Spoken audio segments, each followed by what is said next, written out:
Chapter 1. Brandon. You must be the guy who's going to buy me a drink. I turned to see a pretty blonde smiling at me. I smile lazily back at her. Hell yeah, I'll buy her a drink. I'll buy her a drink all night long. Cute line. Thanks. Her smile broadens. I have lots. I laugh. You go around getting guys to buy you drinks a lot? Only the ones who remind me of a magnet. I tilt my head and lift an eyebrow. You remind me of a magnet because you're attracting me to you. I laugh again. Nice. What would you like to drink? I'd love another Arriba. She holds up an empty glass, which I take from her. When in Aruba, I say. I'll be right back, beautiful. I head to the bar. My friends and I are hanging at this spot on the beach in Oranjestad, having just finished dinner. We're here in Aruba for a week of sun, sand, and sex. At least I'm hoping for the sex. As one of only 2 single guys with the group, that wasn't a given. On the other hand, women usually find me attractive, and tonight is now looking promising. Women approach me all the time, so this isn't unusual, but her cheeky lines and saucy attitude, not to mention her flirty smile, are damn appealing. I mentally rub my hands together as I order the cocktail and another beer for myself. Then I cross the wooden deck and step back onto the sand where she's waiting for me. The sun has set, but the air is still warm and sultry. White lights twinkle all around us, and the sound of ocean waves is a faint backdrop to the music and voices here at the beachside bar. It's tropical and magical and seductive. I hand her the drink. Thank you. I'm Lola. Hi, Lola. Nice to meet you. I'm Brandon. She sips her fruit-garnished drink through the straw, her shoulder-length pale hair stirring in the breeze off the ocean. The lights strung above us illuminate her face, and yeah, she's beautiful, with amazing, clear turquoise eyes. Her loose, button-down white shirt has the cuffs folded back and is partially tucked into cut-off denim shorts that leave a sweet length of tanned leg visible. The combination of pale hair, light eyes, and tanned skin is incredibly sexy. She's checking me out, too. Fair. Check away, Lola. So you're here on vacation, too? Yep, with some friends. I wave a hand in the general direction of the group gathered around a picnic table on the sand. Lola's part of another group we met up with, discovering some of them are also from New York. Are you from New York too? Yep. Awesome. How long are you here for? Tonight's our last night, she says with a regretful sigh. Damn. I know, right? I love it here. She says that now. A woman passing by pauses to interject. We had to drag her by her hair to get her here. Lola shakes her head and huffs. Sure, Kaylee. The woman grins and continues on her path toward the bar. I smile. Your friend? Cousin and best friend. Why didn't you want to come to Aruba? I did, but I'm super busy at work and taking a vacation is hard. She looks briefly troubled, then shrugs. But I did it, and it's been super fun. Is it your first time in Aruba? Yeah. How about you? Same. Tell me some things I should make sure to do while I'm here. We start chatting about the activities Lola and her friends have done, snorkeling, sailing, horseback riding. And we did the cave jump thing, she says. That was fun. What is that? She describes driving ATVs along the coast, seeing the rock formations and caves, and jumping into a natural pool. I'll have to check with our cruise director to see if that's part of our itinerary, I say. She blinks. You're on a cruise? I'm kidding. We call my friend Nadia the cruise director because she likes to plan everything. I grin. Tomorrow we're going snorkeling. Oh, that sounds amazing. One night we did a bar hopping tour on a party bus. That was fun too. Sipping our drinks, we drift away from the group and our conversation turns more personal. What do you do for a living, Lola? I'm a change manager. She makes a face. I know it doesn't sound exciting, but I love it. Well, that's what's important, but you have to tell me what a change manager does. I assume you manage change? She laughs. You got it. I work for Synoptic Global Services. I'm sure I look blank, but I nod. We're an international insurance consultancy. We provide independent insurance due diligence, insurance program review, and financial solutions to the mergers and acquisitions business. Ah, that explains it. I'm still totally lost. Basically, my job is helping the client manage the changes that the merger or acquisition will bring about, working with the people of the organization to prepare them and help them adjust. I assume you're talking about really big businesses. Yeah, she nods. Right now, my job is working on a project for one of our clients who just bought another company. I work with our project manager and the client's senior leadership to manage the changes that will result from the new programs. I make sure everyone's engaged and on board. I deal with resistance to change and handle communications. I also do training for management and supervisors so they can do the same with their teams. She shrugs. There's more, but that's basically it. Holy shit, that sounds impressive. Most people's eyes glaze over when I talk about it. Thank you for listening. She tilts her head, eyes shining. I love my job, I just wish... What? Well, this particular job is a term, a 1-year contract. I've been doing contract work with Synoptic for 8 years. She sighs. It would be nice if they'd actually hire me. Ah. My boss, the VP of our division, is retiring this summer. I'm really hoping if I do well with this project, they'll consider me for his position. She holds up 2 crossed fingers and a big, toothy smile. Vice President? That would be also impressive. She gives her shoulders a little shimmy. I've been working toward that my whole career. Well, you sound like Superwoman. I'm sure you've got this in the bag. Superwoman? She laughs. Okay, thanks for the vote of confidence. I watch her pretty lips close on her straw and feel a stirring in my southern region.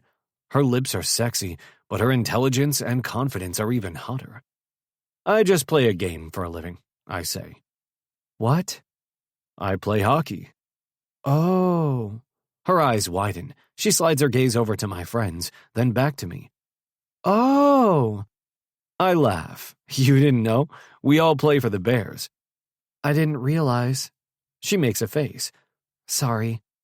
Don't apologize. I don't mind not being recognized. Really. Are you a hockey superstar?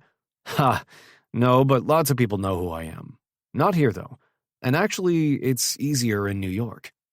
Compared to... I played a couple of years in Montreal.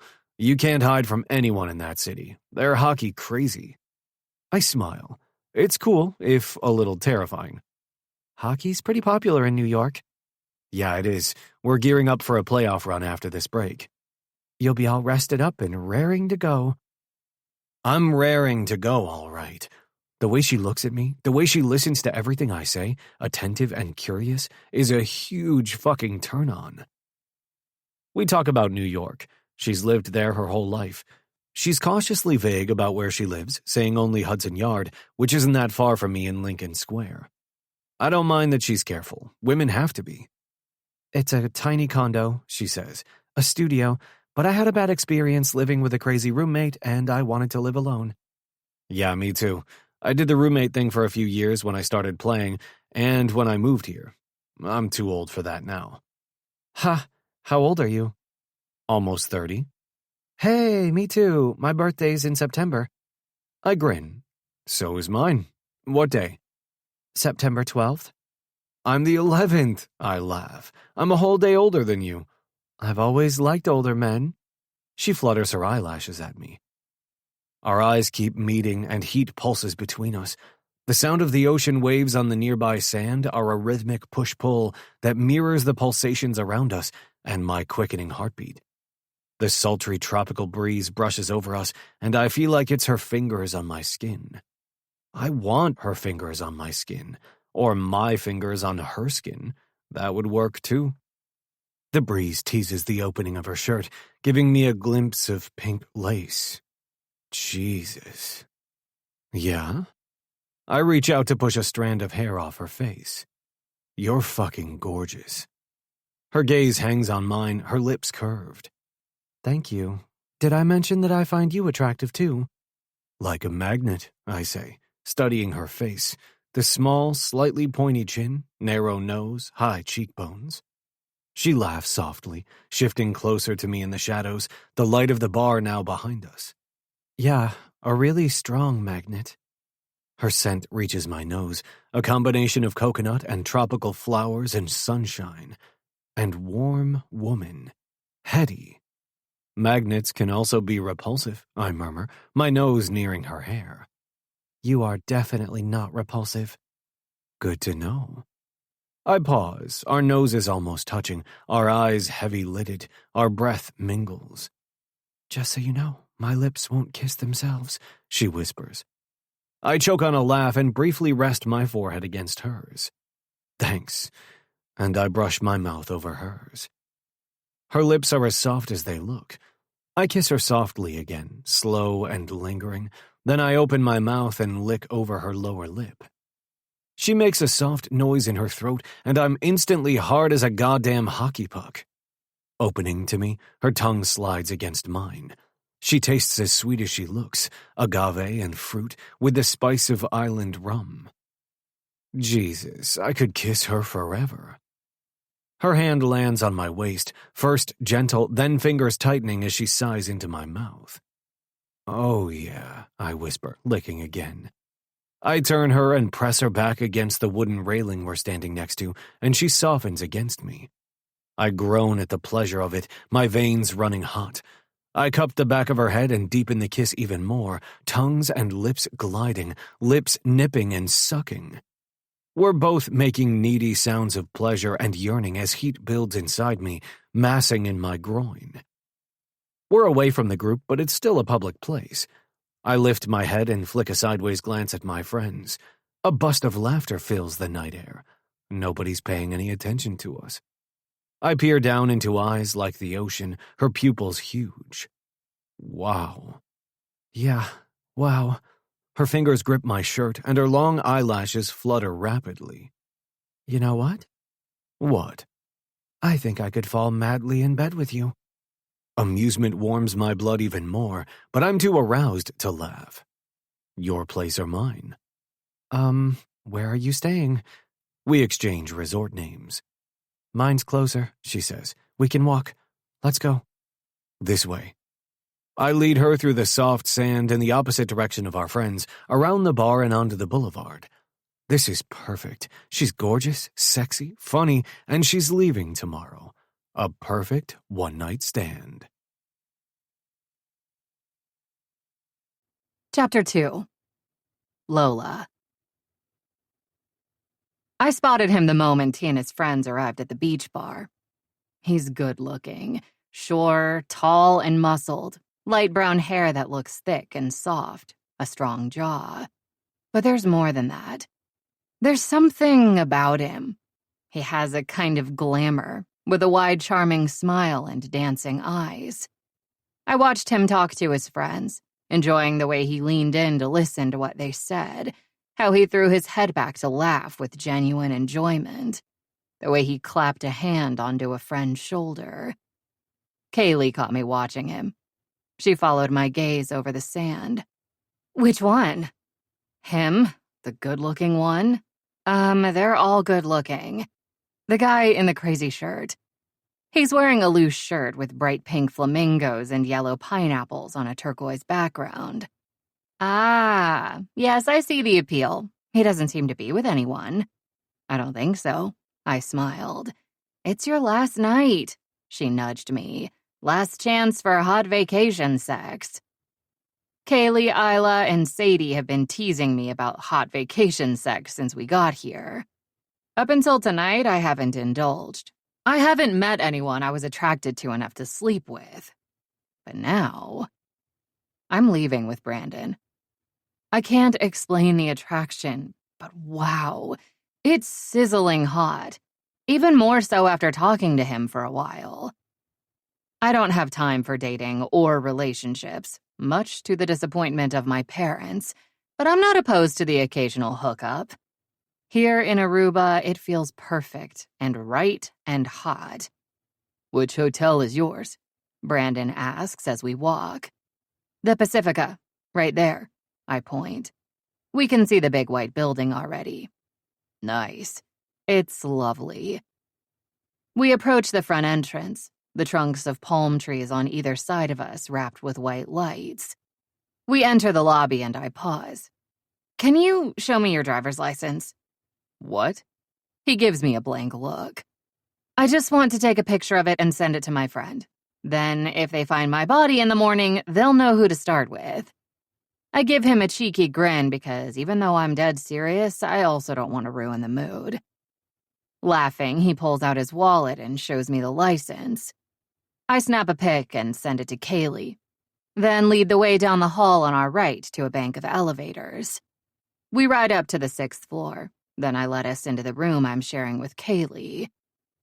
It's nearly dark, with just a lamp in the corner on. Sliding doors lead onto a balcony, and I walk over and open the doors. "At night, you can't see as much of the view," I say, "but the ocean is there, past the trees. It's so beautiful."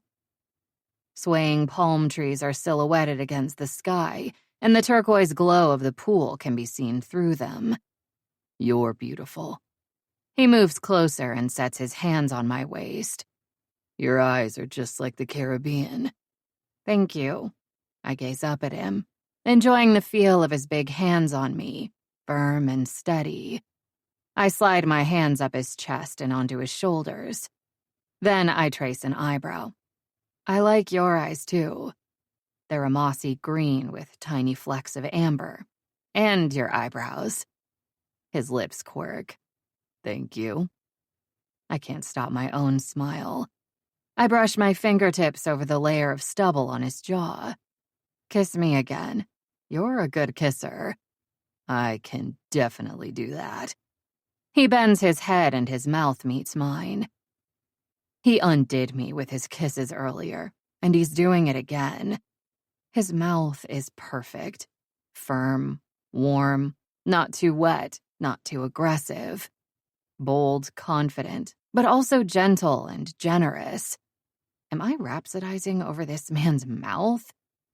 Yes, I am. And then I stop thinking, because I'm lost in the feel of it all. His hands moving over me, his tongue in my mouth, his hard body against mine. I love how he smells, so clean and crisp and warm, and he tastes slightly bitter, like hops. I was melting earlier, and I am again now. The sheer physical heat of him sliding through me, making me wet. My heart races and my breath catches, and my hips cant longingly toward him. I'm aching for him. It's like we're already fucking. His tongue sliding in and out, slowly sucking on mine, and I'm drowning, floating, hanging onto his shoulders so I don't drift away. He turns me like he did on the beach, pushing me up against the wall with his big body, which, oh my God, I want to see naked. He presses into me and I'm dissolving. I groan into his mouth, and I feel him smile. His mouth moves over my jaw, laying a trail of soft kisses in front of my ear, then down the side of my neck. My head falls to the side, eyes closed, my skin hot everywhere. He sucks so gently, then licks me, sliding his tongue over my collarbone. He inhales like he's smelling me, and I smile too at that because I know the feeling. I'd like to inhale him endlessly, taking his scent inside me, letting it turn me on. This is crazy. So crazy. So intoxicating, so erotic. You feel amazing, he murmurs, his fingers on a button of my shirt.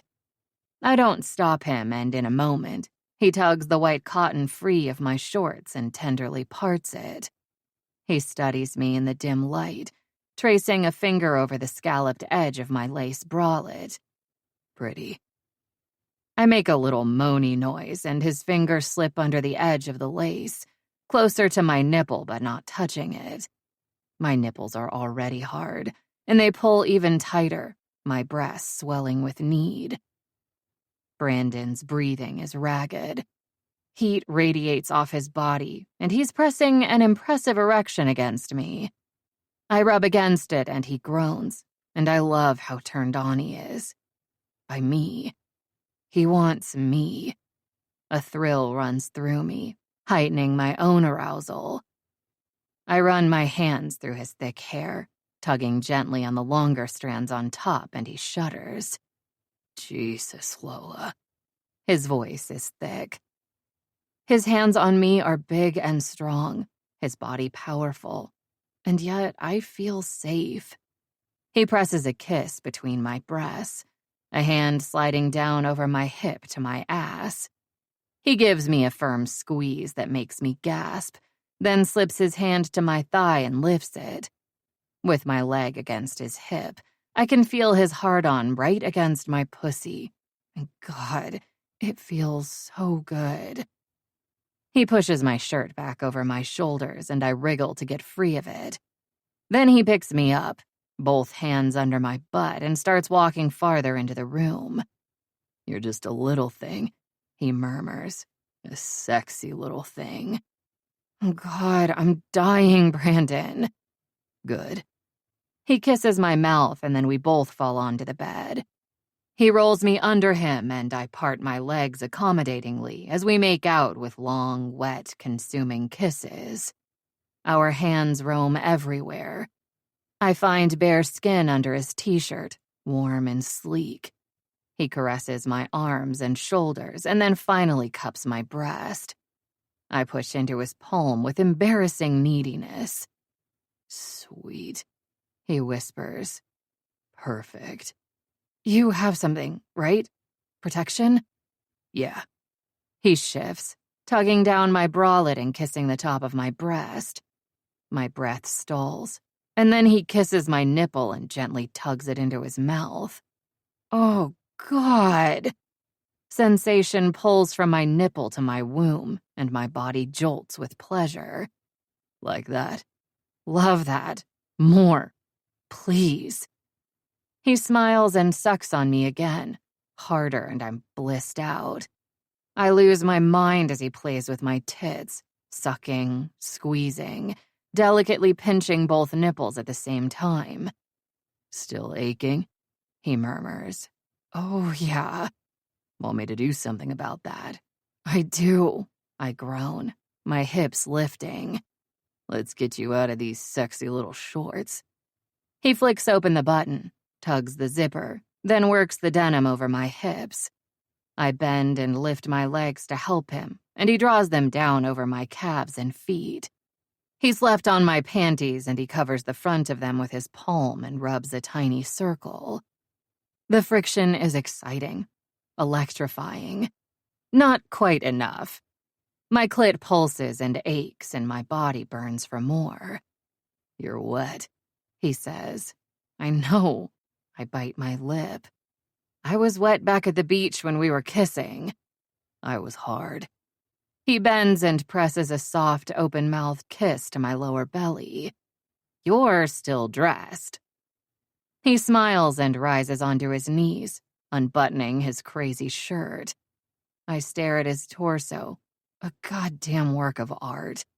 Sculpted muscles, smooth skin, ridged abs. He's perfect. I stretch out a hand to touch him. His abs twitch when I drag my fingertips over them. He pulls out a condom and tosses it onto the bed, then rolls over to divest himself of his jeans. I watch in helpless fascination. It's like my own private porn movie. He's just so beautiful. His leg muscles heavy, his hips lean and carved. And when he faces me, sweet Jesus.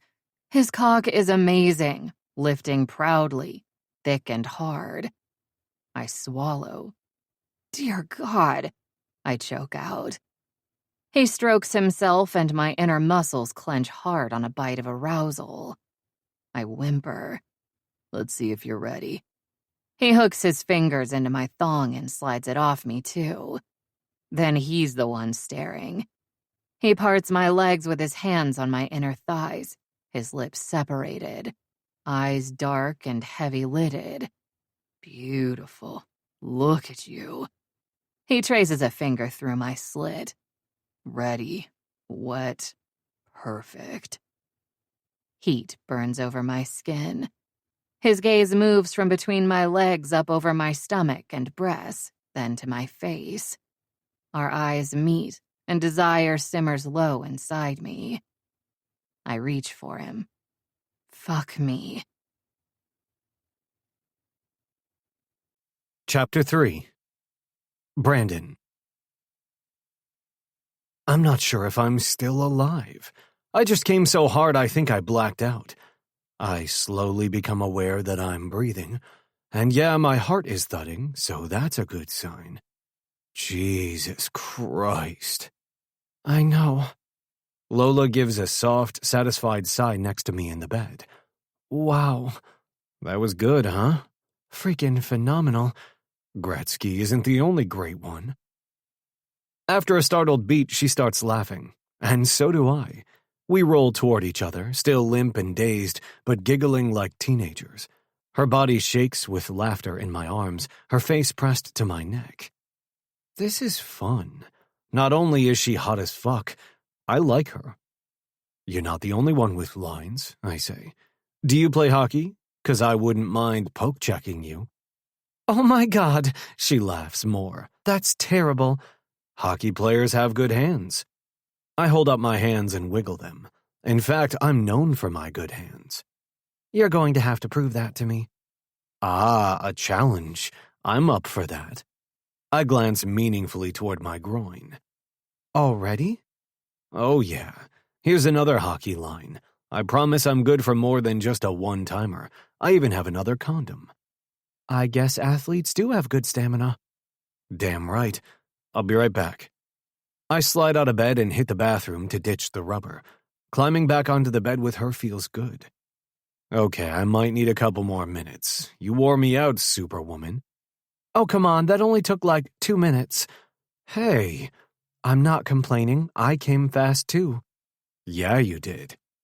I loved making her come so hard, so fast. I slip my arm under her shoulders and pull her close. Soft, warm, skin like velvet and hair like silk, and she still smells so damn good. This is heaven, here in this luxurious hotel room bed. Why do you think hotel sex is so hot? You think it's the hotel room? I choke laugh. No, that's not what I mean, but you have to admit there's something about hotel sex. Yeah, I don't know, maybe it feels illicit or hedonistic when you're in a posh room like this. Yeah, and kind of private, separate from the rest of the world. Yes, like it's not real life, and you don't have to worry about buying groceries and cleaning up and whether you forgot to send that email. She kisses my shoulder. You can just enjoy the experience. I'm definitely enjoying it. Me too. She shifts in the bed and kisses my chest. How many condoms do you have? Only one more. That's okay. I have some. She kisses her way lower, grazing my nipple with her teeth, heat jolting through me. My dick stirs, still half hard. Good, good. Anticipation heats my blood as she heads south, kissing my abs, pushing the covers back, then taking my cock in her hands. Christ. This is beautiful. She admires me, and my heart damn near bursts out of my chest, blood rushing to my groin, thickening my dick. Oh, yeah. She strokes up and down. Sensation surges through me, my vision darkening. Suck me low. She rubs the head over her bottom lip, her lips parted. My skin prickles everywhere until it's too hot, too tight. I lift my hips, and when she opens her mouth and closes it over me, a ragged groan tears from my lips. My eyes fall closed as white-hot sparks whip through my veins. Jesus. Her little tongue explores the head of my cock while her lips wrap around it, and she sucks greedily. I can't stop from thrusting deeper into her mouth, but then force myself to stop. Easy, boy. I open my eyes, eager to see the visual, to see her pretty lips on my swollen dick. I reach shaky hands out to draw her hair back from her face, loving the look of rapture. At that moment, she looks up at me, lashes framing her luminous eyes like starbursts, and I feel like I just got slammed into the boards, all my breath leaving me. My balls grow tighter at the root of my cock, her mouth consuming me, sensation building at the base of my spine. Sweet Christ. I watch her suck me with a look of such intense pleasure on her face, I almost blow. Her hands and mouth work in tandem, stroking and sucking me as pleasure builds. My thighs quake, my ass clenches, and my balls draw up tight, tension rippling up my spine. Lola, I'm coming. I want to give her a chance to stop if she wants. I'm past stopping now. She doesn't move, though, drawing on my cock with hungry pulls of her mouth, and my orgasm slams into me, pleasure pumping through my veins. She rests her cheek on my thigh, breathing fast.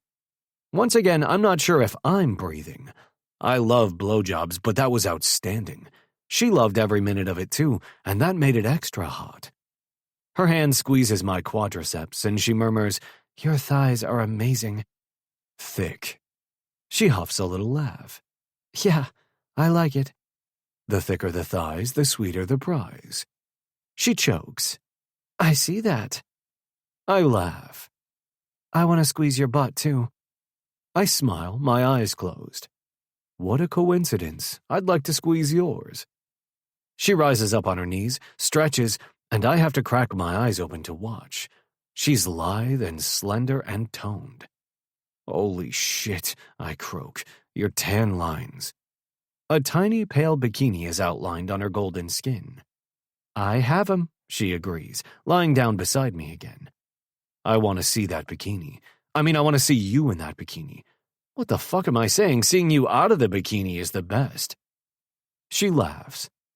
I sit up and move between her legs, parting them. This pretty pussy needs some attention. Not gonna argue with that. She settles herself into the mattress as I study her. Again, perfect, beautiful. Pink, plump lips are the softest skin I've ever touched, like rose petals. She bites her lip as I stroke her there, first with my fingertips, then cupping her with my palm. She throbs warmly against me. I want to give you a good tongue fucking, I say hoarsely. Oh, God, she shudders. I caress her inner thighs, studying her, then exploring her with my fingers. I slick her moisture all around, parting her, exposing her clit. I gently circle it, and she twitches and moans. So sensitive. I rub my whole palm over her pussy, slowly sliding up and down. The sight of my big hand between her legs, smoothing over glistening pink flesh, is so erotic I'm burning up. She groans. I use my fingers again, pinching her plump tissues, squeezing her clit so gently. Her every exhale comes out as a soft grunt. Need to taste you. I shift my weight and lean forward to press my face right there. It's fucking heaven, sweet and warm. I kiss her over and over, soft, suckling kisses. I don't care about the filthy noises I'm making, slurping and sucking. Her body trembles, her fingers sliding into my hair and tugging. I smile. I use my fingers to hold her open and probe with my tongue, my nose pressed against her mound. Her taste is seductive, the feel of her voluptuous. Brandon. She shivers. I love this. Me too. Damn, I could stay here all night. Face between her thighs, I caress her hip and ass and push her leg higher. She rests her foot on my shoulder and lifts her hips to my mouth. I lick her again all over in long, wet strokes. Her noises get louder, her fingers tightening in my hair. I'm coming, she gasps. There. I focus on her clit, lashing it with my tongue, and she comes apart in long, rolling shudders, crying out. I drink it all in, loving it. Then I slowly rub my hand all over her wet pussy in soothing strokes as she recuperates. God, she says between pants. That was intense. Sorry if I yanked her hair out. I smile and move up next to her. I can spare a few strands. Too bad you're leaving tomorrow, I say lazily a while later. We could have had a lot of fun. It's probably for the best, but this was a fantastic way to end my vacation. She stretches sensuously beneath the covers. Yeah, you're right.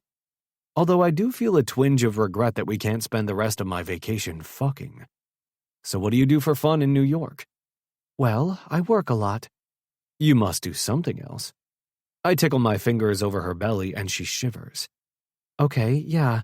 Lately I've been taking flower arranging classes. Huh. I love plants and flowers. I have a ton of plants. Taking care of them is very relaxing. Cool. And I belong to the Professional Women's Networking Association. I'm secretary this year. I frown. You call that a hobby? That sounds more like work. She purses her lips. You're right, it is, but it's fun too. I've made friends there.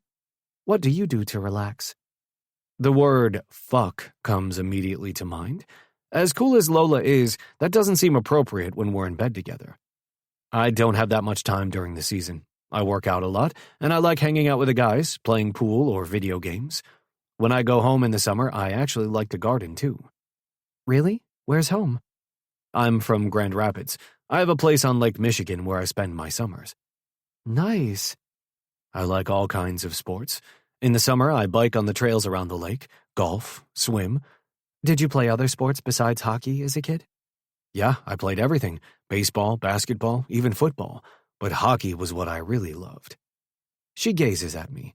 You have to be dedicated to play professional sports. I guess. It's a game. It's fun. Her eyes flicker as she nods. You sound like you're pretty dedicated to your job. I am. Her soft mouth tightens. You look scary. I smile and keep my tone teasing. I am scary. She flicks hair back off her shoulder. Anyone who works for me better be on top of their game. Stop, you're turning me on again. She laughs, the tension easing from her face. You want to be bossed around? Usually I like to do the bossing, but I'm not opposed to switching things up. Our eyes meet in shared humor and heat, and she jumps me, straddling me and pushing me flat on my back. I grin. Sticks and stones may break my bones, but girl on top excites me. Don't make me laugh. I'm trying to be dominant. Keep trying, little girl. Oh, now you're in trouble. I bite back a smile. She's a feisty little thing, but the only way she can dominate me physically is if I let her. So I do. Chapter 4. Lola. I'm back in the real world after my magical beach vacation in Aruba. After 2 days back at the office, it felt like I'd never had that damn vacation. I really do work a lot. Kaylee was right. I needed a break. I was antsy the first couple of days, but then I gave in to the indulgence of spending days lying poolside or on the beach, soaking up sun and rum. I love my friends, and we had so much fun. Now, 3 weeks later, my temples throb, my shoulders feel like rocks, and I've forgotten the bliss of sun, surf, and sand. And sex. Okay, I haven't forgotten the sex. That last night, meeting Brandon, taking him back to my room, and holy wow. I can't stop thinking about him and his big, hard body, his charismatic smile and charming humor, his hands. They're good, all right. I may have to check out a Bears game or two, just out of mild curiosity. I sit in my office, looking out my 29th floor window at the cityscape, instead of focusing on the training materials one of my team members revised. The February sky is gray, a few icy snowflakes falling from the slate-colored clouds. It was only one night, and Brandon and I were on the same page about that. We didn't exchange phone numbers or addresses. We're both back in New York with no plans to ever see each other again. Damn it. No. I'm too busy for boyfriends, dating, relationships, whatever. I don't mind doing the horizontal greased weasel tango from time to time. But why do I have this feeling no other guy's ever going to measure up to Brandon? That's just depressing. I shake my head and return my gaze to my computer. We've used these training materials in the past, but they needed to be updated and customized to our current client. I assigned this task to Zane. Biting my lip, I spot a few things that could be better. I should give it back to him to fix, but it's faster to just do it myself, so I make a few minor changes. There's more I want to get done before leaving tonight, but I have to get out of here. Tonight I'm receiving an award at a dinner held by the Professional Women's Networking Association. I'm proud of that, so I'm not going to miss it, no matter how much I have to do. I check the time. I better get going. I need to make a stop in the ladies' room and touch up my face. My little black dress worked fine for the office with a jacket over it, but I can lose the jacket for the dinner and add the statement necklace I tucked into my bag this morning, a chunky gold piece. I also need to pop some Advil. I don't think I can handle this dinner with the headache I've got going on right now. Soon I'm out in the jagged canyon of Madison Avenue, dodging pedestrians heading home from work, skirting traffic that's blocking the crosswalk at 56th Street. I cross over to 5th Avenue to hail a cab. One sails past me in the traffic, then another and another. I pull the collar of my red wool coat higher as I sigh with frustration. At last, one pulls up to the curb. I jump in and give the driver the name of the upscale midtown hotel I'm going to. Finally, I arrive and find the room where our function is being held, at the back of the busy bar. There she is! Wendy greets me and we hug and air kiss. The guest of honor! Hi. Wendy and I have gotten to be friends through our work with the PWNA. She's a little older than me and does project management for a big pharmaceutical company. I haven't seen you since your trip. You still look tanned, you bitch. I laugh. My tan, like the memories of paradise, is fading fast. Was it wonderful? So relaxing. I didn't realize how much I needed a break. Someone places a glass of wine in my hand, and I mingle and chat with other friends, accepting congratulations, catching up with news, and talking a bit of business. My headache has dissipated somewhat, and I managed to eat dinner, accept my award for outstanding contribution to the group, and make a short speech. Whew. It would be nice to have someone to share this experience with.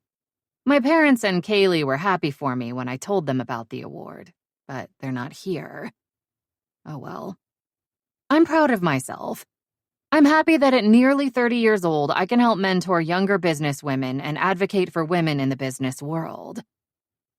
After saying goodnights to all, I slip on my coat and pick up my leather tote. My Jimmy Choo heels sink into the carpet as I walk past the elegant bar, crowded with patrons. Lola? I stop, my head swinging around at the sound of my name. It's Brandon. I blink. What? He's seated at the bar on a tall stool, dressed in an amazing maroon suit with a gorgeous blue tie. That electric attraction punches through me. Brandon! Hi! I don't know how to greet him. Is this awkward? What are you doing here? He flashes that wicked, charming smile. I was at an awards dinner. Nice. Oh, hey, this is my agent, Kevin Bozeman. Kevin, this is Lola McGrath. I smile and shake hands with the man sitting next to him. Kevin stands and pushes his wallet into his pocket. Nice to meet you. I'm just heading up to my room. Brandon pats the empty stool. Have a drink with me? I should say no. But here I am sliding onto the leather stool, giddy excitement fluttering in my stomach. Brandon lifts a hand to signal the bartender. What would you like?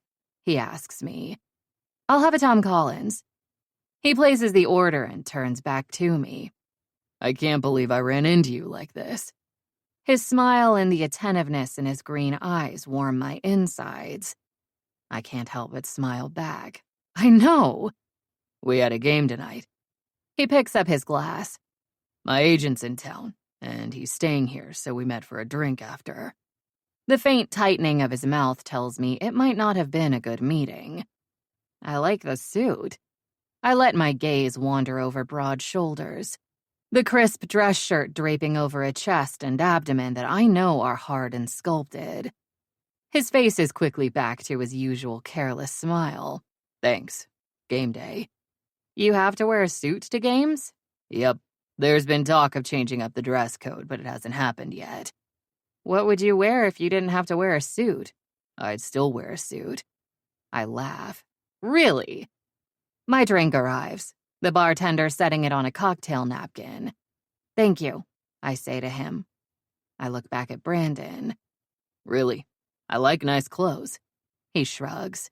It makes me feel like a professional, like I'm going to work, which I am. Right. I pick up my drink and take a sip of the lemony cocktail. I like that.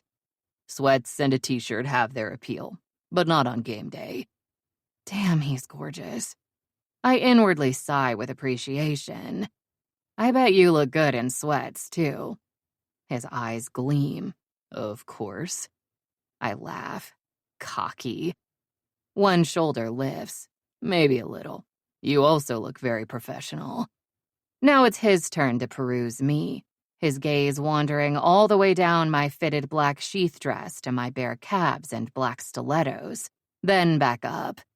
Warmth curls low inside me. Different than Aruba and those sexy cutoffs. Yeah, cutoffs aren't appropriate attire for an awards dinner. Not to mention, it's February in Manhattan. He lowers his voice to a velvet rasp. Do you still have tan lines? My belly flip-flops, remembering him tracing my tan lines with his talented tongue. I smile. Yes, but they faded. Mine too. I didn't get to see your tan lines. I lift my drink to my lips. This is a dangerous, flirtatious conversation. I love it. I guess you'll have to take my word for it. He pauses, giving me an arch look. Unless you'd like to check them out now. Oh, I definitely would. A chance to lay eyes and hands on that magnificent body again? Yes, please. I would, I say, but... He cocks his head. What? I wouldn't want you to get the wrong idea. I don't have time for dating. Or relationships. He smiles. Perfect. Me either. I'm glad you put that out there, because I wouldn't want to give you the wrong idea either. Relief shimmers through me. I smile. Okay, then. He lifts a hand to signal the bartender. Your place? I think it's closer. He remembers that, too. Okay. He pays for my drink and leads me out of the bar with a light touch on the small of my back. It feels attentive, not controlling. I like it. Holy shit. Are we really doing this again? Chapter 5. Brandon. We walk out onto 7th Avenue into the darkness. The streets are shiny with the sleet that's been falling, reflecting all the neon and traffic lights. The damp chill wraps around us. I can't believe I ran into Lola again. I've thought about her a lot since Aruba, which was a little bittersweet because we had so much fun that night. In fact, that was the last time I had sex, but I figured I'd never see her again, which was the way I wanted it, but... I smile at her. How far is your place? It's only a few blocks. We can walk. Are you sure? I look at her spiky heels. She grins and reaches into her big leather bag, pulling out a pair of sneakers. I grin too and offer my arm to hold onto as she makes a quick change under the hotel awning. There, all set. I like a woman who's prepared. It's my job to be prepared. If plan A doesn't work, the alphabet has 25 more letters. I always have another plan. Oh, right, Superwoman. I slip my arm through hers in case the sidewalks are slick and let her direct us to her condo on 34th Street. My backup plan is usually my original plan, but with more alcohol. She laughs. I love making her laugh. I can't believe I'm with her again, walking to her place like we walked to her hotel room that night. Except tonight is freezing cold instead of sultry and warm. The feeling inside me is the same, though. Arousal, anticipation, a warm, fizzing sensation flowing through my veins. You live really close to the arena, I say. I do. It's great for games and concerts. How long have you lived here? Only about a year. I was finally able to buy my own place. Right, you mentioned that. I'm just renting, but I've been thinking maybe I should buy a condo. It could be an investment if I end up getting traded. I guess you have to think about that. I do, I say wryly. I'm not the kind of player teams build their franchise around. I've played for 4 different teams in my career. Yikes, that's a lot of moving around. Yep. That must be hard. I don't mind it. It can be a drag, picking up on a moment's notice sometimes, starting over in a new city, new team, but it's way easier for a single guy like me than for the married ones with kids in school. That really sucks. Some guys don't even move their families. They just live apart. Wow, that would be really hard. Yeah, I've never had anything that really tied me down, so it's not so bad. You've never been in a relationship? Well, I guess I have, but never anything serious. For me. Uh-oh, I bet women fall in love with you and you break their hearts. Discomfort shifts inside me. I don't know about that. Sometimes feelings get hurt. I never intend that. Are you warm enough? I'm fine, but it's chilly out here. It is. This isn't the beach. I definitely miss the sun. Oh, me too. I didn't even want to go on that stupid vacation, and every morning I could almost cry because I want to go back there. I thought you love your job. I do. Her smile is lopsided, but it's stressful. I was so relaxed in Aruba. What's stressing you?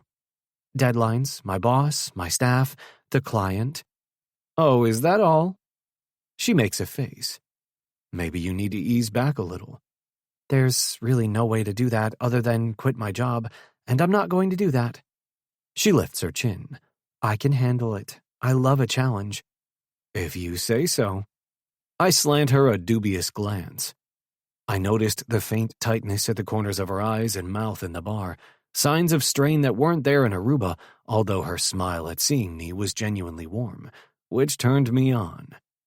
Don't worry, she smiles. I'm good. I lean my head closer to hers. Oh, I know that. She bites her lip. I'm so attracted to you. Me too. To you. This wasn't supposed to happen. Nope. We arrive at her building, a square concrete block. It doesn't look like much, she says as we cross the small lobby to the elevator. She waves to the doorman. And I have to warn you, my place is pretty tiny. We ride to the 10th floor and she lets us into her apartment. She turns on the light and takes off her coat, a bright red one that matches her lips, opening a closet in the small foyer to hang it. I take off my coat as well and she hangs it too, then leads me into the apartment. I check out the space. It's not that small. The living room is long, with windows at the far end overlooking the city. She smiles. It's a studio. There's no bedroom. Oh. I don't see a bed either. That could be a problem. It was all redone before I bought it. New floors, remodeled kitchen and bathroom. She walks by me toward the windows where tons of plants sit on a narrow table. There's also a big potted spiky plant on the floor next to the sofa. I like it. I follow her. Cozy. Hello, boys and girls. Startled, I watch her brush her fingers over the leaves of the plants. How are you all doing today? Oh, let's get rid of this yellow leaf here. She plucks it off. Are you dry? She pokes the soil. No, seems good. You talk to your plants. She turns and grins at me. Yeah, I'm mostly sane though, don't worry. I shake my head. The light shades of the apartment create an airy atmosphere. A cream sofa, a white and light wood coffee table, a white wall unit with open shelves that hold a TV, and near the windows another big white wall unit with cupboards. Except it's not cupboards. She opens the doors and pulls down a Murphy bed. I smile. There we go. She faces me, pushing her creamy vanilla blonde hair back. It takes a little of the spontaneity out of things. I move toward her and set my hands on her hips. We both know why we're here. No need to play games. I like that. She meets my eyes. Your eyes remind me of Aruba. They're gorgeous. Thank you.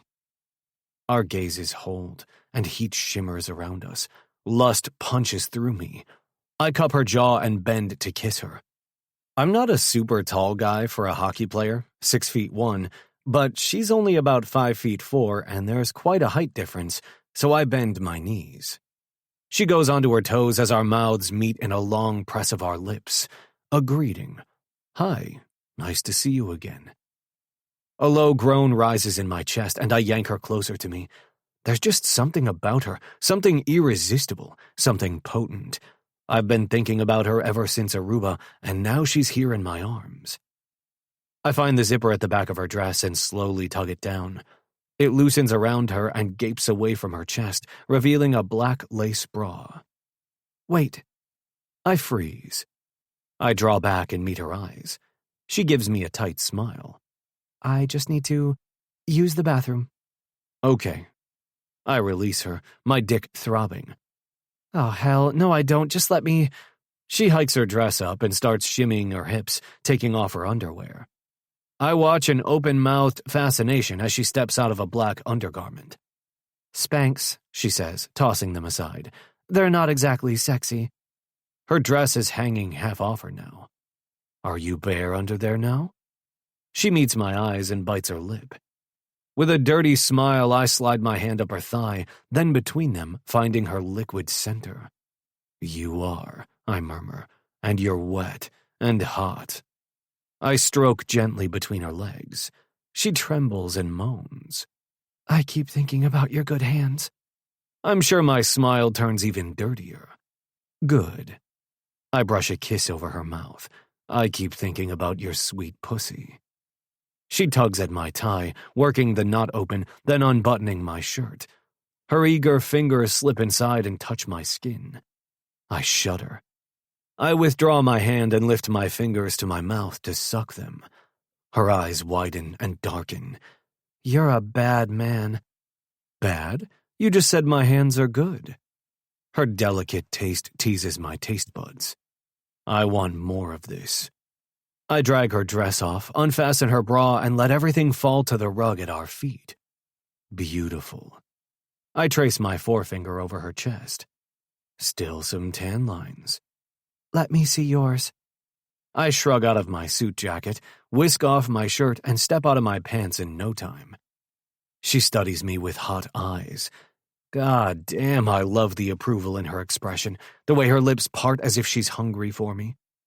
She trails her fingers over my hip, my dick bobbing enthusiastically near her hand.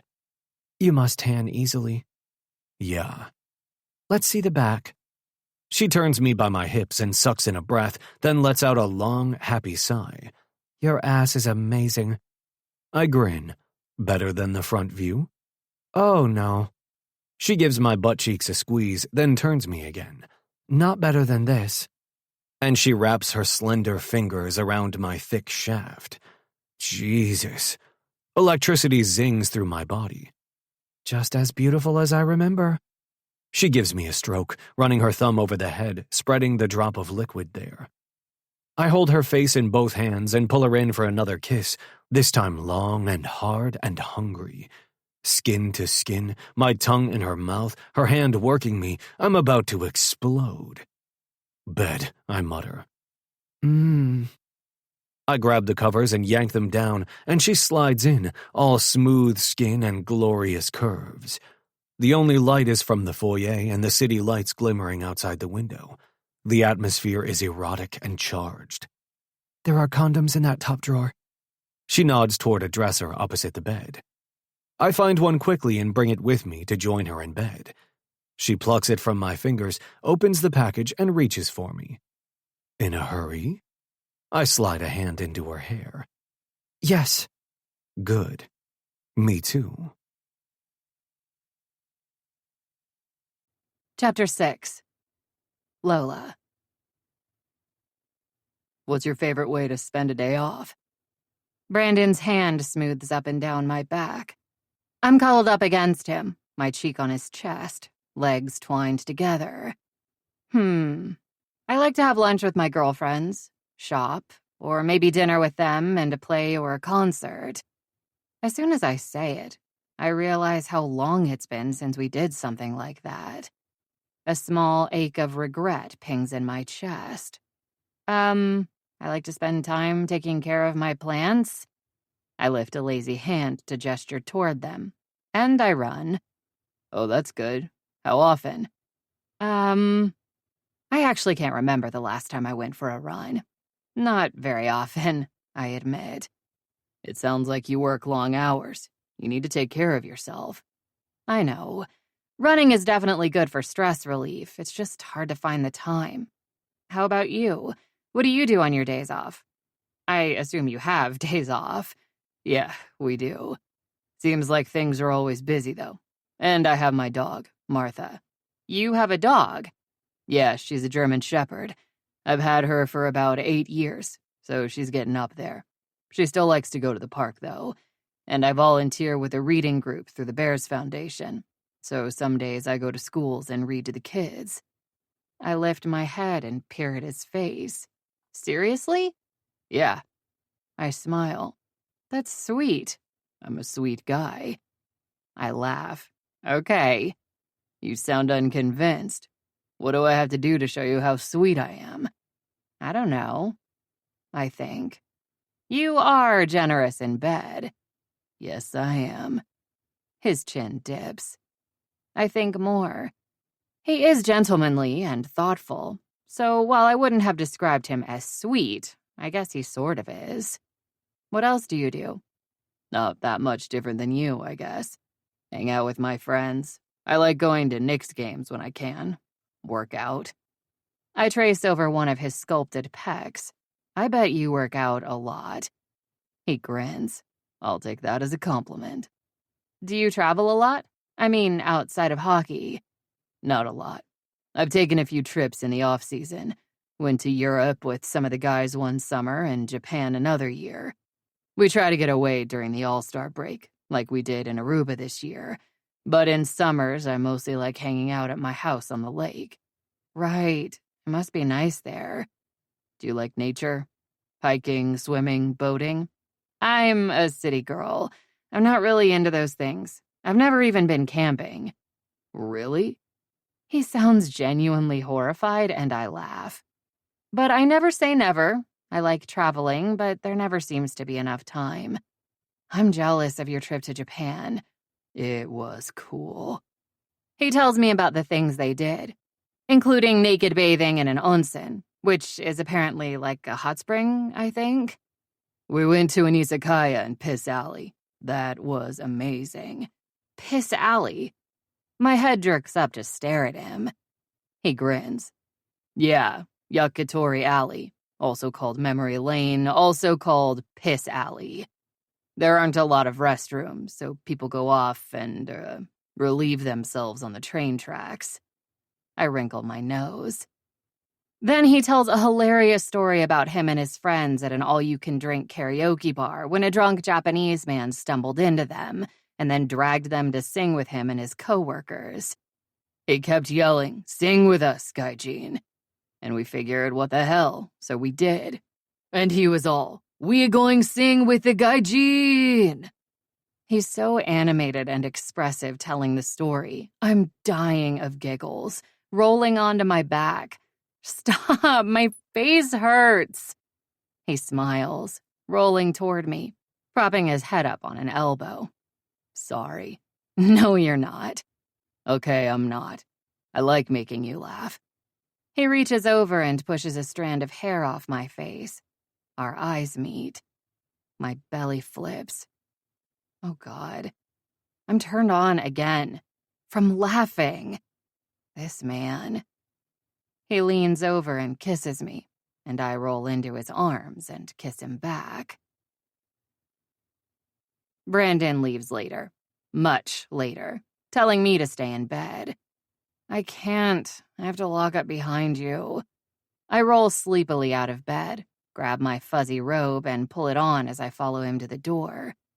He bends over and kisses my forehead. I had fun tonight, he murmurs. Me too. I smile up at him. I meet his eyes, and for a few charged seconds we're fixed in place, heat melting through me. I wouldn't mind seeing him again. I like him. I'm about to say that, and maybe ask for his number, but then I remember I was the one to stress that this is just a hookup, nothing more. Good night. He leaves. I lock the door and float back to bed on a post-orgasmic cloud only slightly dampened by disappointment. I'm going to be a wreck in the morning, with only a few hours of sleep. Was it worth it? Hell yeah. Surprisingly, I feel great when my alarm goes off. I often have insomnia, and I hate how crappy I feel when I haven't had enough sleep, but today I feel amazing. I stretch in bed, and when I roll over, I breathe in Brandon's scent on the pillow next to me. Oh boy, he smells so good. With a smile on my face, I shower, dress, and do my face, and grab my protein shake to drink on the subway ride to work.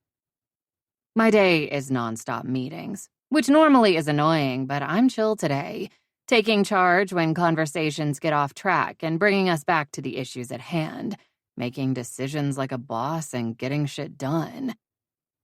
Wow.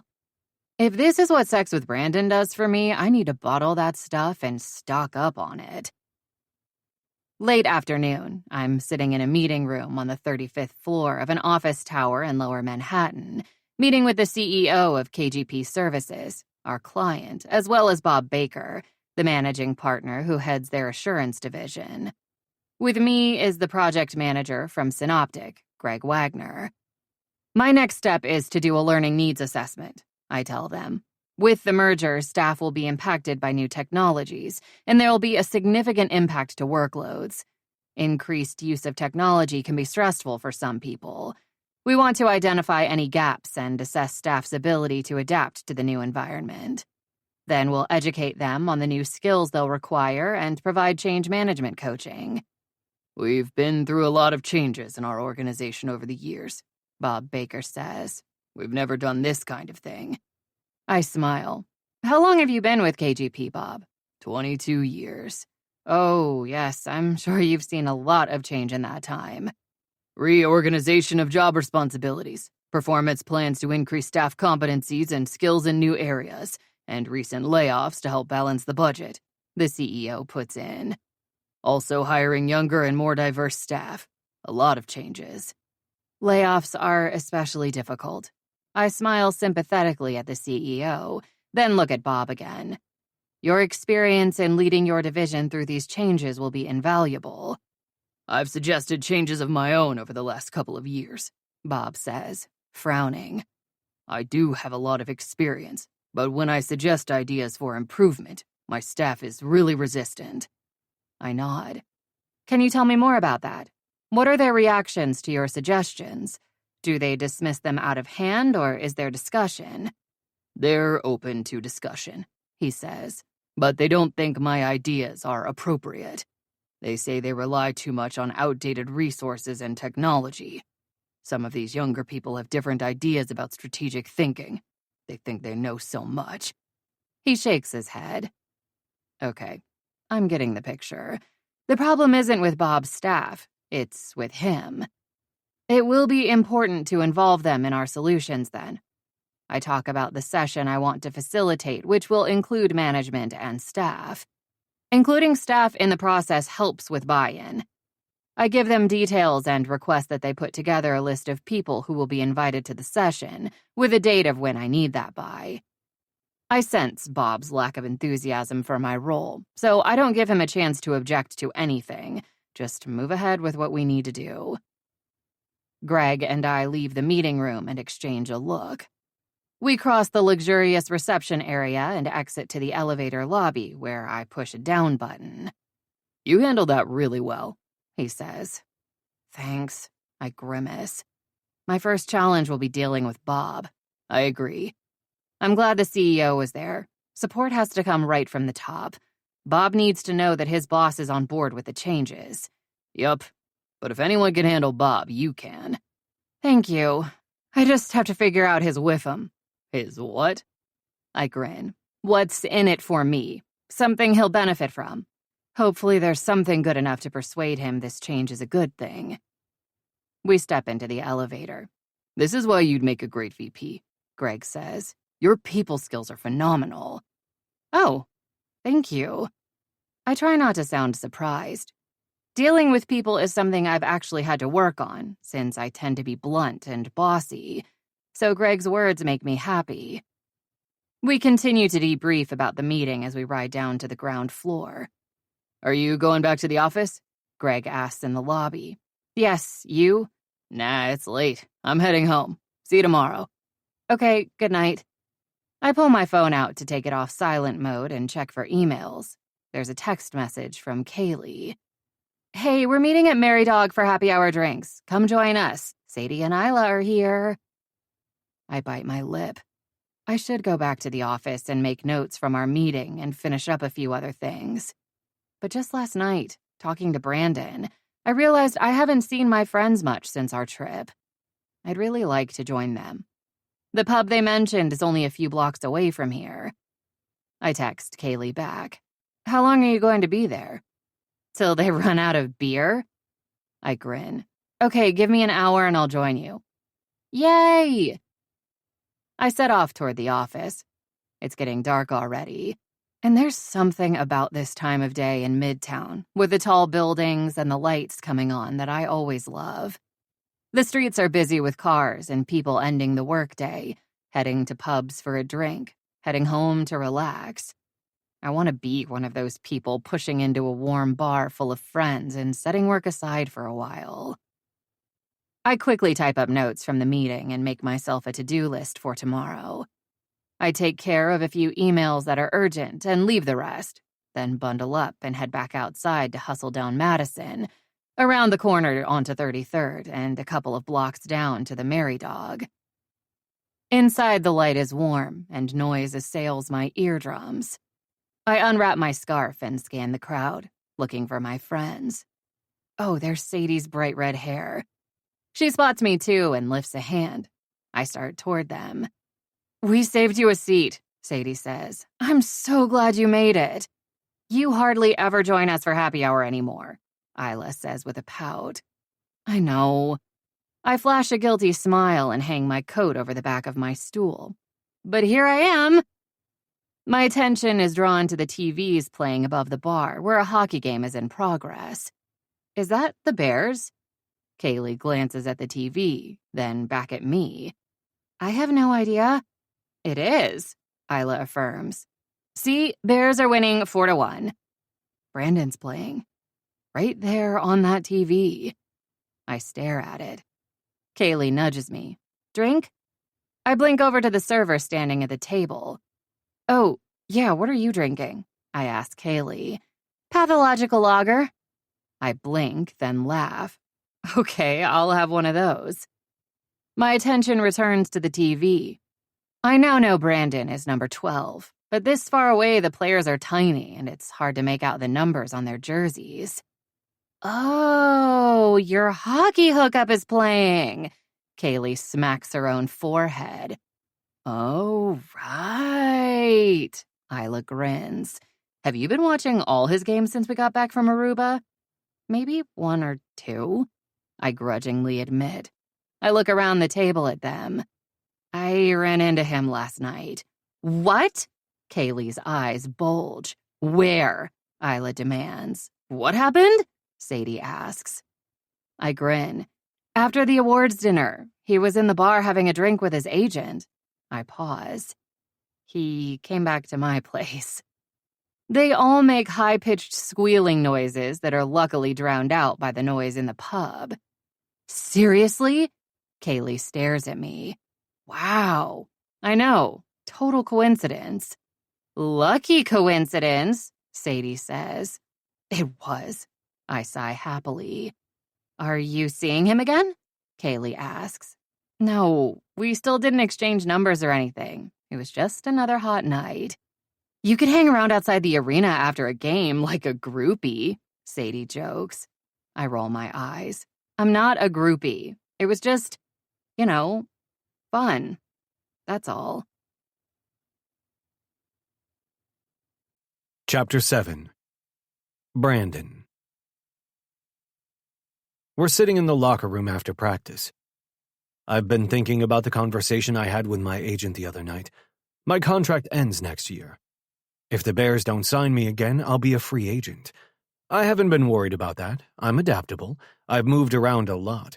3 seasons in the AHL, 3 seasons in St. Louis, 2 seasons in Montreal. Those 2 years were each 1-year contracts. Then when Montreal didn't sign me again, I filed for arbitration. I won, meaning they had to sign me again, but they immediately traded me here to New York.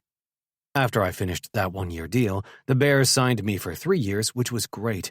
This'll be the longest I've stayed anywhere. Kevin told me I need to give them a reason to want to keep me.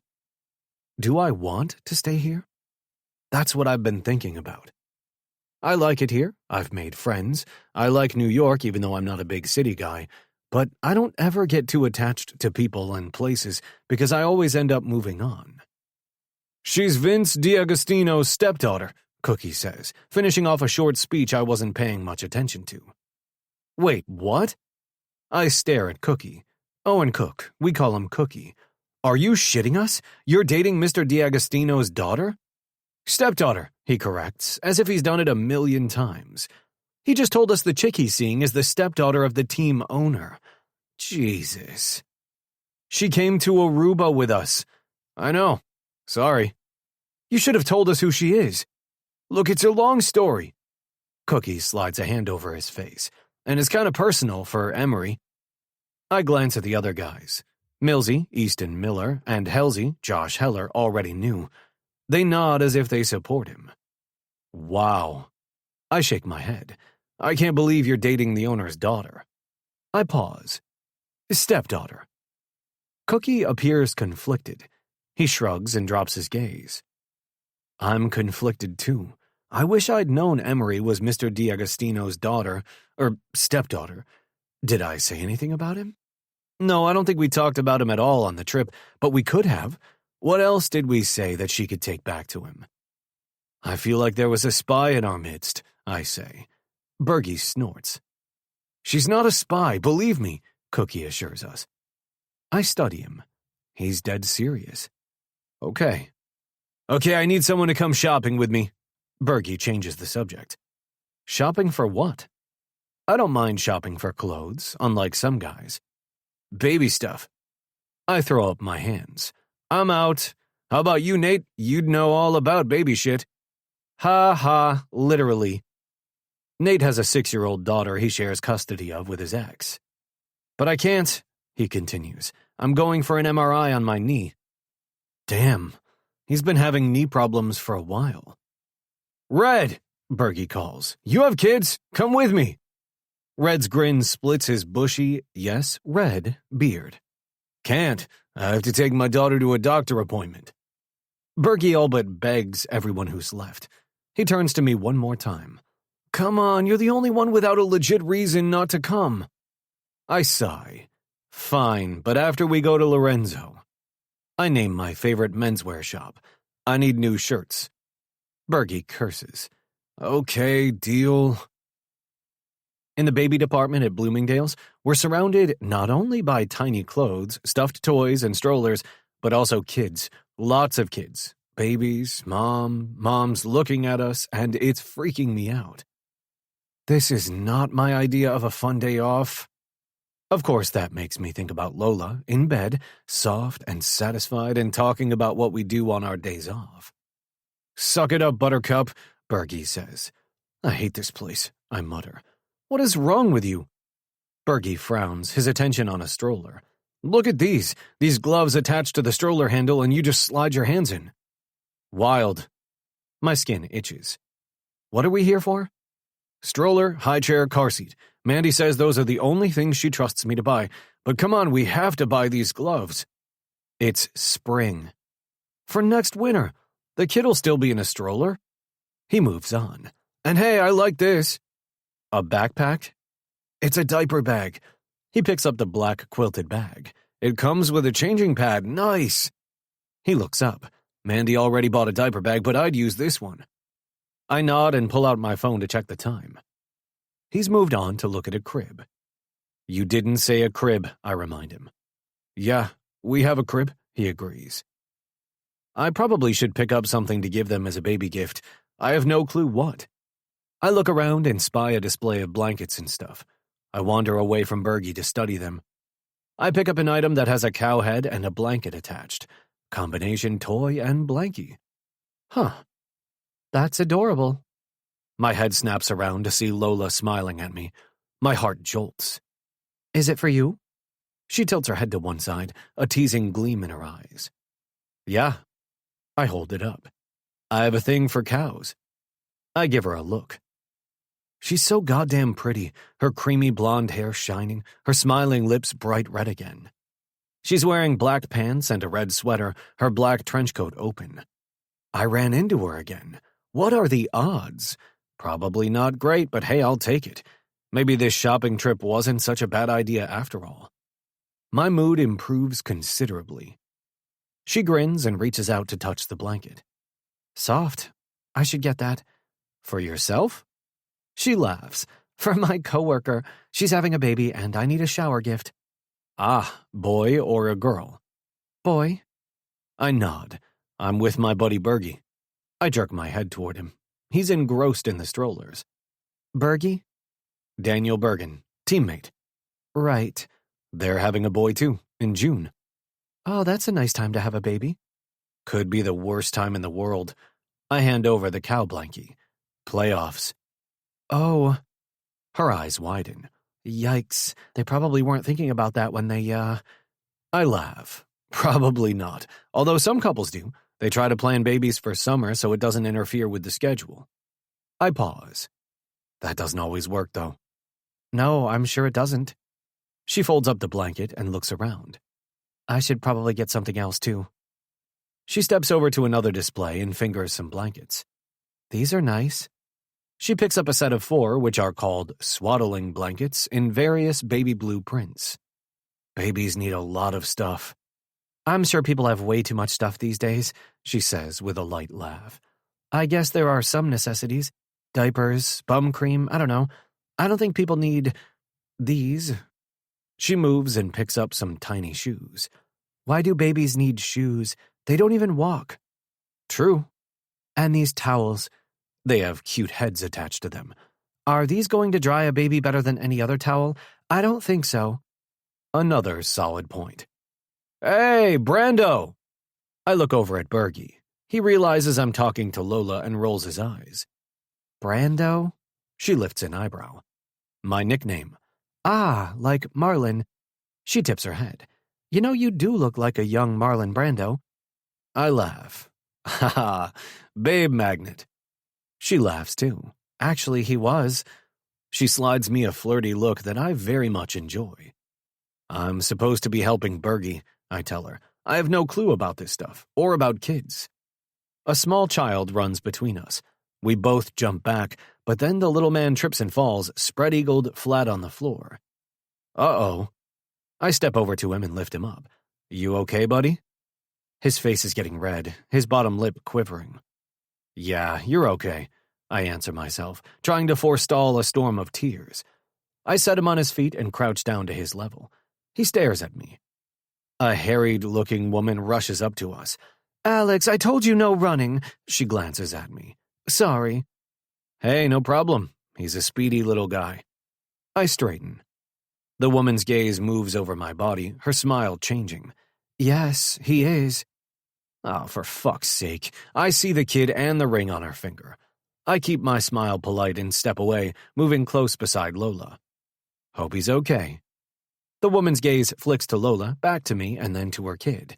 You're fine, right, Alex? Thank the nice man for picking you up.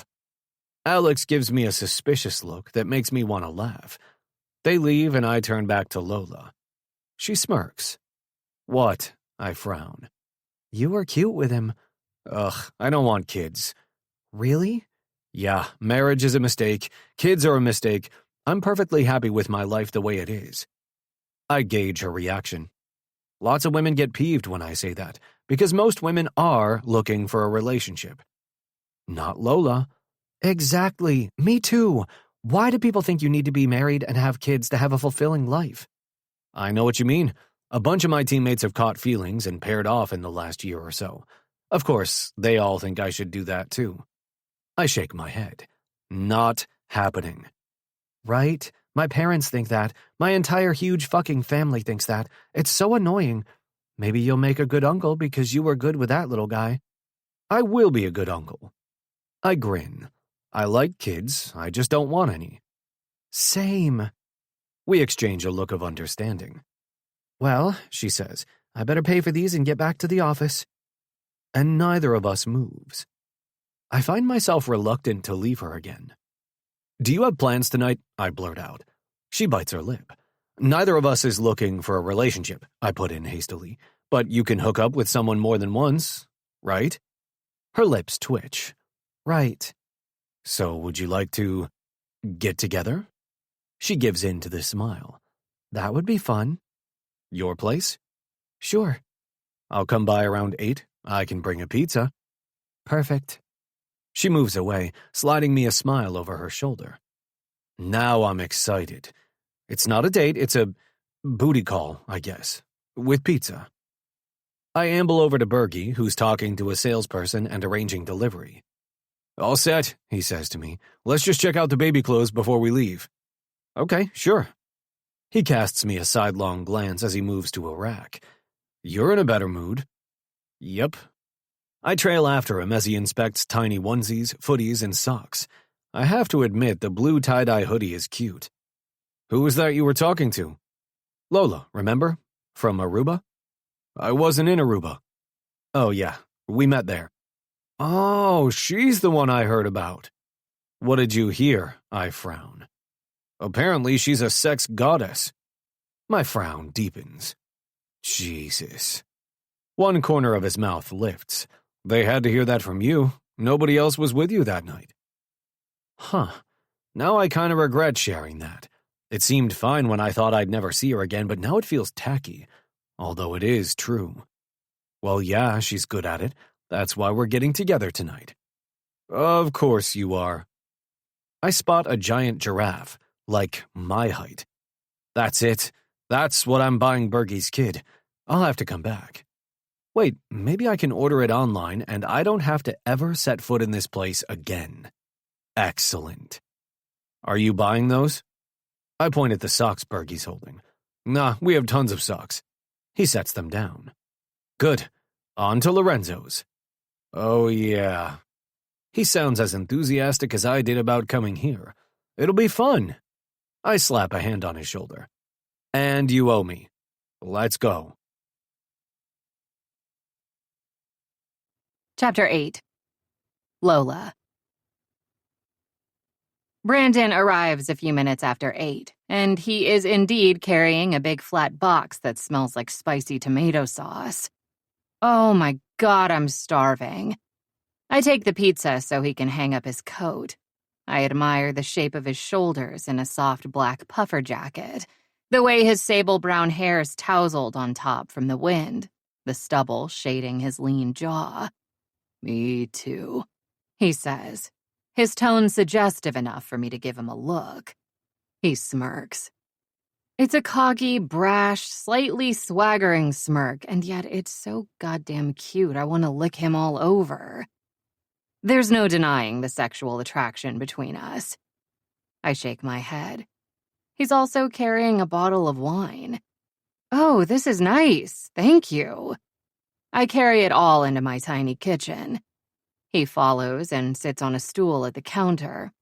I hand him a corkscrew and the bottle of wine to open, then pull plates and wine glasses from cupboards. Did your friend get the baby things he needed? I ask. Yeah, the things his wife allowed him to buy. She's decorating the nursery. Another thing babies don't need. He grins. Probably true. I'm sure they don't care about wallpaper or carpet or what color the bedding is, right? I open the pizza box. Still hot. Nice job. Thanks. I stopped at a little place near here. Nico's. It's my favorite. I knew that. I laugh. You're just lucky. I definitely am. His wink is flirty. And going to get luckier. Yes, you are. I wink back at him. This is fun. We move to the living room couch to eat. Should I put the TV on? I ask. Sure. I flick through channels, pausing at a hockey game. I give him a questioning look. He shakes his head. I'm off duty. That makes me smile. I get that. I find a crime show that he approves of and we start watching it, but our conversation soon distracts us. You are not playing tonight, I observe. Nope. We had an optional practice this morning, but that's it. But I don't think that was how you like to spend your days off. Exactly. He points at me. I was thinking that as I was suffering through the kids' department at Bloomingdale's. But then I ran into you, and the shopping trip got a whole lot better. Mine too. When do you play again? We leave tomorrow on a road trip. First Dallas, then Winnipeg, St. Louis, Minneapolis. Whoa, you'll be gone a while. Yup, a week. He's always so carefree and cheerful, but I swear a shadow passes over his face. What's wrong? Nothing's wrong. He takes a bite of pizza. Do I push it? He apparently doesn't want to talk about whatever's bothering him. Is it hard traveling that much? Not for me. He gives me a cheeky smile. Road trips are good. We get to all hang out together. Bond. I nod. I guess so. Maybe it'll help us play better, he says, looking briefly glum again. Problems? Nah. He scrunches his face up. It's getting close to the playoffs. We need to be playing our best if we want to make it, and if we want to make a deep run, which we do. I study his face. This guy doesn't like to talk about heavy stuff. I can see this is important to him, but he's keeping it light. When do the playoffs start? Early April. Our last game is the 7th. Then they start shortly after that. I nod. You want to win the Stanley Cup. Sure, every player does. His cell phone rings. He frowns. Shit, that's my mom. Do you need to get it? Nah. I blink. Go ahead. She's probably calling to bitch about my dad. Oh. They're divorced, but they can't stay away from each other. Oh. They hate each other. The phone stops ringing. It sort of sounds like they love each other. I have no idea. They just drive me crazy. The phone rings again with the same ringtone. Heaving a sigh, he pulls out his phone. Hey, Mom. He stands and walks over to the window. I watch him lift a hand to rub the back of his neck while he listens, his biceps bunching, his back muscles rippling. I sigh with pleasure, but then frown when he finally speaks, his tone weary. I know he wants to retire. That's his decision, Mom.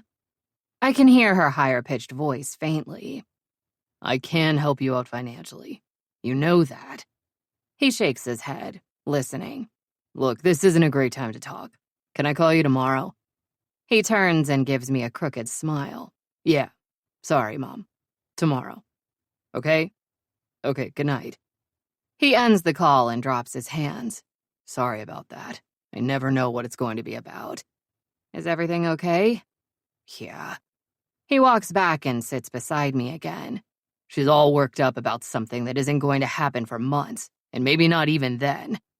My dad keeps talking about retiring, but she's worried he won't pay her spousal support if he does. Oh. But I think he just says that to get her all riled up. He loves his job. He's a firefighter. I smile. Do you have siblings? No, only child. Like me. I wish I had a sibling so they could call him, or her. He rolls his eyes. He smiles, but there's a faint tightness to his mouth that tells me he's feeling more than he lets on. Again. Much later, both of us naked and sweaty in my bed, he says, I should go, I guess. Okay. I slide out of bed and grab my fluffy robe as he dresses. I wish he'd stay. Not only for more sex, but to talk. I feel like he needs someone to talk to about the things that are bothering him. It sounds like the issues with his parents are more than the odd phone call. Not that I can help, but I could empathize and be a sounding board, since I too am an only child and my parents bug me too sometimes. But he probably has friends he talks to and I'm being too nosy. That's not what this is about. This is about hooking up. Physical intimacy, not emotional intimacy. I walk with him to the door, and he stops there to set his hands on my waist. He smiles down at me. "Give me your number," I blurt out, unexpectedly. Like you said, we can hook up more than once. Or twice, even." His lips quirk. "Yeah." I enter his number into my phone. "Thanks. Thanks for having me over. Thanks for coming. And thanks for the pizza and wine." He brushes a kiss over my mouth, then another, and another, this one clinging longer. I curl my hands over his shoulders and hang on as I melt against him. "Let me know you got home safely," I say jokingly. "You know how I worry." "You need to text me so I have your number." "Right, I will. Good night, Superwoman." I let him out and lock the door, then walk into the bathroom. Superwoman. He called me that in Aruba. I'm not Superwoman. My parents brought me up to believe I could do anything, that I was the best at everything. When I got to college, out in the real world, away from their coddling, I discovered that wasn't true. I hated it. I felt like an imposter. I felt like a loser. My failure to get into med school, like my parents hoped for me, still gives me loser vibes even years later, and I've struggled with that ever since, with proving myself to others, but also to myself, trying to be perfect, trying to really be the best. This promotion will definitely prove that. So when Brandon called me Superwoman, it made my heart feel full and my knees feel weak. Because I want to be Superwoman. Well, I don't want to leap tall buildings or fly. I just want to be good at something. Something I've accomplished on my own. Like this promotion. I pick up my phone and send him a text. "This is me, Lola." I catch sight of the goofy smile on my face in the mirror. I feel like my blood is carbonated, fizzing in my veins, my stomach doing happy little flips. I touch my lips where he just kissed me, my eyes bright as I regard my image. Then I spot my computer and the work I brought home that didn't get done. Shit. What was I thinking earlier, wanting Brandon's number? I don't have time for that. But honestly, before this I never met anyone I wanted to have time for. Regret twinges inside me. I need to stay focused on my goal. I need to kill on this project. I need to show them my leadership skills and my commitment to the company so I can get that promotion. Vice president. Half an hour later, I get a text message. "Made it home, safe and sound. I know how you worry." I smile at my phone. I send a smile emoji. I hesitate, then send another message. "Good luck on your trip tomorrow, Marlon." He texts back an eye roll emoji, then, "Thanks. We need it." Chapter 9. Brandon. Our road trip sucks. We're fighting Pittsburgh for a playoff spot. They're a good team with a hot goalie. We need every point we can get to stay ahead of them. We won our first road game in Dallas in OT, then lost tonight in Winnipeg. I'm frustrated because I felt like I was playing well but just couldn't get the puck in the net. Alone in my hotel room at the Fairmont, I pick up my phone and stretch out on the bed. I look at Lola's name. What the hell? I tap in a message. "Hey, how's it going?" She replies right away. "I'm okay, how are you? Sorry about the loss." "Did you watch the game?" "Yeah." I smile. I like that. "Cool, I just wish we'd won." "You can't win them all." "Wait, that's a cliche, right?" "Yeah, but it's true. A coach used to tell us, sometimes you win, sometimes you learn." "That's a good attitude." "I'm trying to figure out what we learned tonight." "And?" I pause because I still haven't figured it out. "I guess we need more of a sense of urgency. I tried." "I don't think it can be just one guy who does it." I nod, although she can't see me. True, it has to be the whole team, including me. What more can you do? I mean that sincerely. Is there more? Good question. I mean, even off the ice. This gives me pause. Bergie's a great leader, and he's playing hard too. J-Bo, our other alternate captain, definitely had an off night, and our other alternate captain, Nate, has problems with his knee. Leaders lead by example, she messages me. Yeah. My mind goes back to my conversation with Kevin and him telling me I need to put in extra effort if I want to stay in New York. I find I kind of do want to stay. I've seen how hard Lola works toward her goals. So yeah, I've been working harder during practices, playing harder in our games. It's not helping. What can I do off the ice to set an example? You're always so upbeat, Lola messages. That's a good strength, I'd say. I read her message a few times. I do like to keep things light, but that doesn't mean I don't feel the urgency. I think about the atmosphere in the dressing room after the game. It was dismal. We were down on ourselves. It's hard not to be. I slowly tap in a message. Maybe I can do more to keep things positive. I pause. But still urgent. She sends me a smile emoji. My frustration is eased, and I relax into the pillows on the bed. Thanks. For what? Just for letting me talk it out. Anytime, Marlon. We lose again in St. Louis. I tried to be positive in the dressing room. I feel like I'm playing my best hockey of the year, but some of our guys aren't. One of them is Cookie. What is up with him? We aren't best buds, but even I can see he's distracted. He's slow, playing sloppy, screwing up. He turned over the puck at our blue line and cost us a goal in the St. Louis game. I know he was pissed about it. He's harder on himself than anyone else. Does this have anything to do with his new girlfriend, who happens to be the team owner's stepdaughter? That whole thing is a recipe for disaster. Our general manager pulled him out of the dressing room to talk to him in St. Louis. It couldn't be about his play. That would be coach's job. There haven't been trade rumors floating that I know of. I'm curious what it was about, but it doesn't seem to have helped Cookie's focus because tonight in Minneapolis, he's even more off his game. Again, things aren't going our way. Little things keep costing us, and our frustration is growing. The game is nearly over, and we're down 3-2. We've pulled our goalie, Gunner, for the extra attacker. I'm on the bench watching the play. Fletcher from the Caribou shoots the puck down the ice, and another Caribou snags it and heads to the empty net. Every nerve ending is on alert as I watch what happens, hoping he somehow doesn't score. Then Cookie flies down the ice toward Schneider. He's a fast skater, but I don't know if he can get there in time to stop Schneider from putting the puck in the net. It happens fast. Cookie and Schneider collide right at the net, and the puck is in.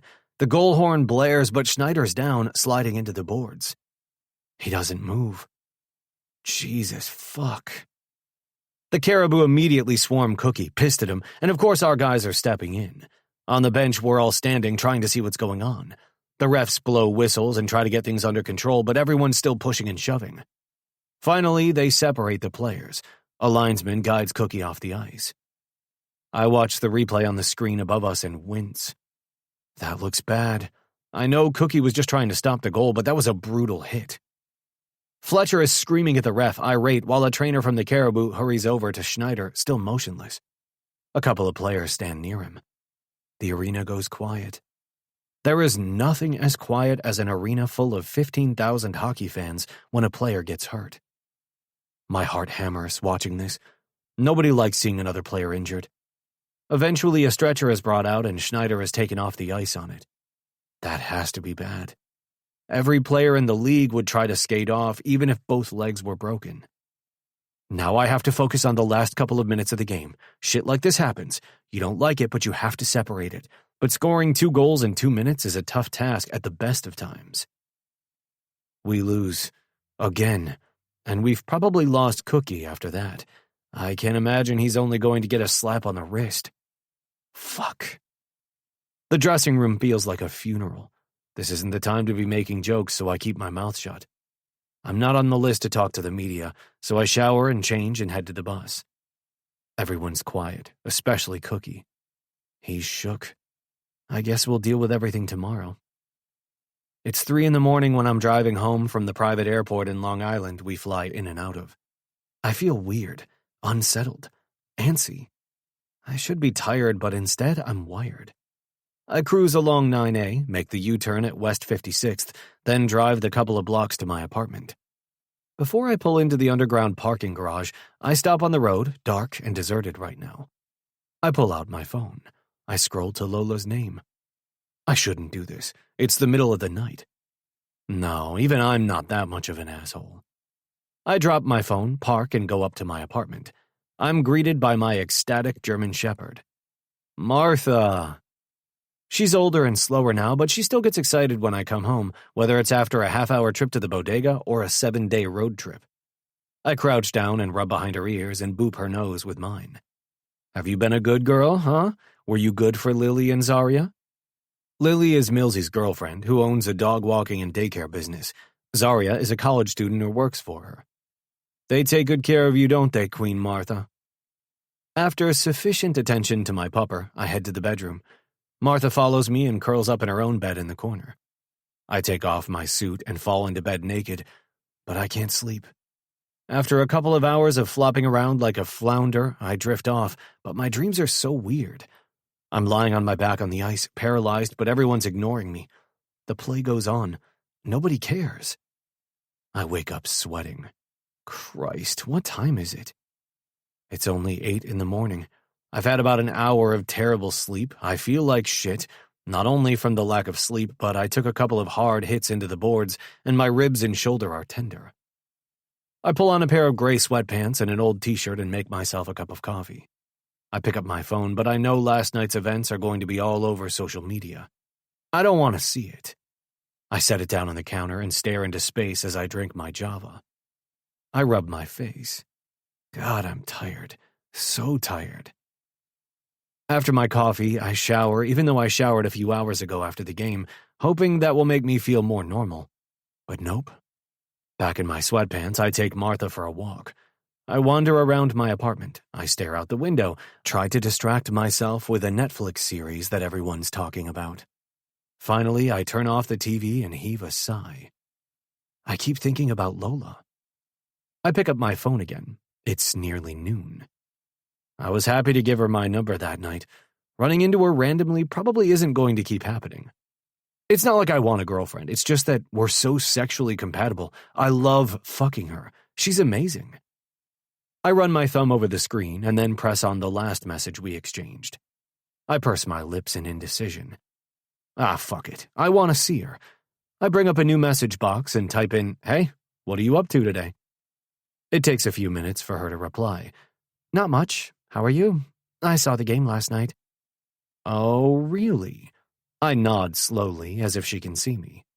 Ha. I feel like shit. No. Delete, delete, delete. I'm okay. "Want some company?" Oh, hell yeah. I blow out a long breath of relief. Yeah, I do. Come over? Sure. I text her my address, and she says she'll see me in a while. Great. I drop my phone and clasp my hands together. I check out the place. It's decent. My cleaning lady was here a couple of days ago, so it's not bad, but I left some dishes in the sink. I'm not trying to impress Lola, but I'd need to occupy myself waiting for her, so I clean up and wipe down the counters. I pop a couple of Advil so I'm not too much of a downer when Lola arrives. About an hour later, the doorman calls up that she's here. My gut clenches, and I head to the door to let her in. Hi. I sweep my gaze over her. Damn, she's gorgeous. She's wearing a light jacket, a big, loose scarf in shades of pink and red, and jeans. Her lips shine pink as she smiles at me. Hi. Come in. She stops short as Martha comes padding up to inspect her. Oh, this is Martha. She's big. Do you like dogs? Yeah. She's really friendly. And old. I rub Martha's head. Lola hands me one of the Starbucks cups she's carrying. I don't even know if you like coffee, but I wanted one, so I stopped at the Starbucks. Thanks. I love coffee. It's just black, but I have cream and sugar. She pulls a paper bag out of her purse. She cautiously holds out a hand to Martha, letting her sniff. Martha approves with a couple of gentle licks, but that's not a surprise, because she loves everyone. I just need some milk. I take the bag and my coffee to the kitchen counter that separates my kitchen from the living room to doctor my coffee. Nice place. Lola sets her cup on the coffee table and unwinds her scarf, looking around. Love the windows. Oh, let me take your jacket. She hands it over, and I hang it in the closet. Think of the plants you could grow in here. She wanders to the windows. I have a corner unit, so there are floor-to-ceiling windows on both sides, today giving a view of clear blue sky and the river. I smile. Yeah, that's true. I don't think I could keep plants alive, though. Sure you could. They just need a little attention. She turns and smiles, her eyes warm. You have a lot more room than I do. Yeah, your place is cozy, though. Yours is very white. I laugh and take a seat on the couch. Yes, it is. I like things clean and bright. She sits next to me and picks up her coffee.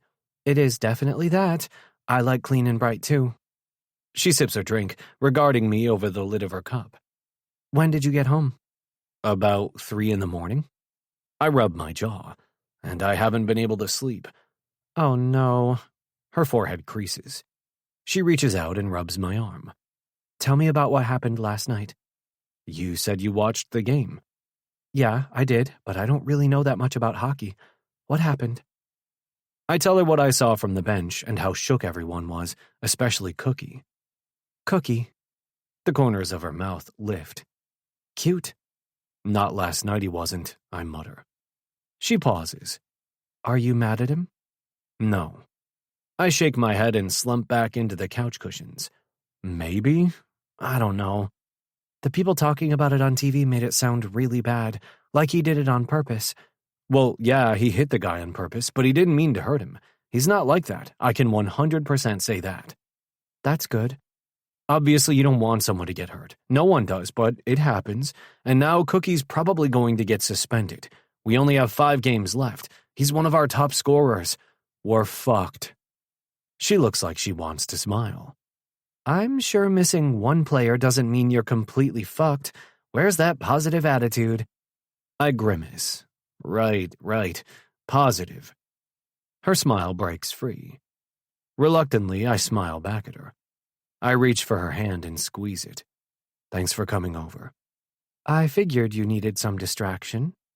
She leans over and kisses me, a slow, lingering kiss. Yep, my dick is now distracted. That could work, I agree in a low voice. Chapter 10. Lola. I stretch in Brandon's bed. It's a big bed and feels luxurious, with soft sheets and a cloud-like duvet. I rub my calf along his and turn to look at him. He's asleep. He looked exhausted when I got here. Tired eyes with shadows under them, scruffy jaw and messy hair. Last night must have been hard for him. I study his face now. The scruff is the same. His hair is even more tousled from me running my fingers through it. I'm tempted to do that again. But his features are more relaxed, his mouth soft.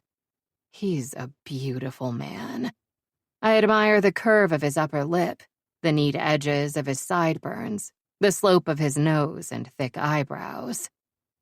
Physically, he's gorgeous, and I'm attracted to him. I'm attracted to his easy smile and fun banter. He has something about him that appeals to me, and I'm sure it appeals to a lot of people. A sort of brightness that draws you in. But seeing him so troubled bothered me. A tenderness swells inside my rib cage. There's more to him than surface charm.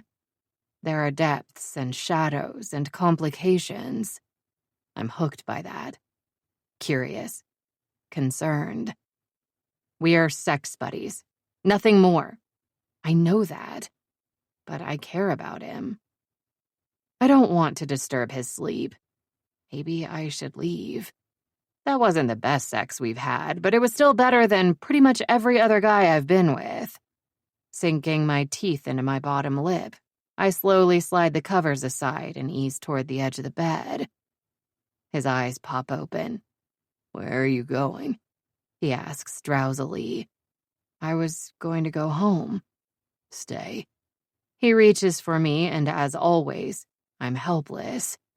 I didn't really want to go home that much anyway. I snuggle into him. He wraps his arms around me, and his breathing slows again. I don't need a nap, but being enveloped in this warm, soft cocoon, the slow thud of his heart against my chest, makes me a little sleepy too. So I close my eyes and let myself fall. I wake up with Brandon watching me. He smiles. I touch his cheek. You look better. Uh-oh, how did I look before? Tired. Yeah. One corner of his mouth lifts higher. I was. I feel a lot better now. Good. Sorry I fell asleep. That's okay. You needed sleep. Yeah. And now I'm starving. I grin. Oh. But I don't want to get out of bed. I narrow my eyes at him. Are you asking me to cook for you? No. He stares back at me. That's not what I meant. I could cook, I say. He shakes his head. No, I'll order something in. He reaches for his phone on the bedside table and unlocks it. Ah, fuck. What? My phone's been blowing up. I didn't want to look at anything this morning. He wrinkles his nose. Maybe I can handle it now. But first, food. He scrolls through his screen. There's a place near here. Do you like Greek food? Sure. I guess I'm staying. I lay and watch him swiping at his phone to place the order. Then he settles back into his pillows, stuffing a couple of big fat ones behind him. Okay, I'm going in. I laugh. You sound like you're heading into battle. Social media is pretty much the same thing. I pout and frown. I guess I've never experienced what you guys do, being famous. It's fucking scary sometimes. Stay close, I might need you. Amused, I shift closer. I'm here for you, big guy. Okay, well, the good news is that Schneider's okay. He has a concussion. They released him last night after checking him out. That's good. I watch his face as he reads and talks, enthralled if I'm being completely honest. The guys are all texting Cookie to see how he is and standing up for him. His eyebrows pull together over his nose. He's not replying to anything. He keeps reading, sometimes aloud to share comments with me. Jesus, some of these people. He closes his eyes. Some of the fans are so pissed off at Cookie they want their team to hurt him the next time they play us. My stomach rolls. That's terrible. I guess it's not surprising. Fighting's part of hockey, and sometimes we do fight to avenge a teammate. But they're saying some really ugly things. Shit, maybe I shouldn't have looked. He drops his phone. Then he picks it up. No, I need to know what's going on.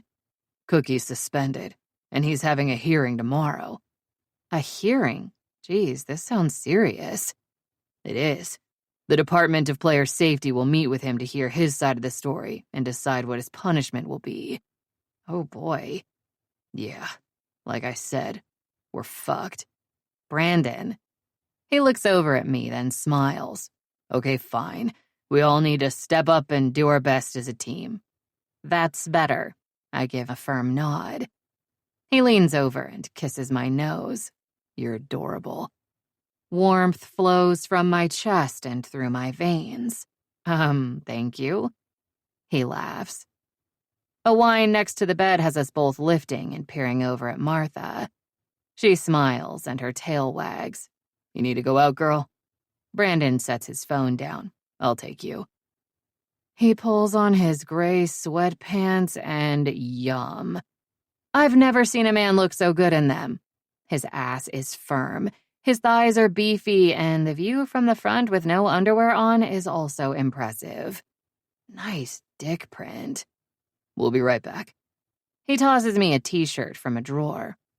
Okay. I watch Martha follow him eagerly out of the bedroom. I pull on the t-shirt. It's huge. Wonderfully scented. I run a hand over the soft cotton and inspect the graphic on the front that says, "Talk earthy to me." Brandon is a tree hugger? Interesting.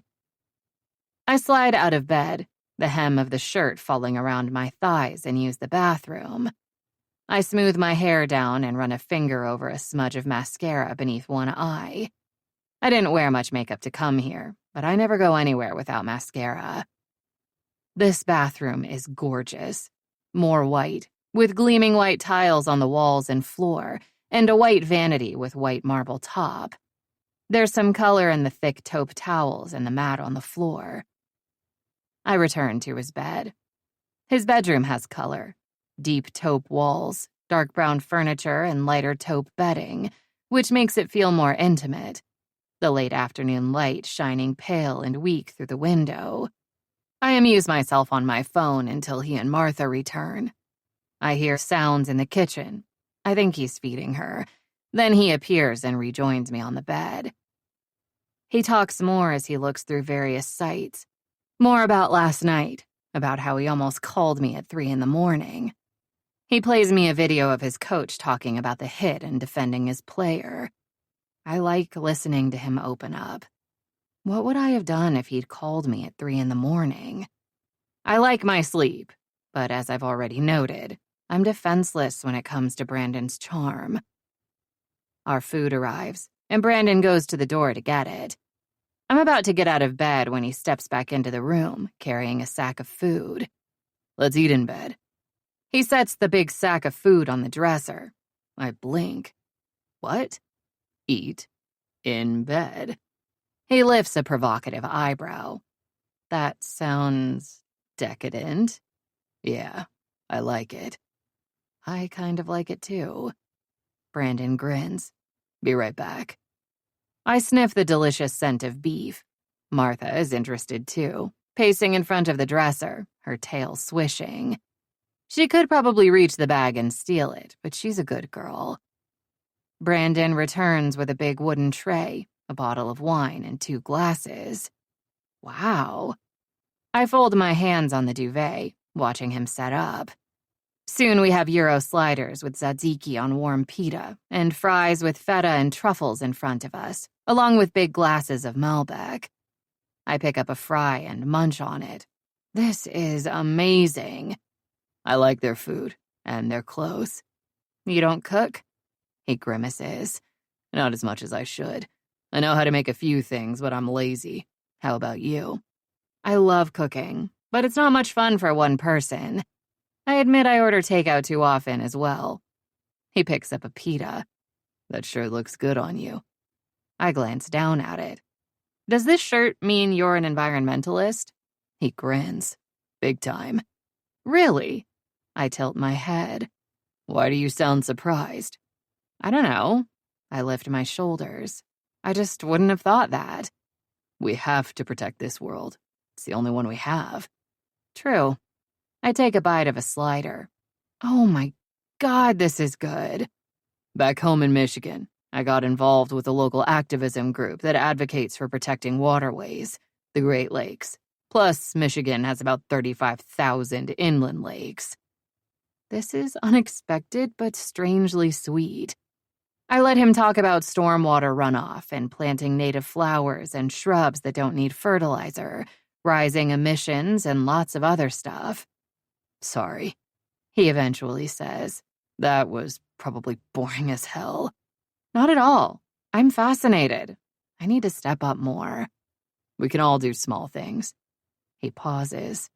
Wow, I actually forgot about the shit show happening in the hockey world for a while.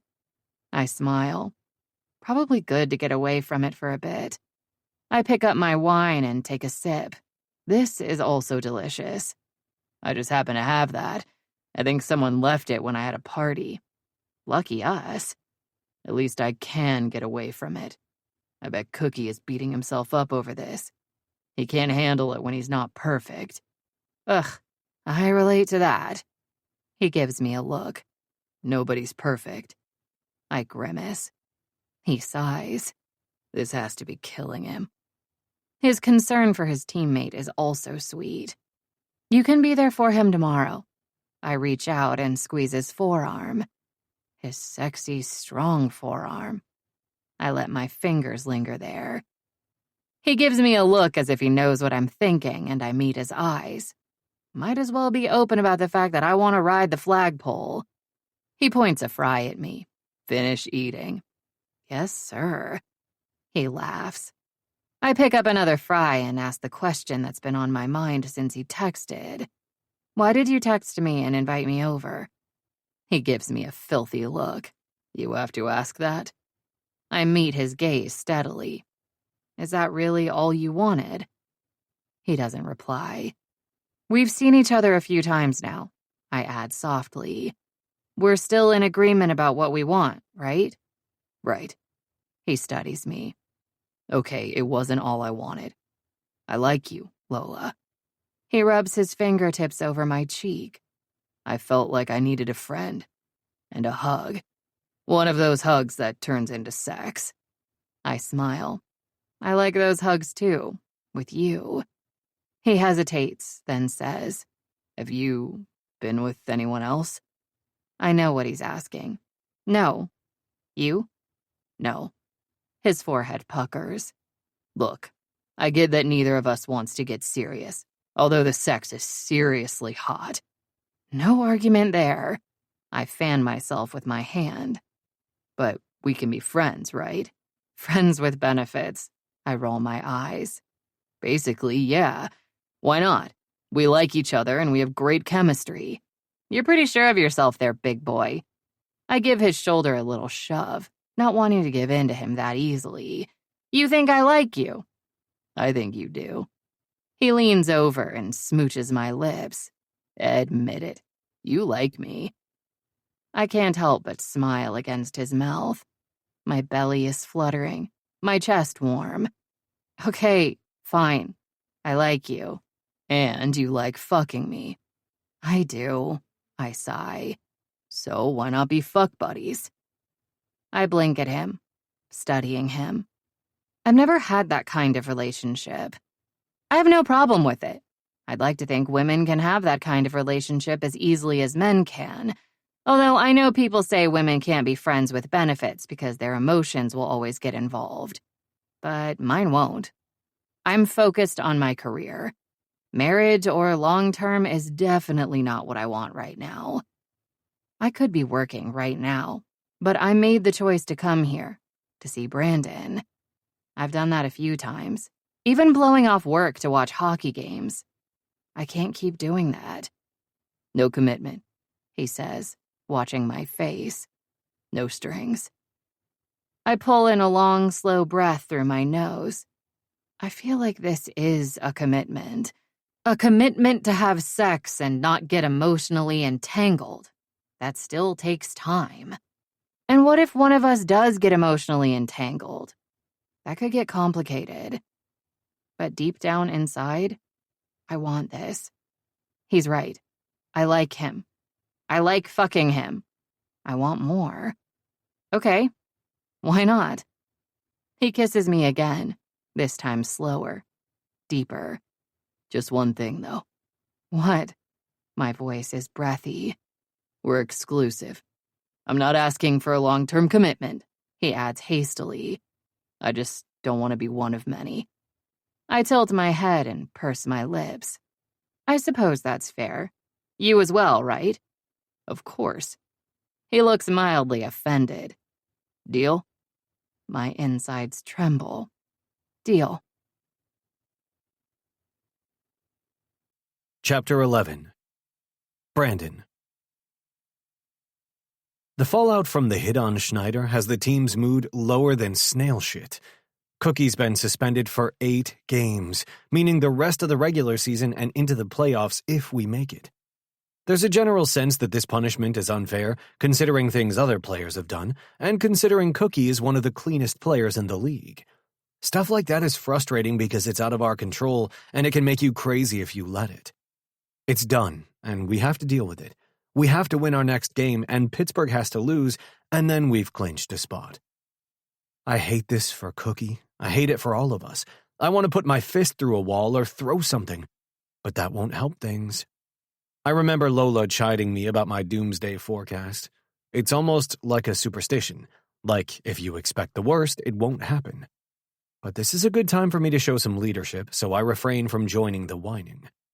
Okay, guys, I speak up just before we go on the ice for practice. We can't change what happened. We vented about the suspension, but we need to let it go and move forward. Bitching about it won't help. I get somewhat surprised looks from some of the guys, nods from others. I know this is a shitty situation, but enough of the gloom and doom, okay? Gunnar, you played fantastic the other night, really solid and net. You kept us going. We need you to stay like that. Jammer, you were on their offense like pastrami on rye. That gets a surprised laugh from the guys. Seriously, just keep that up. What did we learn from that last game? Before things went to shit, I add. We're good when we play our game, Bergie says, helping me out. Up-tempo, fast-paced, lots of physicality. Right. We need to stick to that. This is it, guys. We can't just hope we make the playoffs. We have to work for it. Yeah! Bergie punches the air. Let's work for it. Let's do it. We head out onto the ice, and I try to set an example there, too, busting my ass. After practice, the media frenzy outside the dressing room is wild. Cookie is talking to the media shortly, and the room where the press conference is being held is packed. I give Cookie a clap on the shoulder as he walks by me. You got this. He barely nods. I can see the strain on his face. The rest of us eat the lunch the team provides in the player lounge. The atmosphere feels marginally lighter than earlier, but I can tell we're all thinking about Cookie facing a firing squad across the hall. I'd be peeing my pants, Beef says. Thank fuck that time I got arrested I didn't have to face the media like this. You got arrested? Halsey asks. What the hell for? Beef's eyes shift. It was nothing. Assaulting a woman? Maury says easily. Halsey's mouth falls open. Seriously? No, Beef scowls. I mean, that's what the charge was, but it wasn't like it sounds. We were flirting. You were flirting, Bergie corrects. Okay, yeah, Beef admits. I was drunk, okay? I thought she was interested. I grabbed her ass. A collective "oh" fills the room. I know, stupid. Beef rubs his forehead. After that we left, but I went back to apologize to her and she called the cops. Now it's an ooh. I had to do a public apology, he continues, but that wasn't as bad as this. Wow, Halsey says. I did not know that. You were new here at the time, Beef says. Public apologies are scary shit, Bergie adds. Not as scary as being chased by Freddy Krueger, Nate says. We all look at him. He grins. Right? Who's scarier, Freddy Krueger, Jason Voorhees, Michael Myers, or Ghostface? We all ponder that. Oh, Christ, Freddy Krueger is the scariest, I say with a shudder. I had nightmares about him. On Elm Street? Bergie asks. You know it, I smirk. The others groan. We get into a heated discussion about who's the scariest until we hear the sounds of the presser breaking up. Do you think Cookie will come back? I ask. Doubtful. Millsy shrugs. He's probably the closest to Cookie. He and Emery broke up. I gape at him. Jesus, really? Cookie and Emery haven't been together that long, but Cookie seems really into her. And despite being the team owner's stepdaughter, she seems like a sweetheart. That sucks, especially now. I guess it's none of my business what happened. He's being an idiot, Millsy says, but he's kind of fucked up right now. We'll give him some time. Keep an eye on him. He, Halsey, and Cookie all live in the same apartment building. Good. Let us know if there's anything we can do. Thanks, man. We go to the meeting room for Coach to talk to us. I know some of you are thinking we have a big challenge to deal with, he says, but it's actually an opportunity, a chance for us to rise, to show what we're really made of. No excuses. This team doesn't depend on any one person to win. We do it together. He looks around the room. All of us. Remember, tough times don't last. Tough teams do. We're all listening. Coach does have a way of motivating us. We can do this. We all have to step up. Bergie reinforces Coach's message like the leader he is, along with Nate and Jabo. Like Bergie, Nate's been around a while with a lot of experience, so they're great at helping the younger guys deal with stuff like this. I've been around a while too. Nobody's ever seen me as a leader in the room, despite the fact that I'm older than a lot of the guys. I'm just the unattached single guy who likes to have a good time. Maybe it's time for me to step up even more. We have our last road trip of the season to Pittsburgh and Detroit. I get 1 goal in Pittsburgh, helping us win 3-1. Dad drives into Detroit to come to the game with my Uncle Brian and my cousins Ryan and Caleb, who are a little younger than me. We all get together in the afternoon. They're excited to watch me play live. It's really cool ending the season here, I say. As a Michigan boy who grew up a Detroit fan, it's always fun to come home to play. It always gives me a little extra zip in my game. I'll never forget the first time I played here. Half of Grand Rapids came to watch. Such a rush. We talk about what happened to Cookie, which has been a huge nightmare for him and his family because of rabid fans on social media. And not even online, Dad adds. People were actually threatening his parents. He shakes his head. What is wrong with people? Uncle Brian shakes his head. I mean, this city has some enthusiastic fans too, but that's just never acceptable. I get 2 goals and an assist for the win. We make the playoffs. The adrenaline is flowing, things are clicking for us. This is a good time to be peaking. We've shown ourselves we can do this without Cookie. He seems to be doing better. He's coming to practices, watching the home games from the press box. We'll be glad to have him back in the lineup, though. We feel like celebrating after the game, but we have a flight. We get home around 11 since it was an early game, and this time I give in to my impulse and text Lola. Hey, Marlon. Sure, come over, she texts back. The Marlon bit makes me smile. How about we go out for a drink somewhere? I feel like celebrating.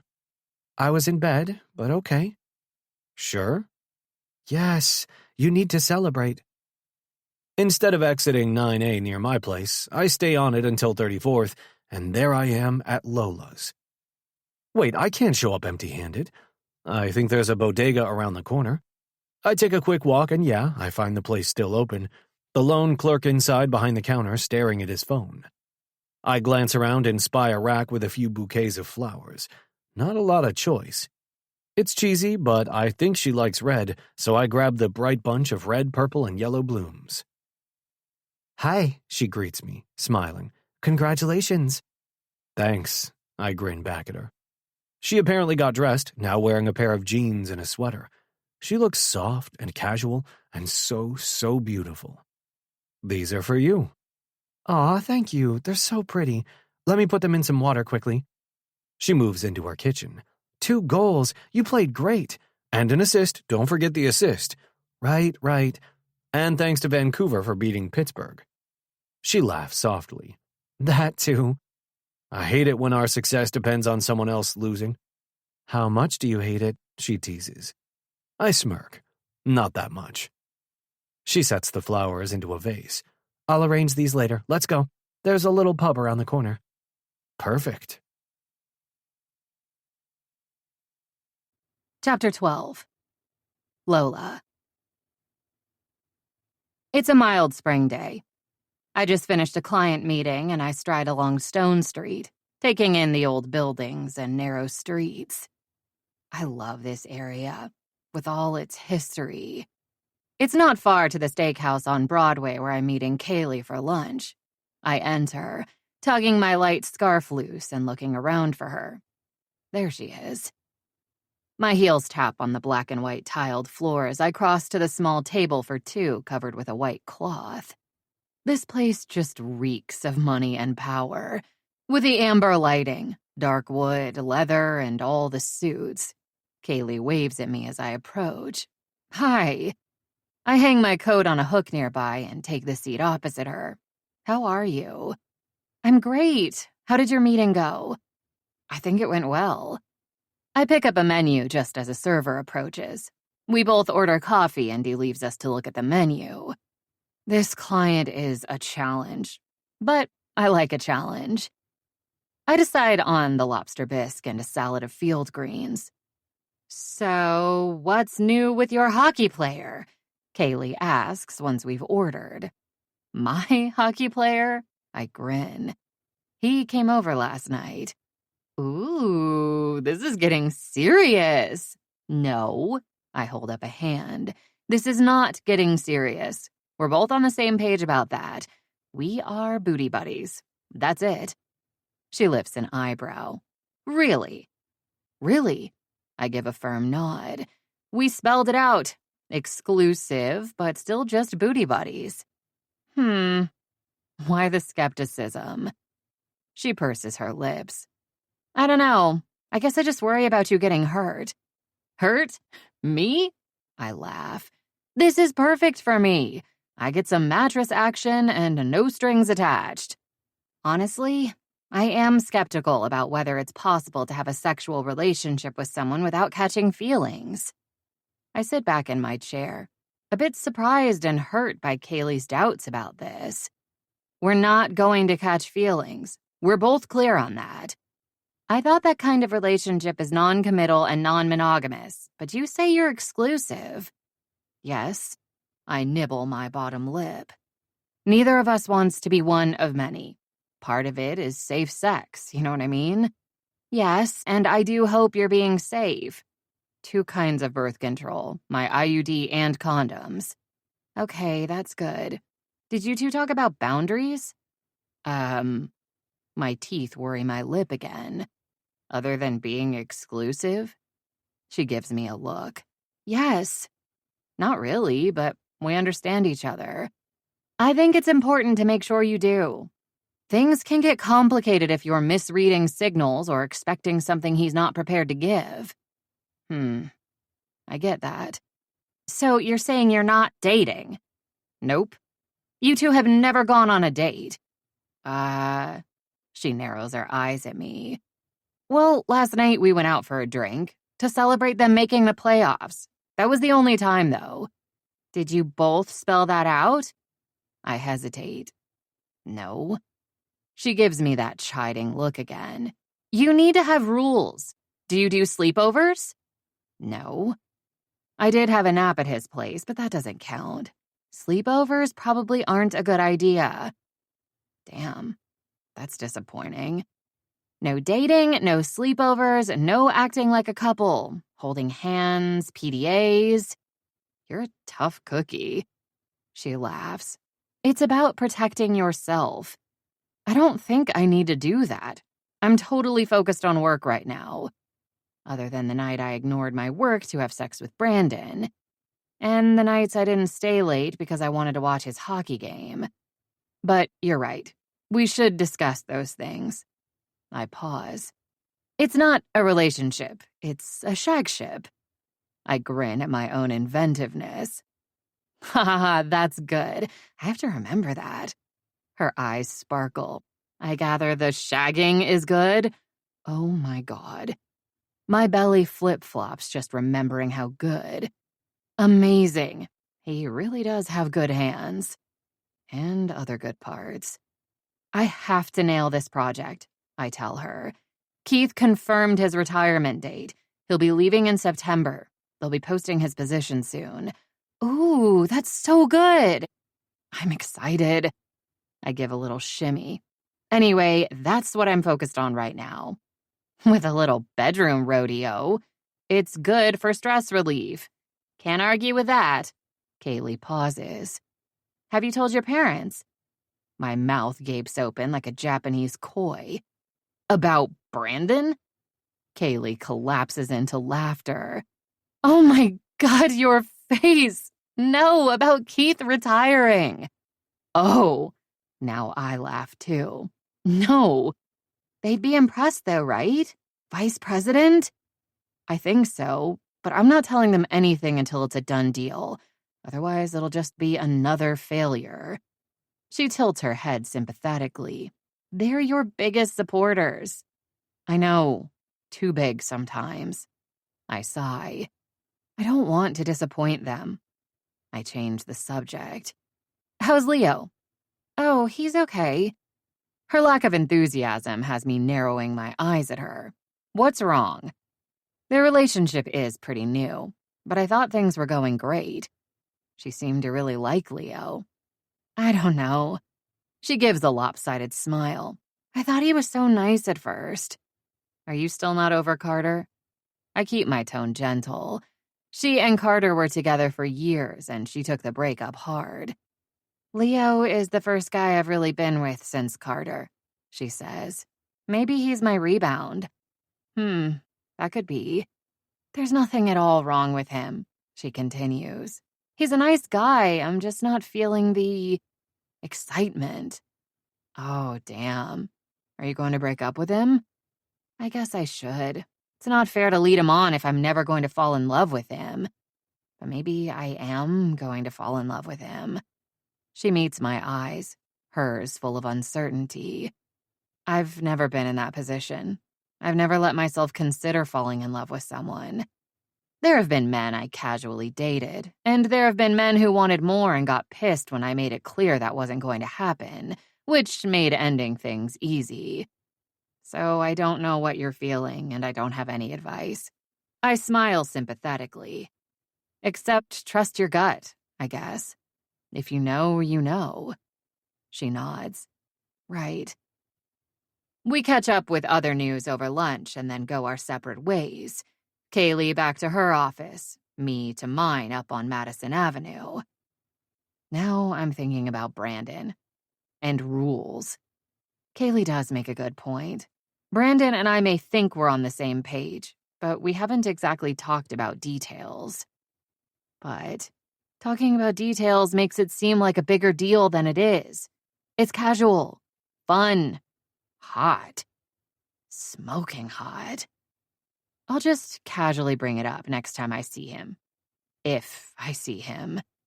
Wait, that's a depressing thought. Which clearly means that's something we should talk about. If one of us wants to end this shag ship, we need to be upfront and tell the other person. Okay, maybe we do need to have some boundaries. Chapter 13. Brandon. There's a meme I've seen that says, life will be postponed due to playoff hockey until further notice. It's for fans, but it applies even more to the players. We now have no life outside of hockey. We have home ice advantage and we're playing against the New Jersey Storm.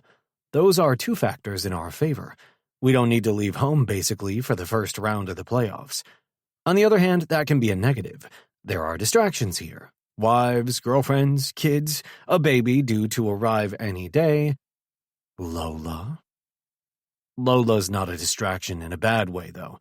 She makes no demands on me, expects nothing from me other than sex. She's a good distraction because we all know that myth about athletes not having sex before a game is indeed a myth. That said, she has a life, and she's busy.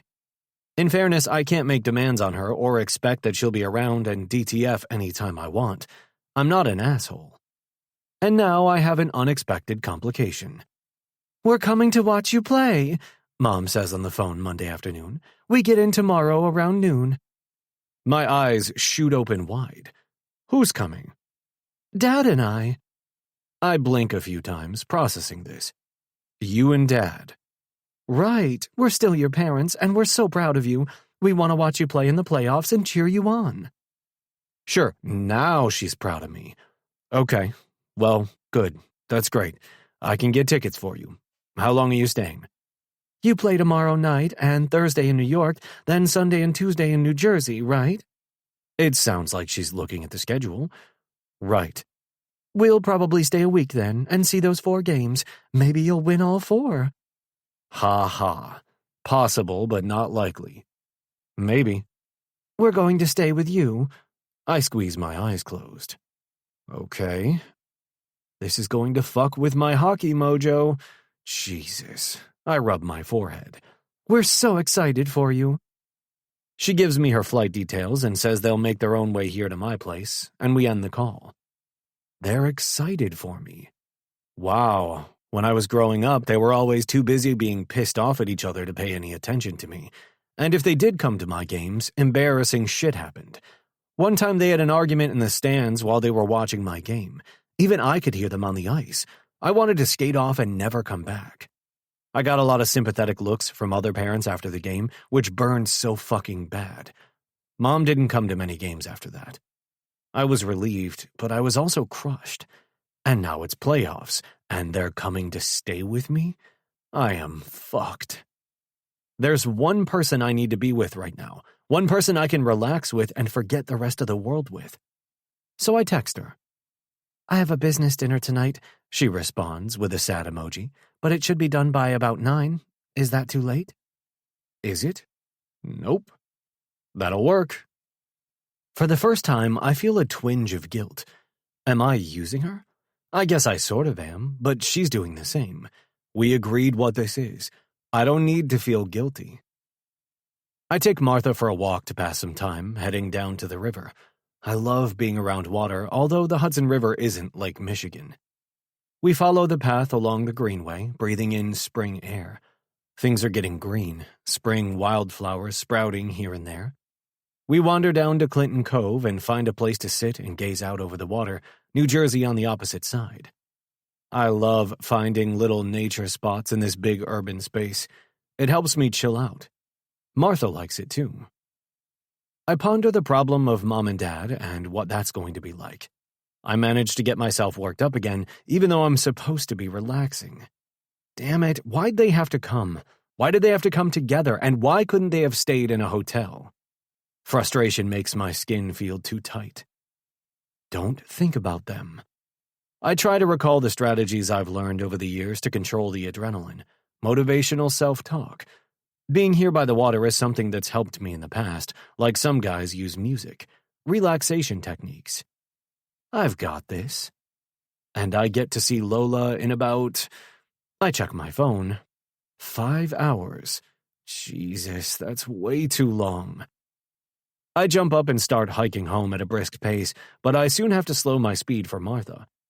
The signs of her aging give me a little stab in my heart region. What the hell am I going to do when she's gone? As I pass a flower shop, I pause. We step inside. Wow, it smells amazing in here, so green and fresh. I look around. I spy an arrangement of small plants and move toward them. Are you interested in succulents? I look up at the sales clerk smiling at me. Why does that sound dirty? Jesus, I'm a pig. I don't even know what they are. I smile back. I pause, then for the sake of simplicity say, my girlfriend likes plants, but she doesn't have one like these.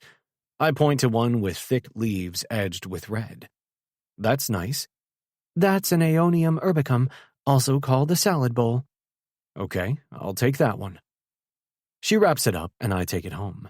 I pass more time by cleaning my apartment, making up the bed in one spare bedroom with clean sheets, and eating a healthy dinner of salmon, brown rice, and broccoli.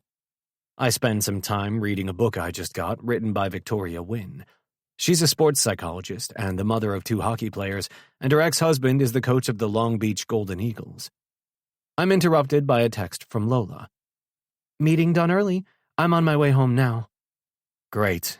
See you soon. And I'm out the door faster than a bee-stung stallion. I nearly lose my mind trying to find parking and end up in a parking garage a couple of blocks away from Lola's place. Stupid drivers are pissing me off, and the parking lot attendant is an asshole.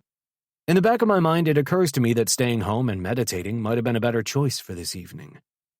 Too late now. Finally, Lola lets me into her apartment. It hasn't even been a week since I was last here. We tried to get together on the weekend, but I was busy with the team and she had something going on with her friends. Hey, she greets me with that sunny smile. Hi, beautiful. Instantly, tension eases out of my body. I just want to look at her and smile at her. And yeah, fuck her. But not yet, not right away. First, I just want to be with her. I kiss her forehead. How are you? I'm good. Come on in. Here. She tips her head. You brought me something again. Yeah, it's small. She opens the paper wrapping to see the small plant. Oh, it's so pretty. There's information in there about the kind of plant it is and how much water it needs. I love it, thank you. She goes on her toes and kisses me. My chest goes spongy and warm. She's wearing a soft lounge outfit, gray, with leggings and a long, loose top. The waves of her hair are messy, and she looks so pretty. A laptop sits open on the coffee table in front of the couch. Working? Yeah. She rolls her eyes with a guilty little smile. Guess what? What? I sit on the couch. They posted Keith's position, the VP job. Oh, wow, the one you've been waiting for. Yes. She gives an excited little grin and dance. It's so fucking cute. So I'm working on my resume. Don't they already know everything about you? Yes, but we still have to formally apply, so I'm trying to tune up my resume with all my accomplishments and awards over the years. I bet you have lots, Superwoman. I smile. She laughs. I have a few. When is he leaving? She tells me all about it, along with things that have been happening with the project she's working on. I'm interested. I ask her questions to understand more of what she's talking about. She's so damn smart. Would you like a drink? Beer? Wine? No thanks. No alcohol today. Tomorrow's a big day. Right. Are you ready? Fuck no. I sigh and tell her about the call from my mom. Oh my God, they're coming together? Yes. I can't believe it. Didn't I say it sounds like they still love each other? Fuck me, you did. I leaned my head back and laughed dryly. If that's love, I want nothing to do with it. Oh, Brandon. Her voice is like velvet. Is it that bad? I don't look at her, my head's still back. You don't want to hear about my messed up family. Tell me, I can see this is bothering you. When people poke at me about things I don't want to talk about, I close up. I feel that happening now. Even though it's Lola and I know she's not being nosy, that it's because she cares, it bugs me. I'm fine. I lift my head and grin. Our family motto is, well, that escalated quickly. She laughs, though her eyes are still shadowed with concern. I'm sorry, and now they're coming to stay with you. Yeah. You should have told them no. I tilt my head. I don't think they actually asked. She laughs lightly. Even so, it's your place. You could say it doesn't work for you to have them staying with you when it's the playoffs. I let her words sink in. You're right. I guess I could have said that. It's about boundaries. She pauses, nibbling her bottom lip. Speaking of boundaries, you and I need to have a conversation about that. What? I frown. Is she pissed that I pick random times to come over? Shit, I knew I was being an asshole. No, you're not. Why would you say that? It's just... Well, I was talking to Kaylee about it, and she made some good points, and I thought to prevent misunderstandings, maybe we should clarify a few things. Like, we did agree we'd be exclusive while we're doing this FWB thing. FWB? Friends with benefits. My lips twitch. Right. So, what else? Well, safe sex. We've been using condoms, but I didn't tell you that I have an IUD. You should know that. Okay, fair enough. I pause. Does that mean we can forego condoms? She purses her lips. Maybe, if we both have test results and we're definite about being exclusive. I can do that. Okay, me too. And, dating. We're not dating, right? Right, but I consider that. It would be okay if we went out to eat occasionally, right? She purses her lips. That sounds like a date. It's a meal. Her small chin sets. I suppose once in a while a meal would be okay. I mean, it's not that much different than eating a pizza here. Right. Also, Kaylee says no sleepovers. What? Hell no. Her eyes fly open. No. We haven't done that. But we might. Sometimes it's a pain in the ass getting up in the middle of the night to go home. True. I fold my arms and set my jaw. I'm not agreeing to that one. Her long eyelashes flutter. Okay. She's a super businesswoman, but I think I've rattled her. I try not to smile. Anything else? Well, if one of us wants to end this, we should be upfront with the other and say so, rather than just ghosting. Agreed? Definitely. I wait. Are we good? She nods, her mouth curving into a reluctant smile.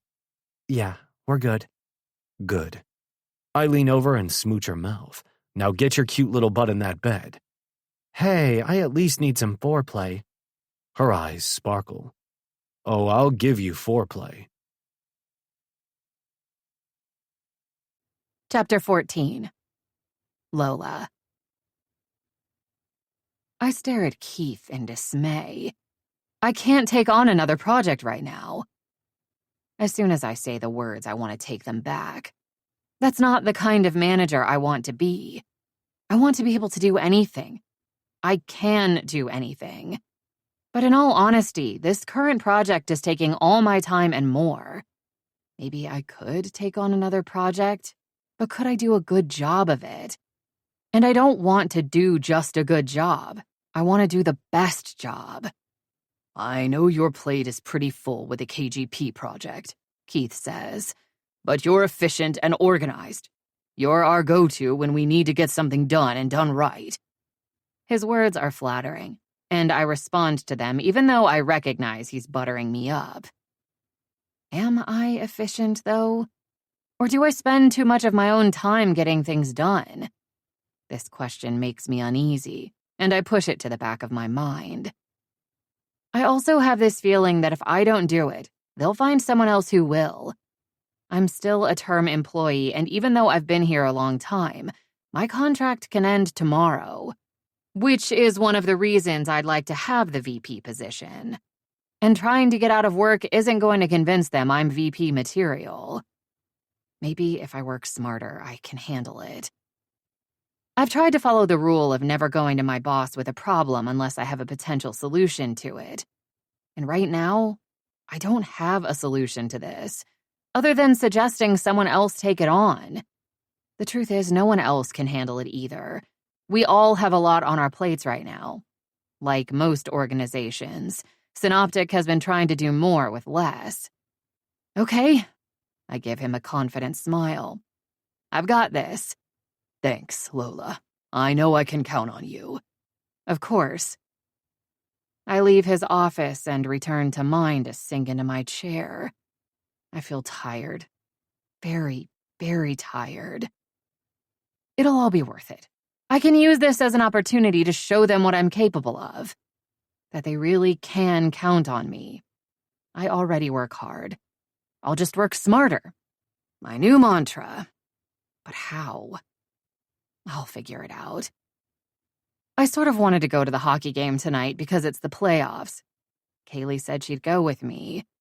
But now I'll spend my evening here in my office reviewing all the project materials and start working on my change management strategy. Around 6, Zane pokes his head into my office. Oh, hey, you're still here. Yeah, I will be for a while. I smile. You're heading out? Yeah, a few of us are going to Fitzgerald's to watch the hockey game. Bears versus Storm. Want to join us? I didn't know you're a hockey fan. Ah, yeah, I love hockey. It's tempting. I don't hang out with people from work often, and it would be fun. Plus, Brandon's playing, and I want to watch the game. I swallow a sigh and shake my head. Thanks, but I have so much to do with this new project. Yeah, look, tomorrow I can take some stuff off your hands. I can work on the survey results for your stakeholder report. Maybe. I smile. Okay, we'll talk tomorrow. A while later, I pop out to pick up a Baja shrimp salad from a nearby taqueria. I eat it at my desk, thinking about Brandon. Is he nervous? Does he get nervous before a game? Before a playoff game? How are things going with his parents? I'm glad they're here for him, and hopefully they're aware of what he needs and more concerned about that right now than their own issues. I hope he plays well tonight.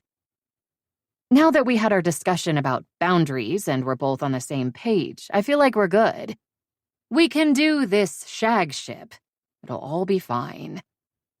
I can't ignore the lump of disappointment sitting in my belly that I can't watch the game. I keep checking the NHL app for updates on the score as I work, which isn't helping my focus. Did I mention that I'm tired? Around 9, with the Bears leading 2-1, I call it a night and leave the office. I find a radio station that's playing the game and listen on my earbuds as I ride the train home, embarrassing myself by cheering out loud when the Bears score. It sounded like Brandon scored. Turns out he assisted, but that's still good. I want them to win. The game ends as I walk into my apartment. A 3-1 victory. Yay! I'm exhausted, but that lifts my mood. I toss my coat onto a chair, kick off my shoes and leave them on the carpet and head to my plants. Hello, boys and girls, I croon. I'm home late, I know. How are you doing today? I touch my philodendron. Phoebe, you're looking a little scraggly. You need a trim. We'll do that this weekend. I'll have a glass of wine and read in bed for a while, then get an early night so I can be ready for tomorrow.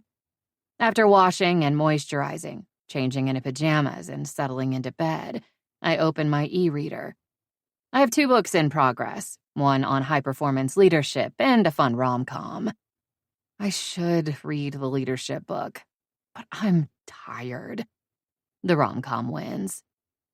I sip my wine and sink into my deliciously soft bed as I read. I'm startled by my phone buzzing. I reach over for it. I'm downstairs. Can I come up? Brandon. Huh. I didn't expect to see him at all during the playoffs. I text back. Sure. A tingle of excitement shoots through me. I throw my legs over the side of the bed, push my feet into fluffy pink slippers, and cross to the door to await him. It only takes a minute for him to arrive. He walks in, freshly showered and smelling spicy clean, his hair a bit damp at his temples. He's dressed in another fabulous suit, this one a deep, deep green. His crisp white shirt is background to a rust-brown tie that matches his leather shoes. He lifts his arms in a cheer. I laugh. I heard! Congratulations! Come in. He grins and walks in, unbuttoning his suit jacket. I close the door behind him. I didn't expect to see you. I didn't either. He makes a face and sits on my couch, apparently quite at home. I like that. I can't go home, he says. My parents are fighting. Oh my God. I sit cross-legged on the couch, facing him, a knot tightening in my stomach. You're kidding. I wish. He rubs his face. They fought all day. What are they fighting about? How to get to the arena, what to eat before, which goalie the Storm will start, who should sleep on the couch. You name it. They were even arguing about whether I should have a game day nap. My eyes widen. You always have a game day nap, right? I'm not messing with my routine now. Those are, I know, ridiculous. His head falls back. I just wanted some peace and quiet before I go home. I told them not to wait up for me. Oh, I'm so sorry. This sucks that you can't even go home after a game. And here I was so hopeful that they were here for him. I guess I did it to myself. He closes his eyes. I'll know better next time. Well, at least they're here. Obviously, they care about you. I don't know what their problem is, but I'm annoyed on Brandon's behalf. I slide in closer and snuggle up to him. What does that mean? Nothing. There he goes being evasive again. I want to know what's going on with him. He slides his arms around me and we sit in silence. Finally, he says, I won't stay long. Just needed a little respite. I get it. As always around him, I'm turned on. A faint heaviness aches low in my belly. I'm ready for him to carry me over to the bed, but he's not making any move to do that. That's okay. He just expended a lot of energy. How was your day? He murmurs, eyes still closed. Shitty. He opens one eye to peer at me. I smile, but fine. What happened? My boss gave me another project to work on. Oh, that's bad?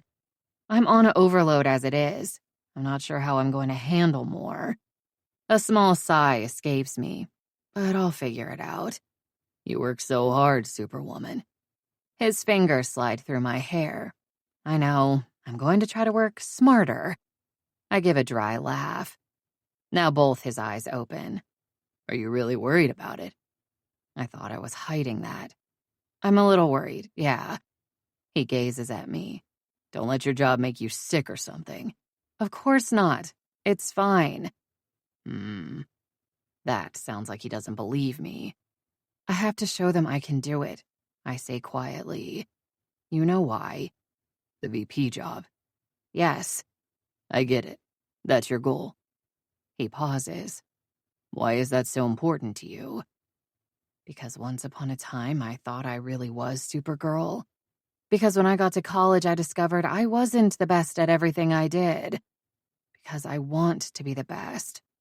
Because I want my achievements to be real. I say none of those things. It's a permanent job, and I'd be in charge. He nods slowly, stroking my hair again. Tension eases out of me. Tension I didn't even realize I was storing in my muscles. I relax into him, my cheek on his chest. This is nice. Yeah. His hand slips under my pajama shirt and strokes my bare back. Tingles flow through my veins, but he doesn't take it any further than that. And when his hand stops, I realize he's dozed off. My heavy eyelids drop down and I doze off too. I wake with a small start. I think I drooled on Brandon's beautiful shirt. I rub my fingers over it. Hey, I whisper. Do you want to go to bed? His eyelids flicker, then open. Shit. I fell asleep, I'm sorry. That's okay. I better get home. He kisses my forehead. Okay. I drag myself away from him, feeling a tug like a magnet. He stands and stretches, then winces. What's wrong? Just a twinge in my shoulder. Took a hard hit into the boards from that asshole Garnier. Are you okay? Oh, yeah. I'll get it checked out tomorrow. They'll do some magic shit to it. He smiles. I stand and follow him to the door. Be safe out there. Yeah, I'm good. Thanks for putting up with me. No problem. I smile up at him and touch my fingertips to his beard stubble. Good luck in your next game. Thanks. Good luck to you too, with your new project. Thank you. I lean against the door when he's gone. It's just after midnight. He wasn't here that long. We didn't bang. That's weird. But inside, I feel strangely warm and content. Superwoman. That's right. Damn it. Chapter 15. Brandon. I survive my parents' visit. They talk about coming back if we make it to the next round of the playoffs, which we will if we win tomorrow, since we won the first 3 games. I'm thinking maybe I'd rather lose. Just kidding. But we lose. That makes us more determined to wrap things up, and we win Game 6 in New Jersey. Pittsburgh and Washington are still playing, so we have a break for a few days before the second round. But when I say break, I mean we're busting our asses in practices. And now that my folks are gone, I'm really trying to focus on hockey and staying healthy. Light workouts, lots of stretching, physical therapy sessions for the minor bumps and strains we all have, massages, and eating healthy. What I'm not doing? Fucking. I feel stupid for going over to Lola's place that night. I showed up unannounced, fell asleep on her couch, and left without giving her a single orgasm. What the fuck? I have texted her, just casually. We talked on the phone a couple of times because I don't have the patience to type long messages. She congratulated me on our series win. Sounds like she's working long hours. I don't like that for her, but she says she loves her job, and I get that. I'm focused and dedicated too right now. I hope this pays off for both of us. It turns out my dad can't get time off from work to come to New York again so soon, so I don't have to deal with that distraction. And yet, I kind of liked it that they cared enough to come, and that they were both in the stands watching me play. That didn't happen very often when I was a kid. Pathetic. I don't need my parents cheering me on. I see Lola once before the next round of the playoffs start. I convince her to let me take her out for dinner. It's not a date. We end up playing Pittsburgh in the second round. They've been a pain in our asses all season. There's some bad blood between us after some intense physical games, and I start the first game off with a hard hit against one of their top scorers. That sets the tone, and there's a lot of slamming and smashing through the whole series. Playoff hockey is intense, physically and mentally, and by the time we've won round 2 in 6 games again, I'm exhausted. And yet I'm wired.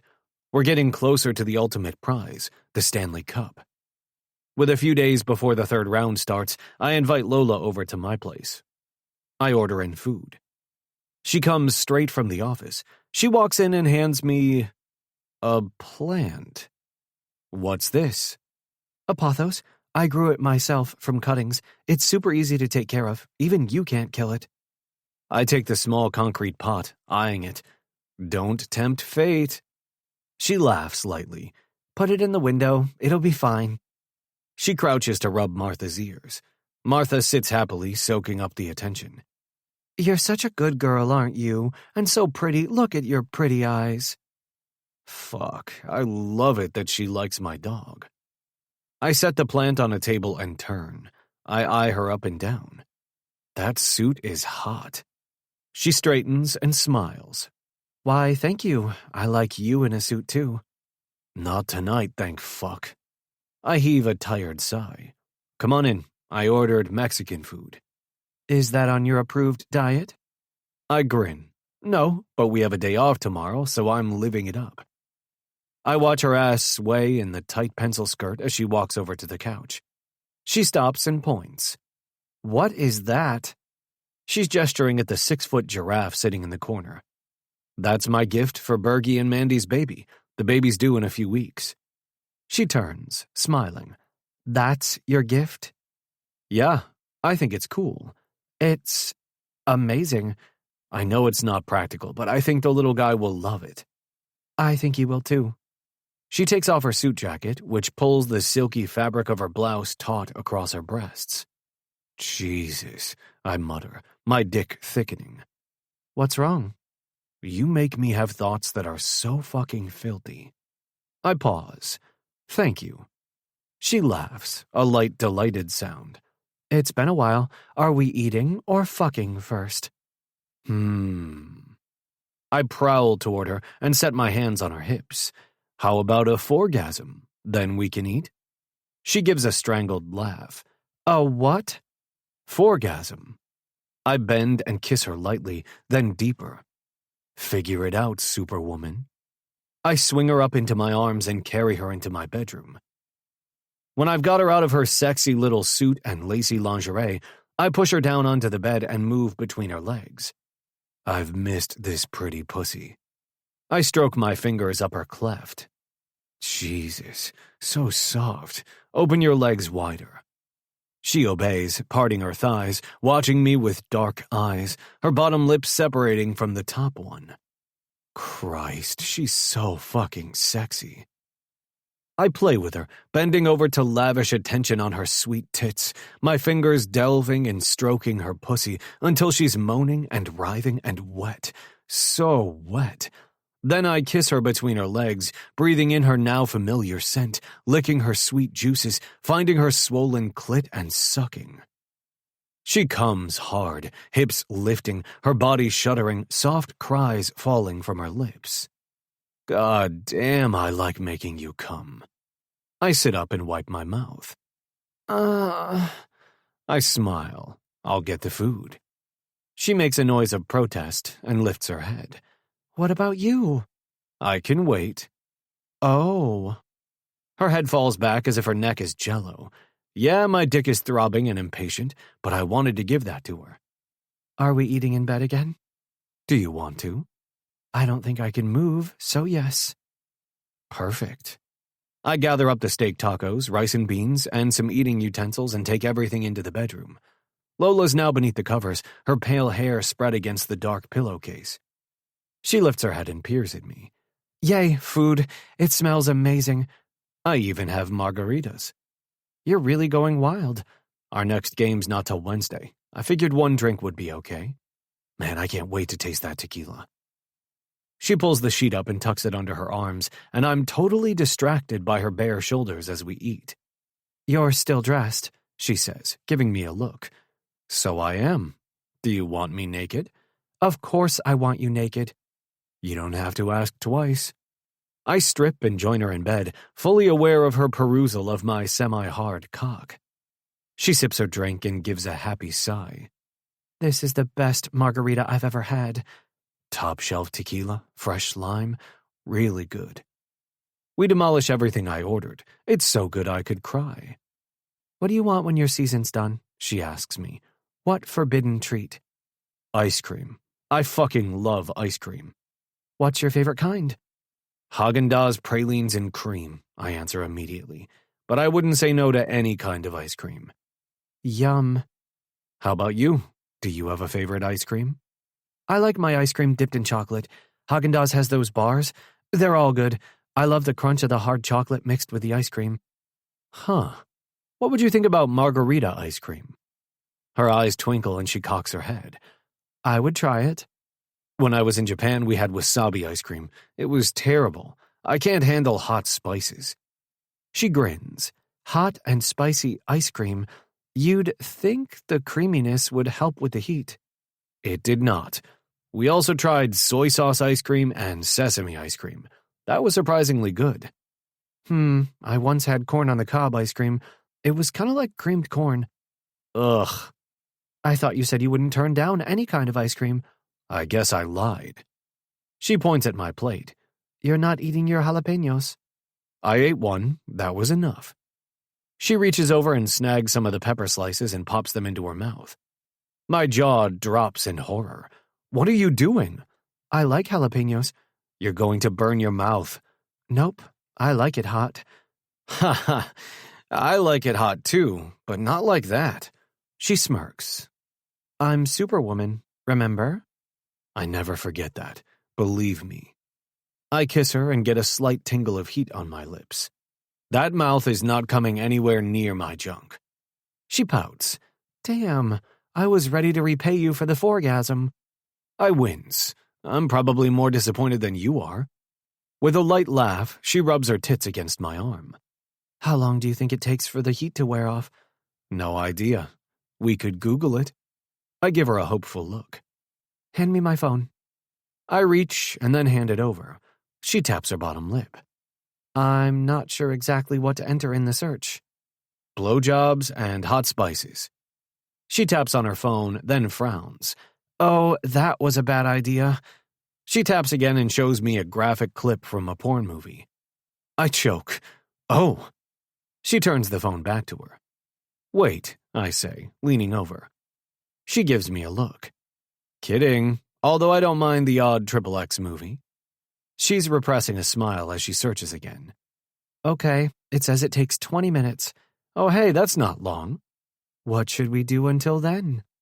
She slides down under the covers and gives me an innocent look. Good thing I love that pussy. I meant a hand job. Oh, okay then, but could you go wash your hands? Giggling uncontrollably, she rolls out of bed and disappears into my bathroom. Use lots of soap.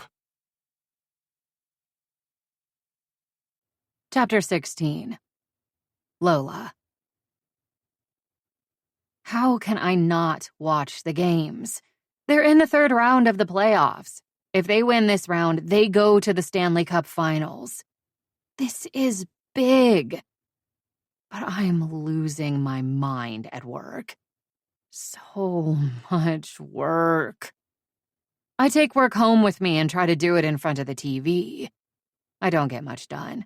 I keep watching the game, cheering for the Bears, groaning when Tampa Bay scores. The Bears lose the first game, which isn't a good omen, but they win the second, so that's good. Brandon texts me. Hey, guess what? Bergie had his kid. I smile. Congratulations to them. Everyone doing okay?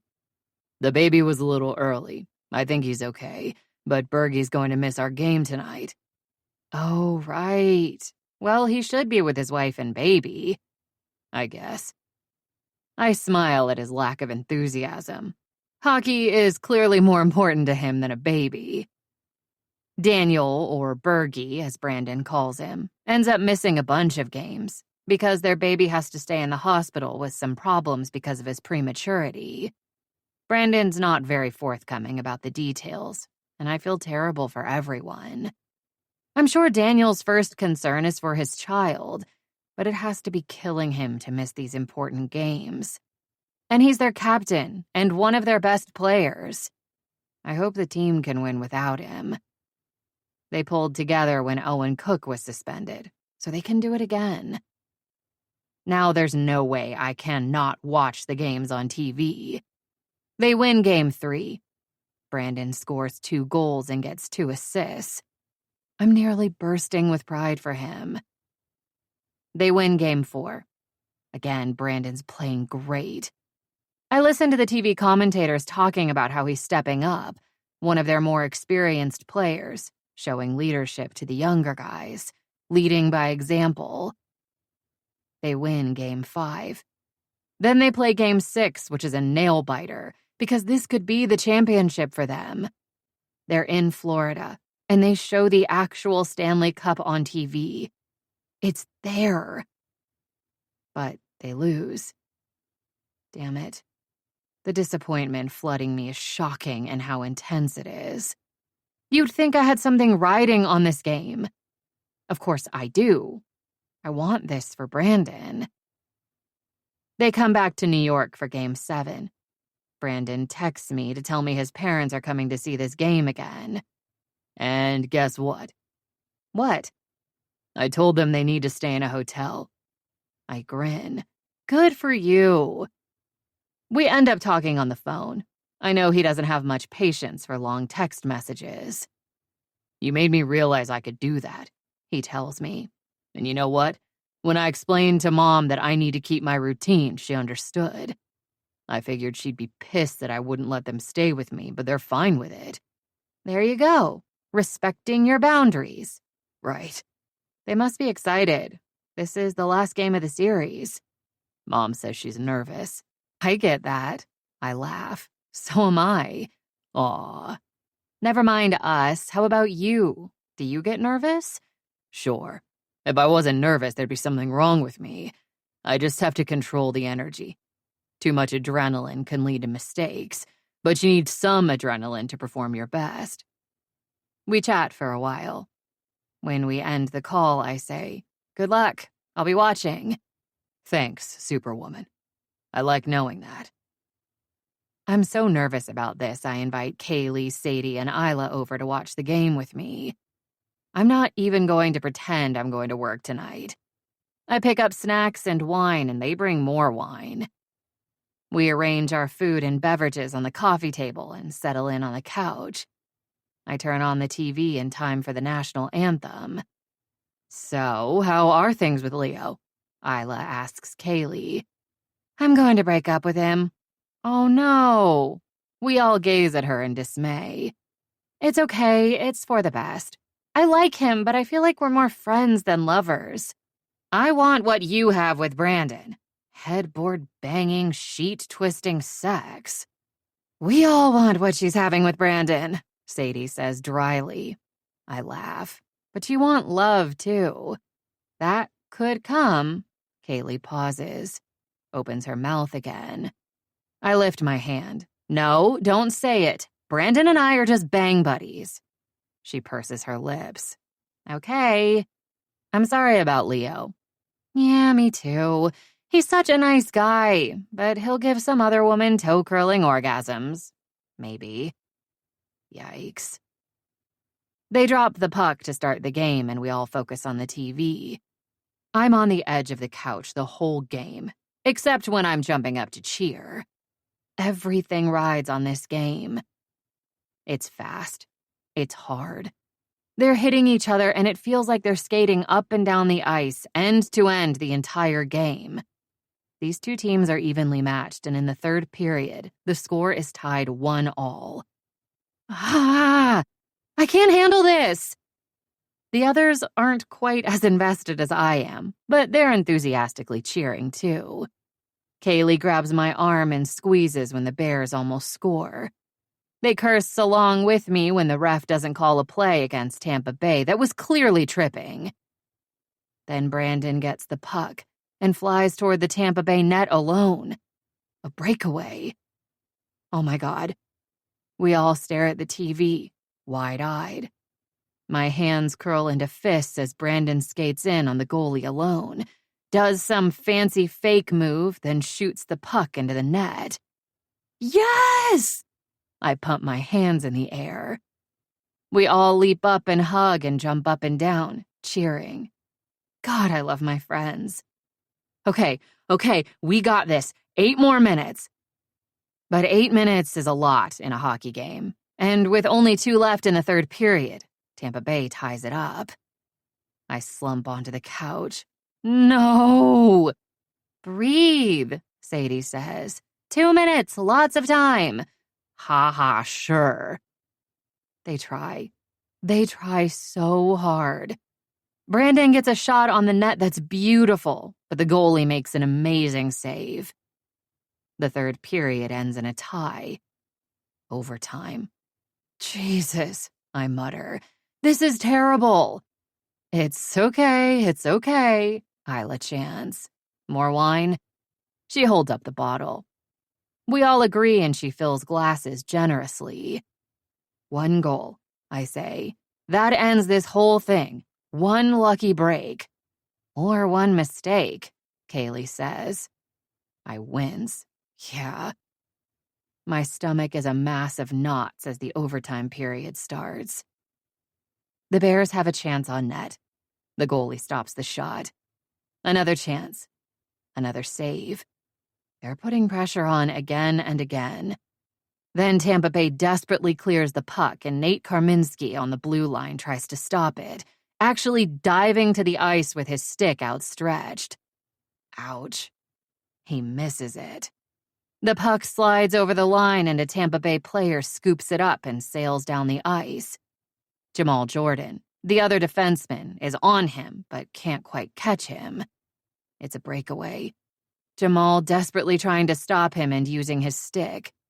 He either takes the guy down and gets a penalty or doesn't, and he scores. The crowd in the Apex Center goes quiet as the Tampa Bay players start jumping up and down and tossing their gloves on the ice. Their excitement is our misery. The camera pans across the Bears bench. There's Brandon. Head down, shoulders slumped. My heart squeezes, and I think I might actually cry. I brush a tear from one eye. Damn. My apartment is also quiet. Well, that's it then, I sigh. I'm sorry, Kaylee says glumly. That's so heartbreaking. Yeah, their season is over. Not the way they wanted to end it, but hey, they did great to get this far. Heaviness fills me as we watch the players form lines to shake hands. I catch a glimpse of Brandon, his face sweaty and stoic. I press a hand to the ache in my chest. My friends all give me sympathetic smiles and shoulder squeezes and refill my wine glass. They stay a while longer, but I'm exhausted. I feel like I played that whole game with Brandon. When they're gone, I get ready for bed. Before I turn the lights out, I reach for my phone and send Brandon a message. I'm so sorry. You worked so hard. I don't know what else to say. I don't get a response, but I didn't expect that. I'm sure he's busy with the media and his team. In the dark, I can't stop thinking about him. I have trouble sleeping at the best of times, but it's usually because I'm figuring out a work problem. Tonight, I'm imagining how disappointed he must be. I feel his chagrin like it's my own. I might even shed a few tears into my pillow, which is very unusual for me. I hear from Brandon the next day at work when he texts me. Hey. I text back. How are you? Bummed. I give a pouty smile. I'm sure you are. Can I see you tonight? I'm supposed to go to a PWNA meeting, but I've already canceled because I need to get work done. I've been falling behind with all these hockey games, but I want to see Brandon. If there's anything I can do to make him feel better, I want to do that. And I'm not even thinking of a blowjob or anal. Well, those things might make him feel better. I just want to see him and tell him how amazing I think he is. Of course. My place? Sounds good. 7? See you then. I set my phone on my desk and smile. Now I better bust my butt getting shit done. My heart goes soft in my chest when Brandon walks into my place. Hi. Hi. He's carrying food. Bless him. A big bag from Feldstein's. I take it from him and set it on the counter, along with the beer he brought. I smile at that. Then I turn and move toward him to wrap him up in a hug. His arms slide around me and he pulls me close, letting out a long sigh. You played great, I offer. That probably doesn't make you feel better. At least I know I did everything I could. I left it all out there on the ice. It looked like it. We stand, hugging for a moment, then draw apart. I meet his eyes. I'm still super proud and impressed. Thanks. He brushes my hair back, a slight smile curving his lips.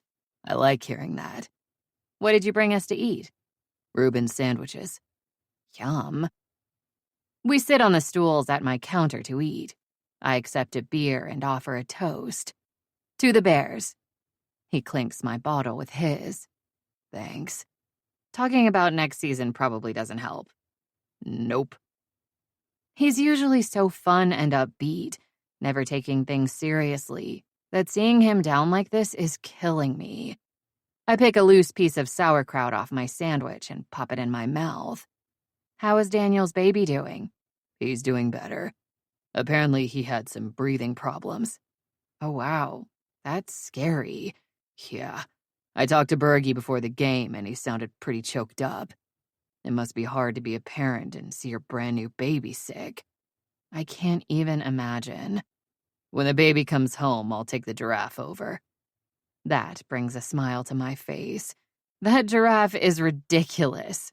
I know. He smiles too. I'll be the fun uncle. He would be the fun uncle. With our sandwiches finished, I move into the kitchen. I have a surprise for you. New sexy lingerie? The hopeful expression on his face cracks me up. If I knew that would cheer you up, I would have made a trip to Victoria's Secret. Damn. No, it's this. I open my freezer and produce a container of Haagen-Dazs pralines and cream ice cream. His eyes light up and oh my God, so does my heart. You are Superwoman, he breathes. Hand it over. Maybe a bowl? I ask. Or just a spoon? Just a spoon. Oh, wait, you want some? I laugh. Maybe a taste. I grab 2 spoons from the drawer and return to the stool next to him, where we proceed to eat ice cream from the container. This is so fucking good, he says. Our eyes meet and hold. I'm glad, I whisper. I hate it that you're sad. One corner of his mouth lifts. I'm okay. He pauses. Let's see if I can guess which part of your body you like being kissed the most. Chapter 17. Brandon. Should you be with your parents? I rub my cheek against Lola's silky hair. They flew home this morning. It was all the time off Dad could get. Oh, okay. She pauses. You don't seem really close with your parents. Her words feel like a poke in the chest. Remember what I said about our family motto? Oh, right. Well, that escalated quickly. Exactly. The less time spent with them, the better, I say lightly. And I'll see them soon anyway. I'll be heading to Michigan for the summer. Oh, right. She pauses. When are you leaving? I think next week. I have a few things to get done. We have to clean out our lockers, meet with Coach. Barbie and Nadia are having a party tomorrow night to wrap up the season. She gives a little nod. How long will you stay there? Probably until August, although I do have a wedding to come to in July. Halsey and Sarah are getting married. Oh, that's nice. Where's the wedding? They're having it here. Nice. I'm not a big fan of weddings, I confess. But Halsey's a good guy, and I pretty much have to go. Oh God, I hate weddings too, she groans. My cousin got married a few months ago. It was a huge family wedding, and all anyone wanted to talk about was why I'm not married. What did you tell them? I told them I'm just lucky. I laugh. Good one. Do people ask men that question all the time too? Not so much. Bah, I hate that. I hate it for you. Thank you. Thanks again for the ice cream. You're welcome. I guess I should go. I swallow a sigh. Getting up and leaving her bed is getting old. If it was a weekend, I'd push for a sleepover, but she has to get up and go to work in the morning. Okay. She follows me to the door, and I indulge in a long, hot kiss before leaving. As I walk to the parking garage, I'm a lot calmer than I was when I got here. It's kind of amazing how much better I feel. Our season was going to end at some point, and there's more to life than hockey. I look forward to summers at the lake, working on my house and the yard, fishing and golfing. But if it's hard leaving Lola's bed, how hard is it going to be to leave and not see her for months? On Friday night, I have dinner with Kevin. He's in town touching base with his clients now that the season's over here. We discuss the possibility of signing again early if the team is interested. We go over some terms, and he says he'll feel them out and let me know how it goes. It would be great to get things locked up before fall, so next season I can play without the worry of that at the back of my mind. But Kevin's honest that the team's not so eager. When I met with Coach the other day, he said they were impressed with how I stepped up when Cookie was suspended. I tell him. He said they like how I kept things upbeat in the room and focused on staying positive when shit happened. That's great to hear. He pauses. Have you heard any rumors about financial problems? I frown. Financial problems for who? For the team. I'm hearing rumblings that there are some unhappy creditors. Vince D'Agostino apparently held them off because he thought he had a line on a cash investor, but it didn't come through. I haven't, I say slowly. But I've been pretty focused on the playoffs. Oh yeah, I get it. What would that mean for the team? I don't know. Possibly selling it, or bankruptcy protection while trying to refinance? Huh. As he's paying the check, I excuse myself to use the restroom, and when I round a corner of the dining room at the hotel, my gaze lands on Lola. Seeing her is like a jolt to my senses, and a happy feeling slides through my veins. I check out who she's with, an older couple who must be her parents. She looks like her dad, although his hair is light brown. She glances up and sees me too, her head giving a tick, then a smile breaking across her face. I cross toward them, smiling back at her. Hi, I say, standing next to the table. How are you? I'm good. You? Yeah, great. Just had dinner with Kevin. I glance at her parents, who watch our exchange with puzzled smiles. Hi, I'm Brandon Smith. Oh, these are my parents, Carrie and Rick McGrath. Nice to meet you. I shake each of their hands. Don't you play for the Bears? Mr. McGrath asks. Yeah, I smile. That's me. Sorry you're out of the playoffs, he says, but it was a good run this year. Thanks. Appreciate that. How do you know Brandon, Lola? Mrs. McGrath asks. We met in Aruba, she says honestly, looking at me, not her mother. Oh, right. I forgot about that trip. It was during our break, I put in. Nice to get away and get some sun. Lola never mentioned you. Really? I'm hurt. I press a hand to my chest. Lola rolls her eyes, and luckily her parents know I'm joking. Lola never tells us anything, Mrs. McGrath says dryly, with a look at her daughter. Would you like to join us for dessert? Lola's eyes widen and meet mine. I study her, trying to get a clue from her about how to answer. She gives a tiny lift of one shoulder and a crooked smile. Sure, I'd love that. Just let me say goodnight to Kevin. I return to the table where he's waiting. He tosses back the last of his drink as I approach. I just ran into a friend, I say. I'm going to join them for dessert. You didn't want dessert, he grins. I guess the friend is a woman. Yes, she is. But it's not like that. Whatever. Thanks for dinner and the talk. Keep me posted. I'm heading to the lake next week, but I'm back in town in July for Halsey's wedding. A Heller family wedding. That will be quite the event. I return to Lola's table and take the empty chair next to her. They're all looking at the dessert menu, and Lola hands me hers. Well, hello, we have another guest, the server says, stopping at the table. He smiles at me. Would you like a coffee or a drink? I eye the coffee cups. Sure, coffee would be great, thanks. I'll have a refill, Lola says. Thank you. We ordered 2 desserts to share. What am I doing here? That was a crazy impulse to say yes to Lola's mom's invitation. I'm so damn curious to meet them, though. Have you heard anything more about the VP position? I ask her, knowing she's submitted her resume. Any interview scheduled yet? What's this? Mr. McGrath says. VP position? Lola's lips tighten and she glances at me. Our VP is retiring, she tells her parents slowly. In September. And you applied for his job? Mr. McGrath asks. Uh-oh, she hadn't told them. Why not? She's excited about this. I feel the waves of unhappiness Lola's giving off. Shit, I slide her an apologetic glance. I guess her mom wasn't lying when she said Lola doesn't tell them much. But why? Do you think you have a chance of getting the job, Lola?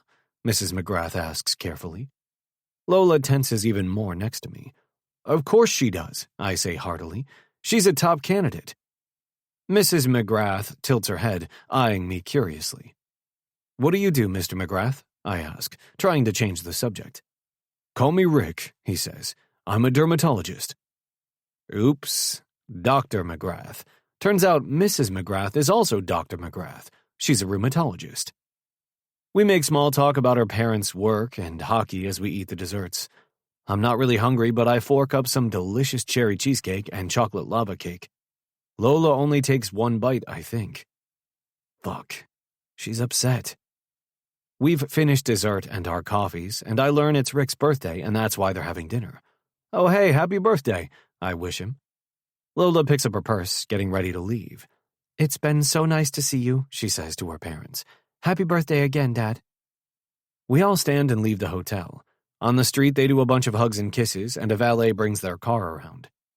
Nice to meet you, I call, waving. When they've driven away, Lola turns to me, glaring, her mask of composure dropping. Why did you say that? I wince. About the promotion? Sorry, I didn't know you hadn't told them. She makes a small growling sound that's a little terrifying and turns away, starting to march down the sidewalk. I hasten after her. Hey, why is that so bad? Why didn't you tell them? It's a long story. That's not an answer. I know. Slow down, I'll walk you home. You don't need to do that. My gut tightens into a big knot. Okay, you're mad at me, I get it. I just want to understand why. I don't want to talk about it. She stalks along the sidewalk in her pretty flowered dress and flat shoes, not looking at me. My jaw clenches and my chest tightens. I stick with her, though. Hey, you said we need to be open and honest with each other. What's happening here? I'm mad, okay? I get that. We walk silently the few blocks to her place.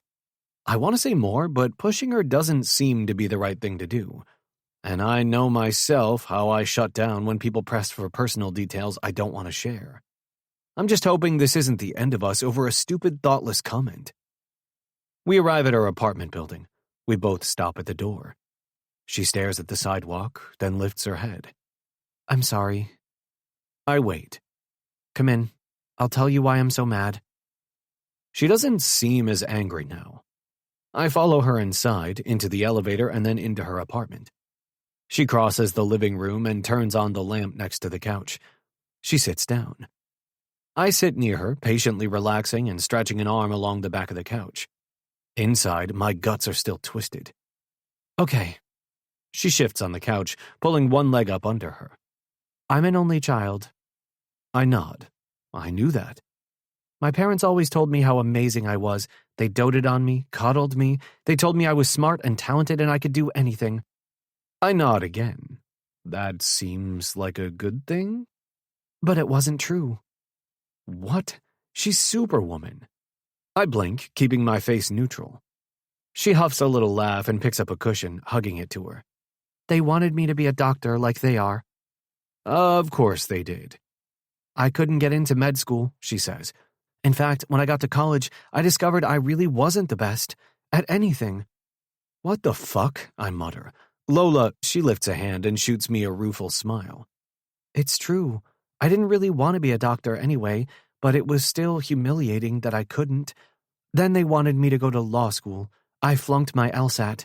They told me I could try again. I didn't want to try again. She sighs. It was a very rude awakening, discovering that I really couldn't do anything I wanted. I was taking business classes, and I had to work my ass off to pass them, never mind have a perfect GPA. My parents had always advocated for me. They'd been involved in my schools, with my teachers, helping me with homework and hiring tutors. Then they weren't there, and I was on my own, and I felt like a big loser. My chest aches. The droop of her lips makes my throat tighten. I want to pull her into my arms and comfort her and assure her she is so not a loser. She swallows and keeps talking. They were disappointed that I ended up with a business degree, even though they tried to act like they were proud of me. I'm sure they were proud of you, I can't resist saying. She smiles. Well, yeah, I know they love me. Anyway, I started working right away at Synoptic. I wanted to prove I could have a successful career despite not being a doctor or a lawyer or graduating at the top of my class. I've worked so hard there to get ahead. And you have. I want that VP job. That will be successful. But I didn't tell them because if I don't get the job, it'll be another disappointment. They were so sorry for me when I didn't get into med school or law school. If I tell them how much I want this job and then I don't get it, I can't handle their pity. Not pity, I correct her, frowning. She dips her head again. I hate it. I'm silent for a moment. Fuck, I'm sorry, Lola. I shouldn't have mentioned it. She reaches out and squeezes my hand. You didn't know. I'm sorry I was so angry about it. I didn't intend to cause problems for you. I know. I shouldn't have joined you, I add. Then this wouldn't have happened. I don't know what I was thinking. Well, I do know. I was thinking I wanted to see Lola and meet her parents, but that's not part of our booty buddies deal. I fucked up. It's okay. I sort of wanted you to join us. She peeks at me from behind her hair. I wanted to see you. My insides relax somewhat. I wanted to see you too. I pull her closer and wrap my arms around her. Everything settles down with her in my arms and things okay between us. Can I ask you another question? Okay. Your goal of getting this VP job, is it for your parents or for you? Chapter 18. Lola.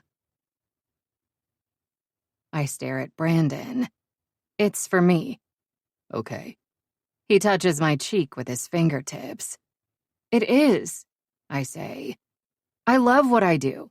I have ideas for how to lead and grow our division, and I want to do that. I want to prove to myself I can do this. He smiles. You know I think you're a superwoman. I smile back at him, my chest filling with a warm fizz. His confidence in me doesn't feel patronizing. It feels empowering. I think you're pretty super, too. There's nothing wrong with wanting your parents to be proud of you, though. I know. I eye him. I bitched about my parents coming to watch me play. But honestly, deep down inside, I was happy they wanted to. Growing up, it often felt like they were too busy fighting to have time to be proud of me. I lay my hand on his thick thigh and squeeze, my heart aching. I'm sorry. One time they had an argument in the stands during my game. They were actually yelling at each other and making a big scene. Mom stormed out. I was so fucking mortified. I wanted to skate off the ice and never come back. My heart squeezes painfully. She didn't come to many games after that, and it was better. Except when I scored the game-winning goal and we won the championship. She wasn't even there. He pauses. Don't get me wrong. I love my parents. It's just complicated. I see that. He's talking more about his parents than he has in the past. So much bickering and yelling and tension all the time. There were times it made me feel like I was going to puke. I make a soft sound in my throat. Oh no. I lean into him and wrap my arms around his waist. There were times I actually wished they'd get a divorce, which made me feel guilty. He sighs, and scared. Then they did split up. I was relieved, but still miserable. Then I hoped that things would finally be calm and quiet between them, thinking this was for the best. Instead, they just kept at each other, both of them complaining to me about the other, all the fucking time. Oh, boy. I smooth a hand over the front of his button-down shirt. I try hard not to take sides. In fact, I want nothing to do with their squabbles, which makes my relationship with them pretty strained. He's usually so vague about personal things, but now he's telling me this and my heart hurts for him. Both as a kid, so disturbed by their arguments that he felt sick, and as an adult. I hesitate. Is that what motivated you to work so hard at hockey? He's quiet for a long moment, then says, I think hockey was actually an escape from it. It was somewhere for me, where my accomplishments were real, like goals and assists, like praise from my coach or cheering from the crowd. Yeah, something inside me clicks. I get that. I want real accomplishments. It is why I don't ever want to get married or have kids. I nibble my bottom lip. I get that too. I say softly, I'm too busy for kids right now, and maybe I always will be. Although having children would be an accomplishment, maybe the biggest there is, it scares the hell out of me. Because failure at being a mother is probably the biggest failure there is. Our eyes meet and hold. I like this man so much. He's become so important to me. A voice in the back of my mind tells me this isn't part of our deal. But we're friends. I wouldn't have sex with him if I didn't like him. It's fine.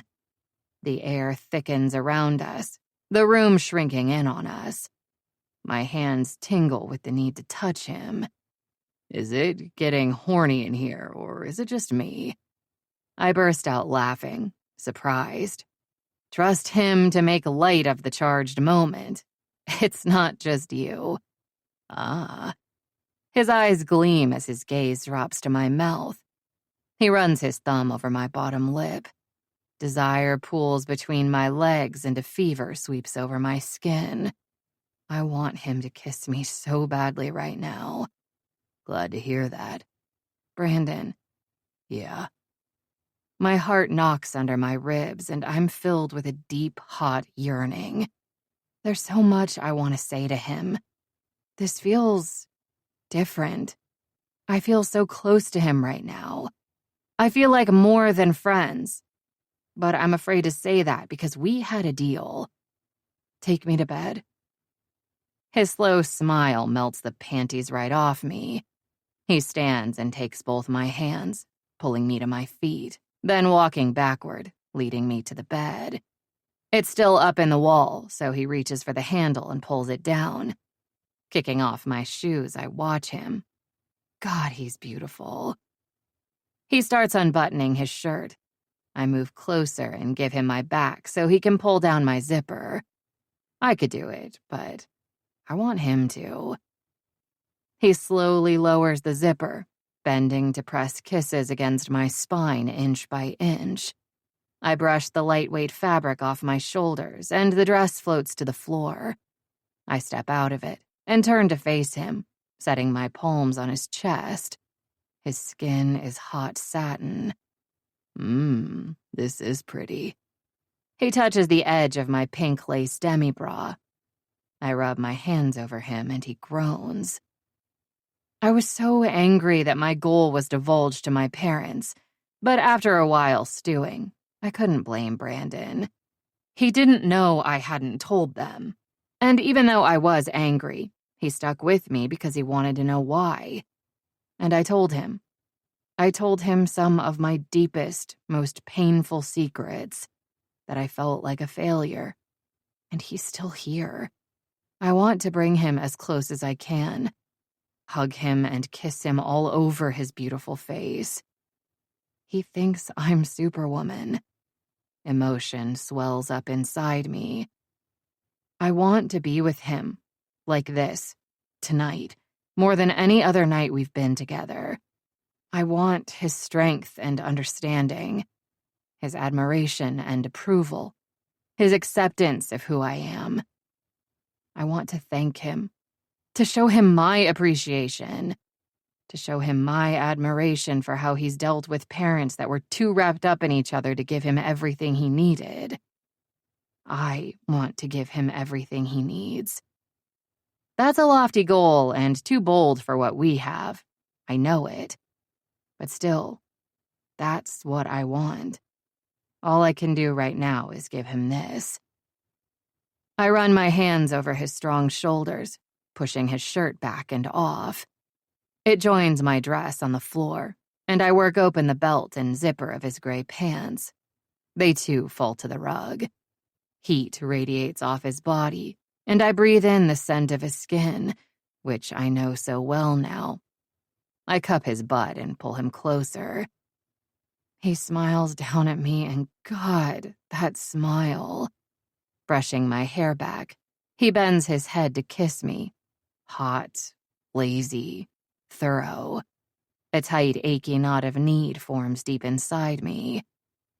He bites my lower lip, licks it, then takes my mouth with his again, deep and seeking.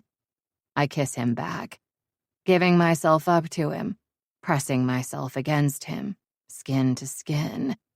Except for a little pink lace, which he's already working on. He flicks open the clasp at my back and tugs my bra from between us. It's luscious.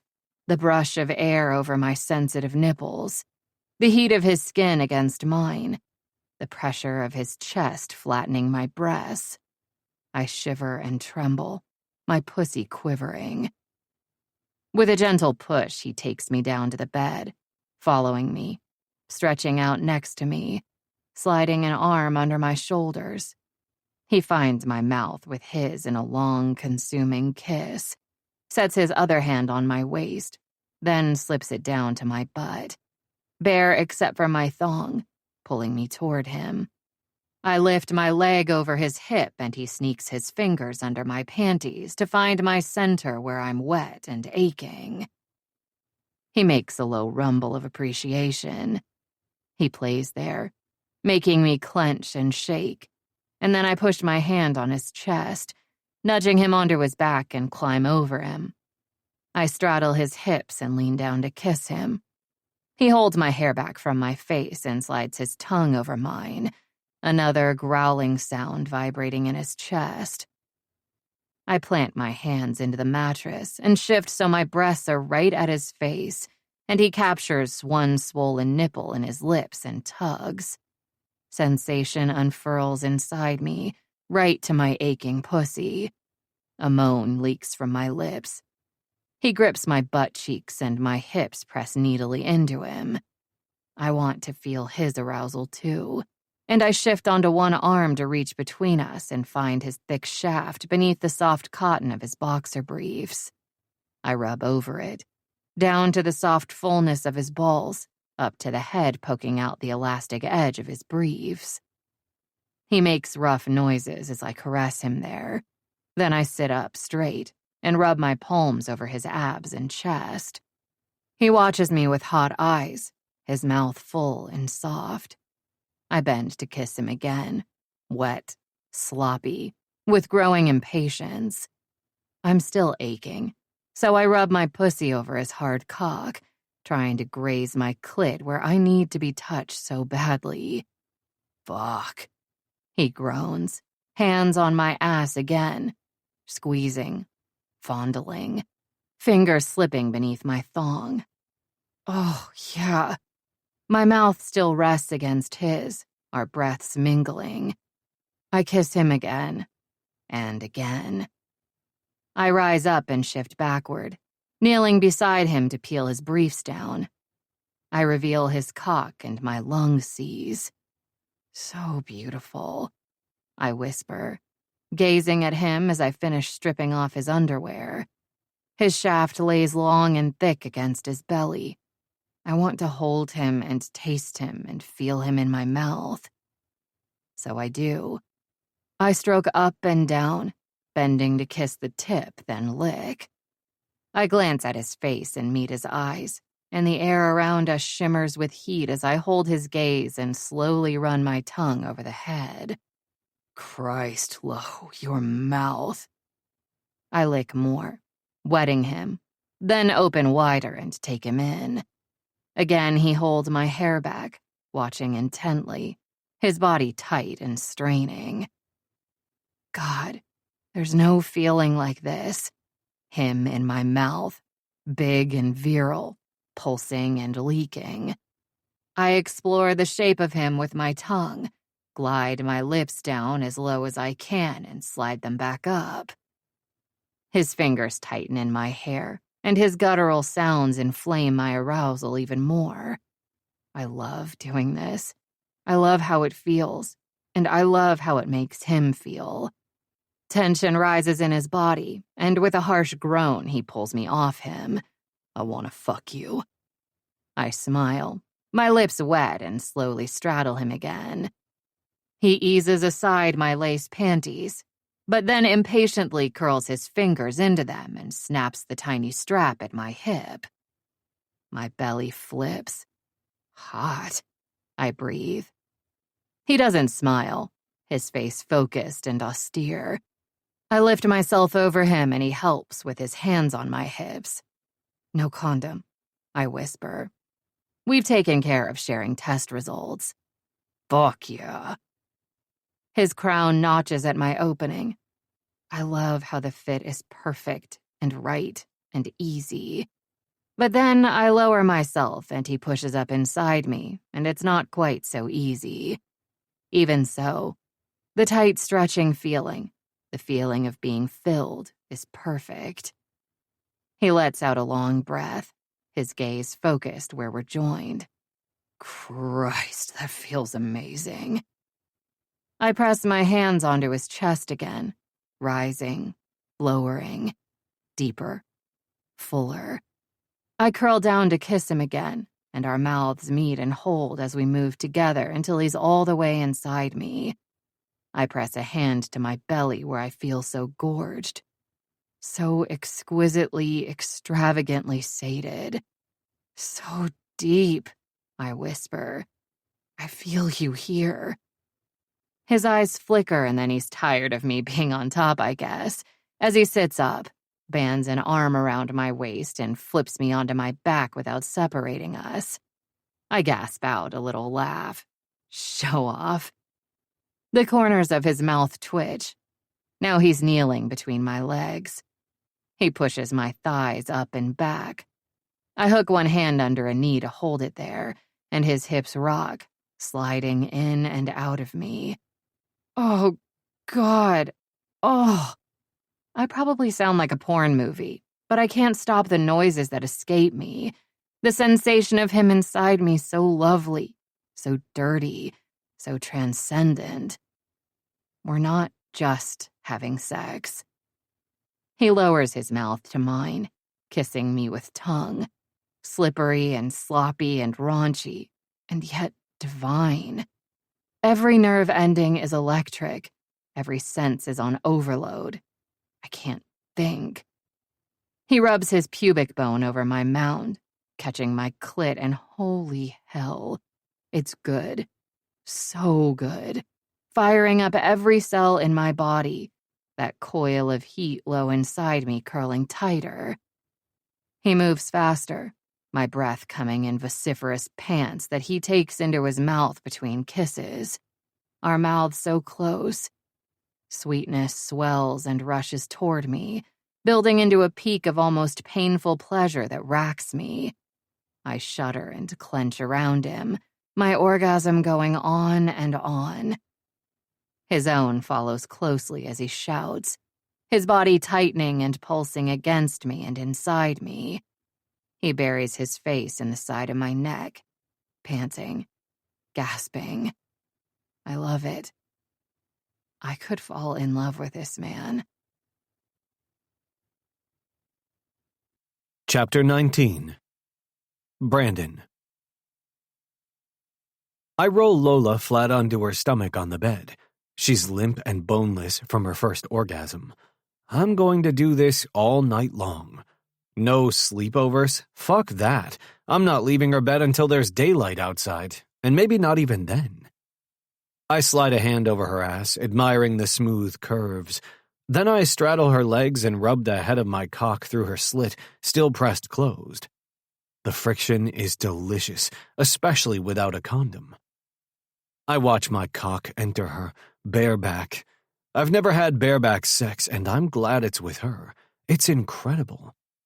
She's tight around me, so goddamn hot, and I groan with pleasure as I push inside. I look up at her, taking in the sweep of her naked back, the pale gold hair draped over her face. She's making those sweet sex sounds again, sounds that make me lose my mind and want to pound inside her. And I will, later, because I know she likes that too. But right now I want to take care. I want to savor every moment, every touch, every slide and push, every lick and nip. "This is even deeper," she moans, her fingers at her mouth. "Oh God, Brandon, so deep." I like that. I want to be so deep inside you can feel me in your throat. I give a sharper push, making her gasp and moan. Yeah, I fucking love that. I love it too.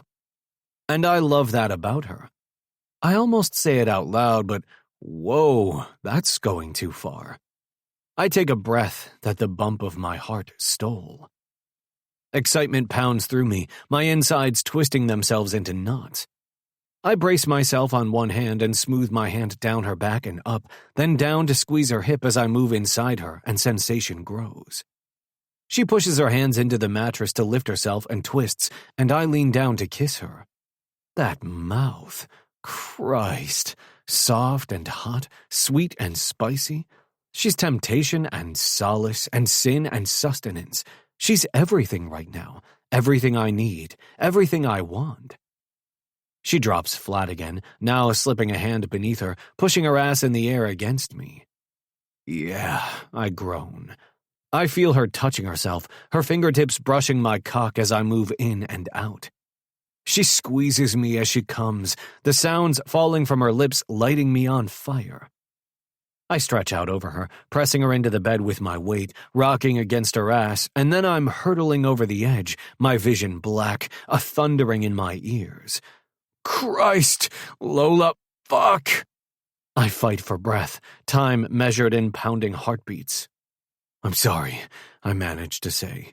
"Can you breathe?" "Breathing is overrated," she mumbles. I chuckle and lift myself off her. Our skin is sticky with sweat, and I slowly pull out and flop down next to her on my back. I lay my forearm over my eyes, my heart still thudding. Jesus. I know. She turns her head so she's facing me, letting one limp arm drape over my chest. Holy shit. I swallow. That was intense, even for us. Our chemistry has been amazing from the start, but it seems like it's just getting hotter and hotter. "Just so you know," I rasp out, trying for casual, "I'm not leaving tonight." Her eyes are closed, but her mouth curves into a smile. "Me either." "You live here, babe." Her lips lift more. "Oh, right. I forgot where I am." "I'm that good." I lean over to kiss her. "Yes, you are." I pull her closer and she melts into me, shaping herself to me like soft wax. I feel like something else is melting inside me. I can't get enough of her. We just fucked each other senseless twice, and yet I'm kissing her again, pulling her close. She coasts her hand up over my shoulder, fingers sifting through my hair, sending tingles sliding down my spine. This time our kisses are hot and deep, but not desperate. I need her taste on my tongue. I need to breathe in her scent. I need her hands on me. She snuggles into me, skin to skin, and we're wrapped around each other like a tenser bandage. I can't believe I told her about my parents, but after meeting hers and hearing about her struggles, my heart was squashed like a bug. Her vulnerability and honesty were like a hook inside me, tugging at me, snaring me. She may be Superwoman, but seeing that soft side of her wrecked me. And for some reason, after that I trusted her, trusted that if I told her about my own parents, she wouldn't think I'm a sappy chump or an ungrateful asshole. Somehow I knew she would understand why my perception of marriage and kids is so cynical. She does understand, and that really fucking freaks me out. And yet, I'm not running out the door. I feel like something changed tonight, but did it? Did it for her? We had an agreement, no strings, just sex. I can't screw things up now. I'm leaving to go to the lake on Sunday, the day after tomorrow. That's probably a good thing. Yeah, that'll give us some distance, some breathing space, even though breathing is overrated. Lola makes me breakfast in the morning. This is a first. You're a fantastic cook. I just ate the best eggs Benedict I've ever had. Isn't hollandaise sauce hard to make? Nah, using the blender is pretty easy. I watched her whiz up a bunch of ingredients and then drizzle hot melted butter in, and it turned out perfect and creamy. I finished my glass of orange juice. That was delicious. She smiles. Thanks. I like cooking. Sometime I'll make you dinner. That would be great. I pause. I guess I better get it out there. I'm leaving for Michigan the day after tomorrow. Oh, right. Her eyes flicker and she drops her gaze. I forgot about that. We should talk about that. She tilts her head and meets my eyes with a neutral expression. I fucking hate that neutral expression. Last night she was open and vulnerable and passionate. I swallow a sigh. Talk about what? She asks. About this. I gesture between us. Why does this feel awkward? It didn't feel this way when we first talked about our arrangement. We agreed to be exclusive, but I don't expect you to, be that. I scrunch my forehead. While I'm gone. She lifts her chin in acknowledgement. That's fair. Fair. Okay, that's good. And of course, same for you. You don't have to be exclusive either while you're gone. I feel like I just took a butt end in the gut. I can't even think about sleeping with someone other than Lola. I give a terse nod, my fingers gripping the edge of her counter tightly enough to crack the granite. Are you driving there? She picks up her mug of coffee and lifts it to her lips. Yeah. That's a long drive. I've done it in one day before, but this time I'm going to stop and visit a buddy in Cleveland, which is about halfway. That's good. And I'll stay a night in Grand Rapids with Dad. My place is about an hour north of there. Have you got good snacks for the trip? Snacks? I blink. No. She smiles. You have to have good snacks for a road trip. Absolutely. I'll have to pick some up. Her lighthearted conversation eases my mood. A little. I gaze at her, wanting to say more. Something, except I don't know what. You have my number, I say. I'm going to text you my address just in case. In case what? Her eyebrows pull together. I don't know. I shrug. Just in case. Whatever. I don't even know myself why I'm doing that, but I pick up my phone and send her the address of my place in Pelican Beach. I'm going to miss you, she says with a soft smile. Oh, fuck. Me too, I rasp out. We can stay in touch. Sure. God damn it, this is gruesome. I'll help you clean up. No, don't worry about that. It's Saturday. I've got all day. What do you have planned today? I hold up a hand. Please don't tell me work. She makes a cringy face. Maybe a little, but I'm going out with Kaylee and Isla and Sadie tonight. That's good. I slide off my stool and stand next to hers, setting my hands on her waist. Promise me you won't work too hard. Ha, I can't promise that. I'm swamped and they're apparently going to be scheduling preliminary interviews in the next couple of weeks. It's been a while since I interviewed for a job. I need to prep. Right, okay, but take care of yourself. And if you want to practice interview questions, you can call me anytime. I have Wi-Fi at the lake. Ooh, all the modern conveniences. You know it. I even have running water. No outhouse? Hell no. She laughs. Good to know. Our eyes meet, and the air changes around us, going thick and warm. Unspoken messages pass between us, but neither of us say them aloud. I bend and kiss her, softly, once, twice. Fuck, it's hard to drag myself away this time. Take care, Superwoman. She slowly unwinds her arms from around my neck. You too, Marlin. Chapter 20. Brandon. Before I leave for Michigan, I have one last duty, attending Bergie's baby shower. They're calling it a Jack and Jill shower because it's co-ed. I study the giraffe in my apartment. There's no way I can wrap it, so I'm just going to carry it in like that. I have a card, and I find some ribbon to tie around the giraffe's neck and attach the card to it. That'll have to do. Yes, I feel like a goofball in the elevator when some of my neighbors get in and see the big spotted toy standing next to me. I shrug and grin at them. The shower's being held at Nadia and Barbie's place. When Nadia opens the door to me, she bursts out laughing. "What is this?" She cackles more. "Oh, I love it." I carry the thing into the living room. Some people are seated, others are gathered around the big dining table, which has been covered with food. My eyes widen seeing the decorations. Masses of balloons in shades of blue, white, and silver, and all different sizes formed into a big arch over a chair where Mandy sits with a tiny bundle in her arms. Next to the chair are giant blue and white building block decorations. I take in the 3-tiered blue cake on the table, a big teddy bear holding more blue balloons, and a massive arrangement of blue and white flowers. Another table holds a pile of wrapped packages and gift bags. I head toward Mandy. Babies scare the hell out of me, but I have to meet Benjamin. She looks up and sees me lugging the giraffe. She, too, cracks up. "Oh my God, Brandon!" "This is for Ben." I smile and peer down at him. "How's he doing?" "He's great, thankfully." Scary start for the little guy. I'm glad everything's okay. "Us too." Bergie joins us, laying a hand on my shoulder. "What the hell, Brando? Don't you love it?" I grin at the giraffe. I saw it that day when we were shopping at Bloomingdale's and had to have it. "I do love it," Mandy says. "Thank you so much. Do you want to hold Benjamin?" I lift my hands. "No, that's okay." She laughs. "I'm afraid I'll make him cry," I add. "Or break him. Let's get a drink." Bergie pushes me toward the kitchen. "Let me just put this dude in the corner out of the way." I stash the giraffe. A few of the guys are gathered around the kitchen island.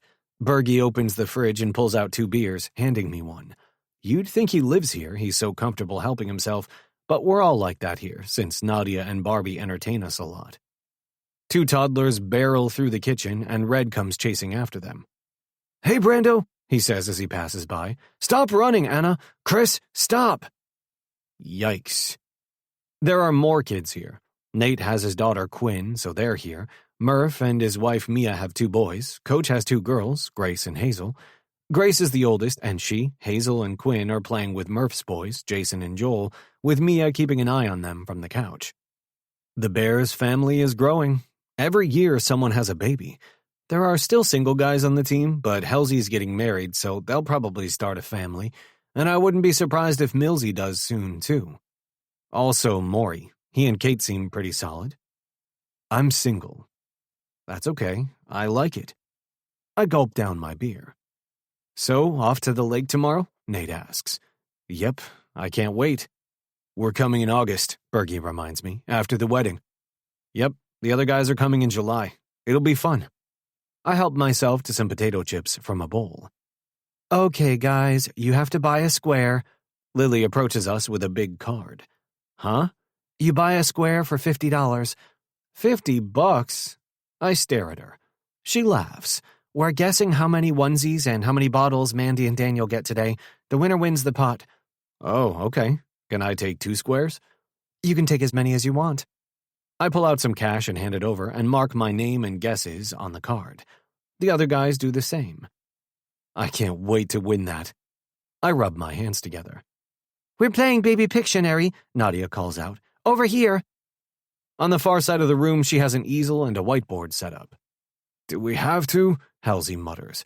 "Oh, hell yeah." I start toward Nadia. "I didn't know there'd be games." We get into teams. One player from the team takes a card and then has to draw the item on the card, all of which are baby-related items, for the other person to guess. Millsy reads his card. He frowns, then shoots Lily a helpless look. She laughs. "Go for it." He takes the marker and draws some weird lines. "High chair," she yells. "Stroller." He shakes his head, his brow creased with frustration as he adds more lines. Lily squints. A diaper? Time, Nadia calls. It's a pacifier, Millsy says. Geez, can't you see that? Lily collapses in laughter. No, honey. The game continues hilariously. Then it's my turn. I peer at my card. Jesus, I mutter. I have no clue. I take the marker and start drawing. I'm paired with Nate. Baby food, diaper bag, a crib. I shake my head, then I draw clearly and unmistakably 2 breasts with nipples. Breast pump, Nate shouts. Yeah! We high-five. Oh my God, Nadia mutters. After the game, which we win, I fill my stomach with sliders, buffalo chicken wings, more chips, then cake. Did you have an episiotomy? Red's wife Elena asks Mandy. I lift an eyebrow at Bergie. It's an incision in the perineum, he explains in a low voice. When the baby's coming out. Christ, I wince. That doesn't sound fun. None of it was fun, he agrees. I did, Mandy says, but I still had a lot of tearing. Oh no. I can't listen to this, I mutter, moving away. I need another beer. Standing by the fridge, I take a moment for myself, surveying the others all eating, drinking, talking. Damn. Despite all the kids and babies, I like these people. I really want to stay here. In this city. With this team. I wish Lola was here. What? At least she'd be the same as me. She feels the same about kids, but she'd still have fun. She'd get along with everyone here. Excuse me, could I have another drink? I look down at the small girl in a pink poofy dress standing in front of me. Blonde curls are held back from her face by a headband with a pink bow on it. Nate's little girl, Quinn. God damn, she's cute. She gets her looks from her mom, that's for sure. What do you want? Beer? She blinks. Yes, please. I chuckle. How about some punch? I move to the island and pour some fruit punch from a pitcher. I hand it to her. Thank you. She takes it with 2 hands and lifts it to her little heart-shaped lips.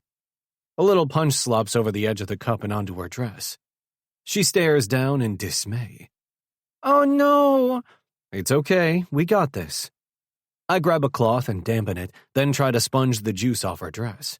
It mostly comes out, and I use a dry towel to rub it dry. Look, almost gone. Thank you. She gulps down more juice. Could I also have another piece of cake? I don't know how much cake she's had. I glance around. Where's your dad? Oh, there. I head over to Nate. Quinn slips her hand into mine and skips beside me. Quinn wants more cake, I tell Nate. Is that okay? Nate gives Quinn a direct look. You've had 3 pieces, and you didn't finish the last one. I like the icing, she says and bites her lip, giving her dad big brown eyes. I think you've had enough, Nate says firmly. I look down at Quinn. How can he say no to that face? Sorry, kid, dads are like that. She pouts, then shrugs and skips off. It was worth a try. Nate grins. Thanks for checking. The party winds down and people start leaving. It's a nice evening, so I walked here, and I stroll home with a weird brew of emotions inside me. My teammates and buddies are good guys. I like their wives and girlfriends. I even like their kids.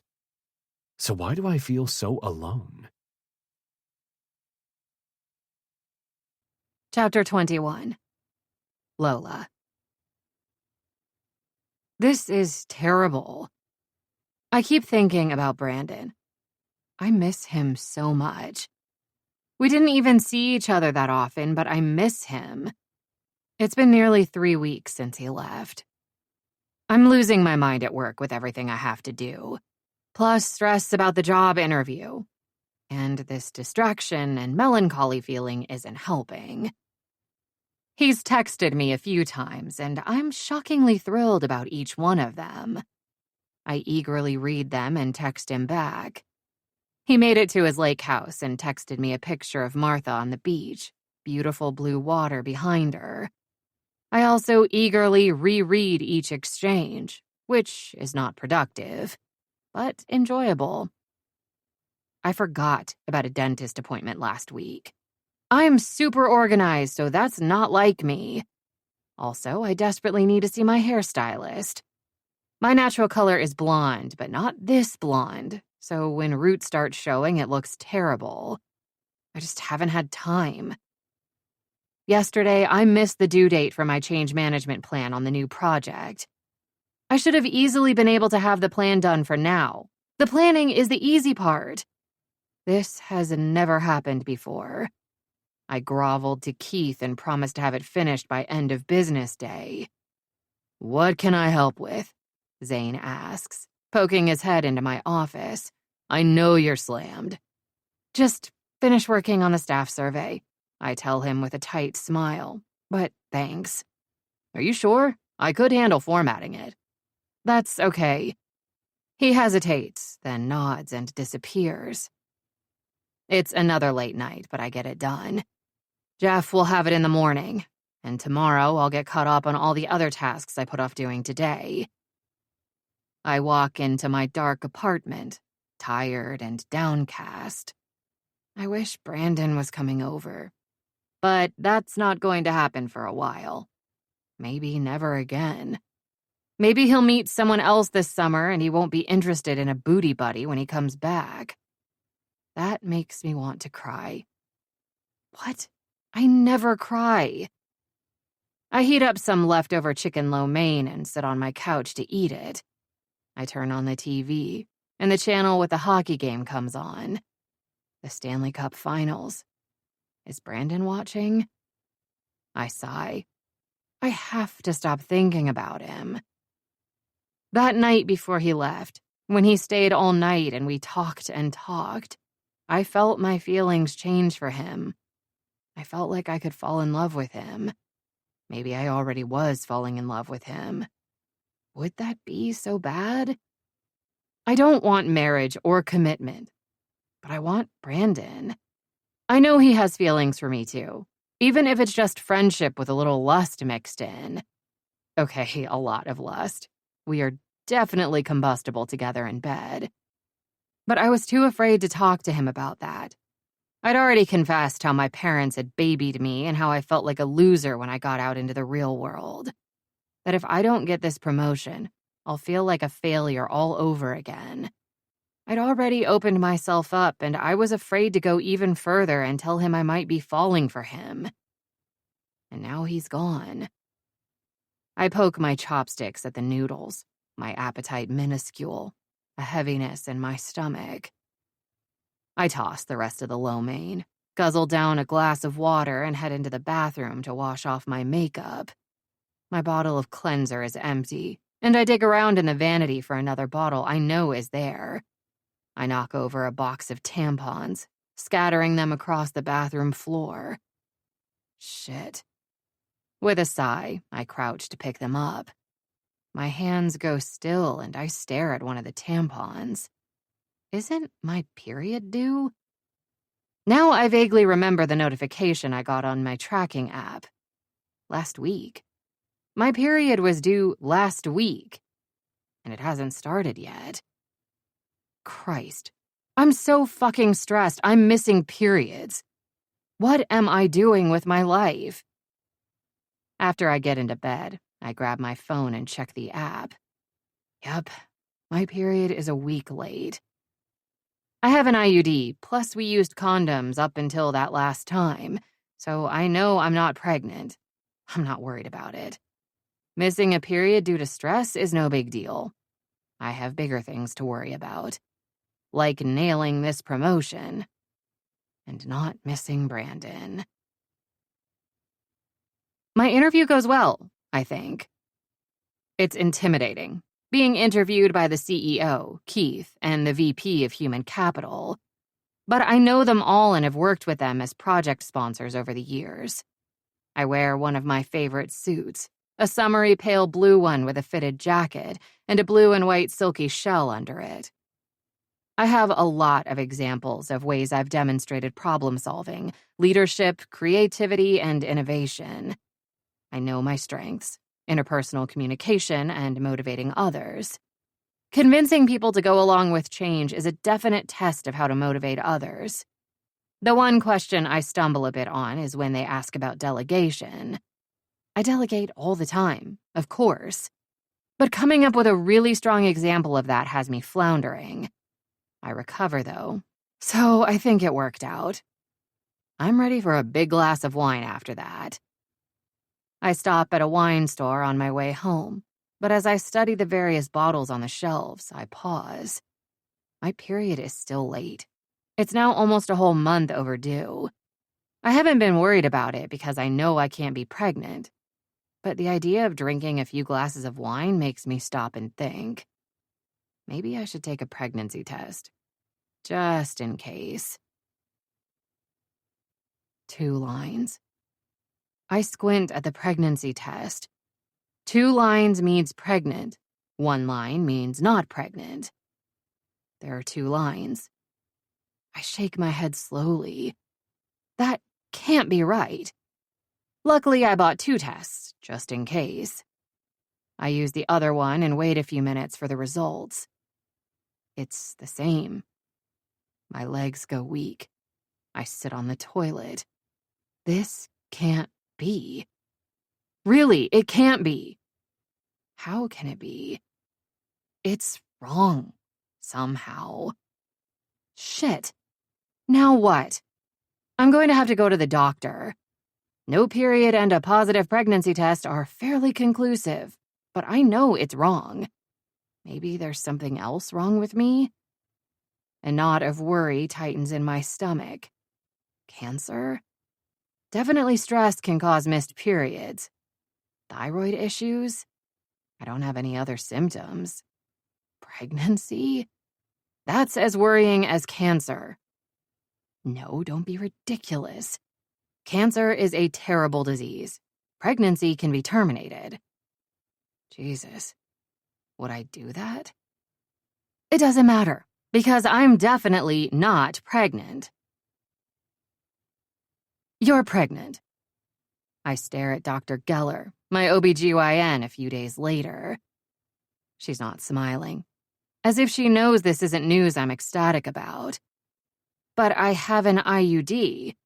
Yes, less than 1% of women with an IUD get pregnant. I feel dazed, like the room is swirling around me. 1%. I'm the 1%. Sometimes IUDs can slip out of place, she says, her tone calm and pragmatic. Have you had any symptoms such as vaginal bleeding, cramping, pain, or soreness in your lower abdomen? I rub my stomach. No. Have you been checking monthly to see if you can feel the strings? I was, I say slowly. I might have forgotten. I can't remember the last time I checked. Can sex cause it to slip? No, it shouldn't. It can slip if you have a tilted uterus or a small uteral cavity. Yours is somewhat small, or if you have very heavy cramps with your period. I have cramps, but not that bad. Sometimes we don't know why. In any case, we need to remove it since you're pregnant. There can be risks associated with it. I stop. I don't know if I want... I meet her eyes. She nods.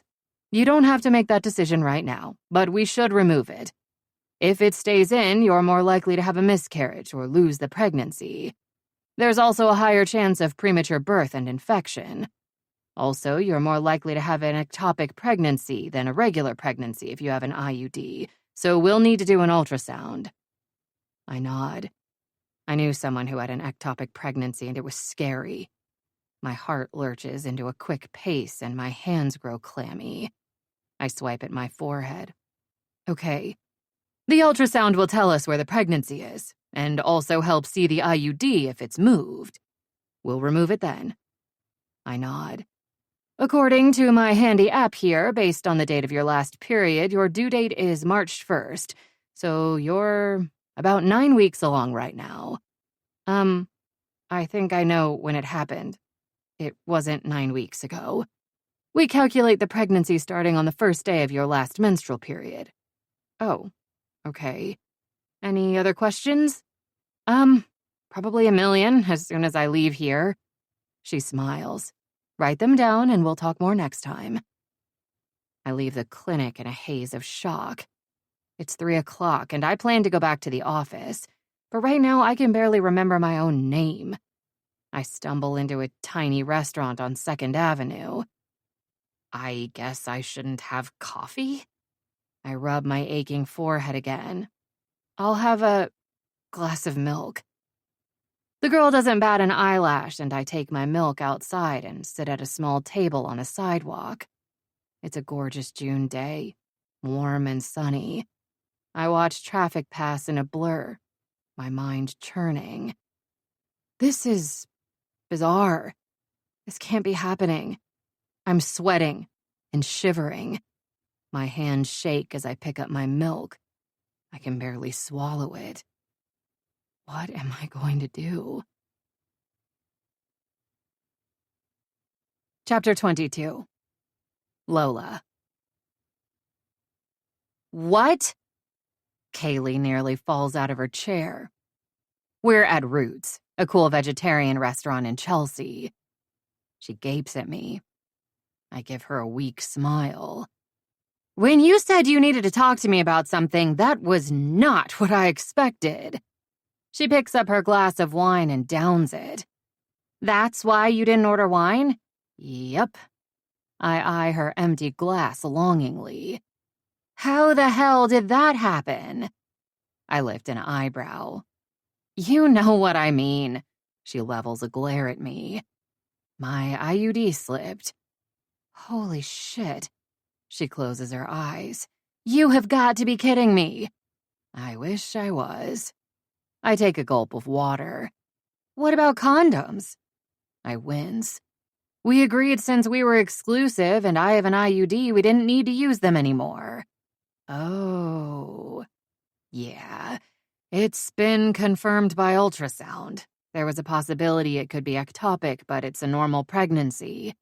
I'm about 9 weeks. Oh my God. I know. I've been saying that a lot. She leans forward.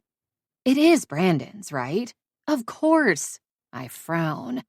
I haven't been with anyone else. Oh boy. She sucks in a long breath. Whoa. Her eyes widen. Does he know? I bite my lip. No, he's gone home to Michigan for the summer. Oh shit. I can get a hold of him, I add. I just don't know what to tell him. She tilts her head, her eyes softening. Oh, hun. My bottom lip trembles. God, I keep getting all emotional about this. It's annoying me. I should be able to analyze this problem, figure out the pros and cons, and come up with the best solution. It's hormones, she says.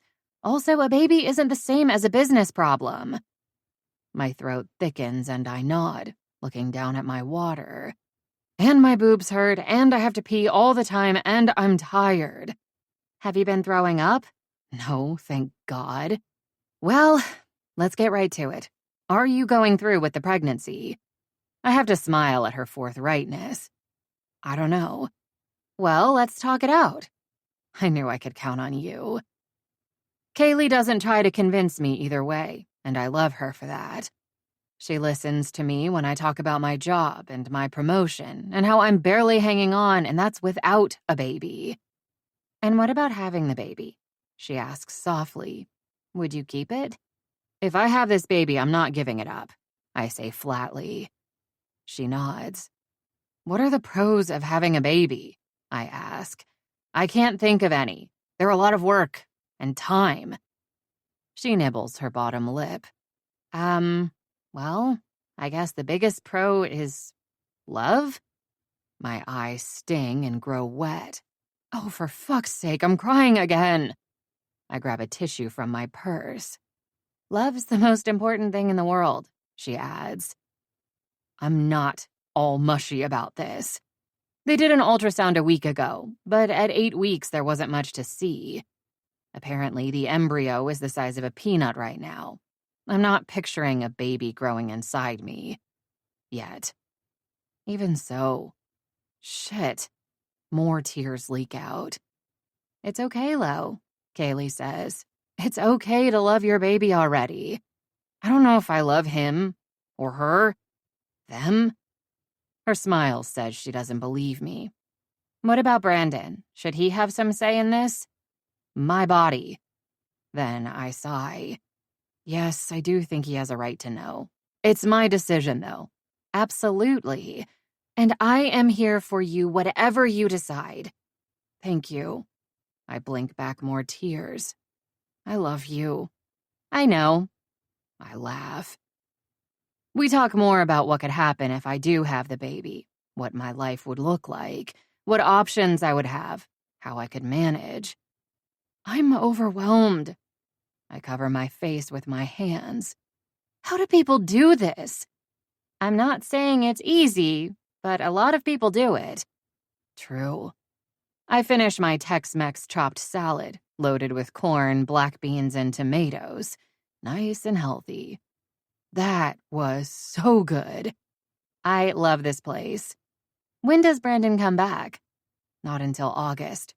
Oh. Yeah, I have to tell him before then. I sigh. Fun. Brandon. This is the life. I lean back in my chair, sitting on the beach in front of my house. My buddy James Baumgartner, who plays for the Chicago Aces, sits near me. We both have a beer in our hands, legs stretched out in front of us, feet in the sand, a big bowl of potato chips on the table. The lake and the sky stretch endlessly blue in front of us. Up here, where we're sitting, the beach is a little scrubby, with shrubs and grasses growing through the sand. But down the little bank lined with big rocks, the sand is a soft white border along the water. Martha lies off to the side on the grass, in the shade of a tree. I love this lake, day and night. In the day, it reflects everything around it. In the night, it's a void, a huge pool of mystery. It's serene and calm and stormy and wild. This is a great place. Balmer adjusts his sunglasses. And that's a really nice golf course. We did 18 holes this morning and stopped for lunch at the clubhouse. Yeah, I like it. You had to cheat to beat me. I snort, as if you had more slices than a loaf of bread. Har, good one. You think I'll let you forget that score on the 9th hole, the par 3? What will it take for you to never mention it again? I'll think of something. The house is looking good, he says, gesturing behind us. You've done a lot. Still needs a lot of work. It's old. It's huge, 7 bedrooms. That's ridiculous for a single guy. You planning on having a bunch of kids or something? Hell no, I shudder. I just thought it was a great house, and I got it for a good price because it needed work. It fills my time here fixing shit. Plus, there's lots of room for guests. Some of the guys are coming over the summer. That'll be fun. This place used to be one big party all summer. Now everyone's getting married and having kids, so things aren't so wild. We shoot the shit for a while, then go back up to the house to barbecue steaks on the gas grill I got last summer. I point out where I cleared trees so the low deck has a view of the lake, and we have a couple more beers while we eat. I love it here. I've never been a big city guy, although I have gotten used to living in New York, and I admit there are cool things about it, but this is home. It's the scent of water and sun and grass, the wind in the trees, the soft rhythm of the waves on the shore when the weather is good, and the powerful crashing swells when Lake Michigan is ornery. I even like it in the winter, although I don't get here often in the winter. It was true what I said about this being party central in the past. For some reason, this summer feels lonely. I've still had visitors. Balmer, for one. My parents and others are coming. Bergie, Mandy, and the baby. Nate and his little girl that he has for the summer. Some of the guys. And I don't mind being alone, but the huge house feels empty, and sitting on the deck or the beach with Martha isn't as relaxing as it usually is. I keep thinking about New York. And Lola. It's been a few weeks now. I know she's okay because I've texted her a few times. I've sent her funny memes I think she'd like. I wished her luck with her interview. I'm already thinking about when I'm back in New York for Halsey's wedding later this month, and if I'll see her. I even thought about asking her to come to the wedding with me. But that would be a date. We don't do dates. I've also thought about inviting her to come here for a few days. That wouldn't exactly be a date, would it? I'll admit that I also fantasized about her. How could I not? She's so fucking hot. And the things we've done in bed together will fuel my spank bank for a long, long time. I get wood just thinking about them, so of course I need to play squirt hockey. A lot. After we eat steaks along with potatoes and carrots I picked up at a nearby farmer's market, we take another beer down to the beach. There's a fire pit here, and it's nice to watch the sun set over the lake with a fire going. What the hell are you wearing? Bomber eyes my joggers, a black pair with pizzas on them. They're a narrower style, so they're stretched over my butt and thighs, but they're super soft and comfortable. These are great pants. I glance down. Moisture wicking. He lifts an eyebrow. Okay. I need to chop some wood. I set down the cooler with a few beers in it. Or maybe you want to? Get in a workout so you don't get all soft and doughy over the summer? He snorts. Guess you better think again. I'm not chopping off a hand or a foot during the off-season. So you're going to let me do it? Whose hands do you think are worth more? He muses, lounging back in his beach chair. I shake my head and fetch the axe to chop some wood. I actually enjoy it. It's a great physical activity for burning off some energy. There's no gym close to here, although I've created one in one of the bedrooms with some equipment, so it's good to get a workout with the axe. I raise my arms and bring the axe down on the piece of wood sitting on the stump I use as a base. Then I let out a hair-raising scream, drop the axe, and fall to the ground. I roll around. My foot! My foot! Bummer jumps up and dashes over to me, and at the look on his face, I collapse into laughter lying on the sand. Fuck you. He shakes his head, trudging back to his chair. Asshole. Still chuckling, I get up and brush the sand off my pants and pick up the axe again. This time when I bring the axe down on the log, it splits with a satisfying crack. I repeat this a few times, building up a pile of split wood. I'm about to bring the axe down one last time when a voice behind me says, Whoa, I didn't know you're also a hot lumberjack, Marlin. Chapter 23. Brandon. I nearly take off my foot for real as the axe comes down and misses the log. I jerk upright and turn to see Lola in the shadows gathering as dusk approaches. The breeze off the lake teases her hair off her face, the low sun gilding her in gold. She's wearing jeans and a pale pink t-shirt that says, Smash the Patriarchy. Martha jumps up and trots over to Lola, moving fast for her, her tail swishing in excitement. Lola bends to greet her and rub her head. Jesus Christ, Bomber says. Did you actually chop your foot? I'm still staring at Lola. No. What are you doing here? She smiles. Surprise. I shake my head. I've had a few beers, but I'm not that drunk. Are you real? I close the distance between us. As I get closer, I see the faint tightness at the corners of her eyes and mouth. She's nervous.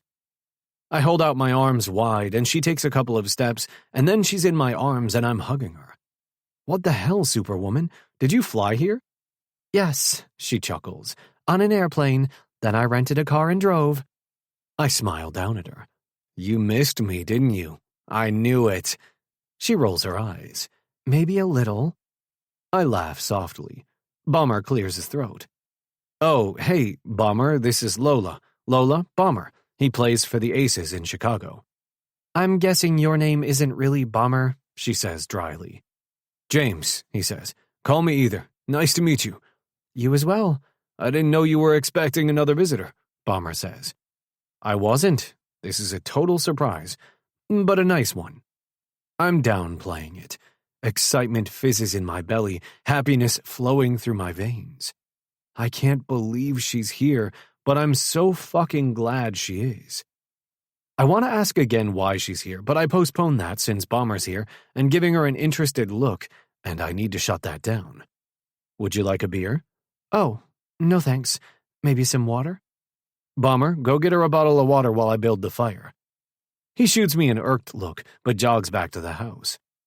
I grab her hands and pull her close again. What is this? A vacation. Ha!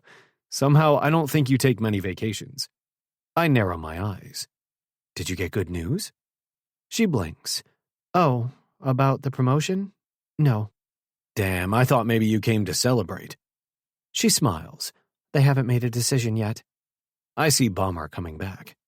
We can talk later. Okay. Come have a seat. I pull another chair up closer to the fire pit. I was about to build a fire. Nice. She gazes around. This is gorgeous. Isn't it? I love it. So quiet and peaceful. Yeah. I arrange wood and kindling and set a match to it. It smolders, flares up brightly, then lowers again as the wood starts to burn. Here you go, Lola. Bomber hands her a bottle. I brought a few more beers for the cooler while I was up there. He deposits them into the cooler sitting on the sand. Good man. I use the poker to jab the logs, sending a shower of sparks swirling into the air, then take my seat again. There, Boy Scout worthy. Were you a Boy Scout? Lola asks. Martha sits next to her, and Lola absently strokes her. No, I had no time. Did you have any trouble finding this place? No. Google Maps helped me out. Awesome. How long are you here for? She gives me an uncertain look. Can I stay tonight? Jesus, of course. You can stay as long as you want. You might not think that. She stops. I can stay the weekend. I took today off. Holy shit, a 3-day weekend. Are you feeling okay? Hey. I'm teasing, but you do work hard, babe. What do you do, Lola? Bomber asks. She tells him about her job. I half listen. 2 days she's here. Like 1 day, really, depending when she leaves on Sunday. That's not enough. The sky shimmers pink and orange at the horizon.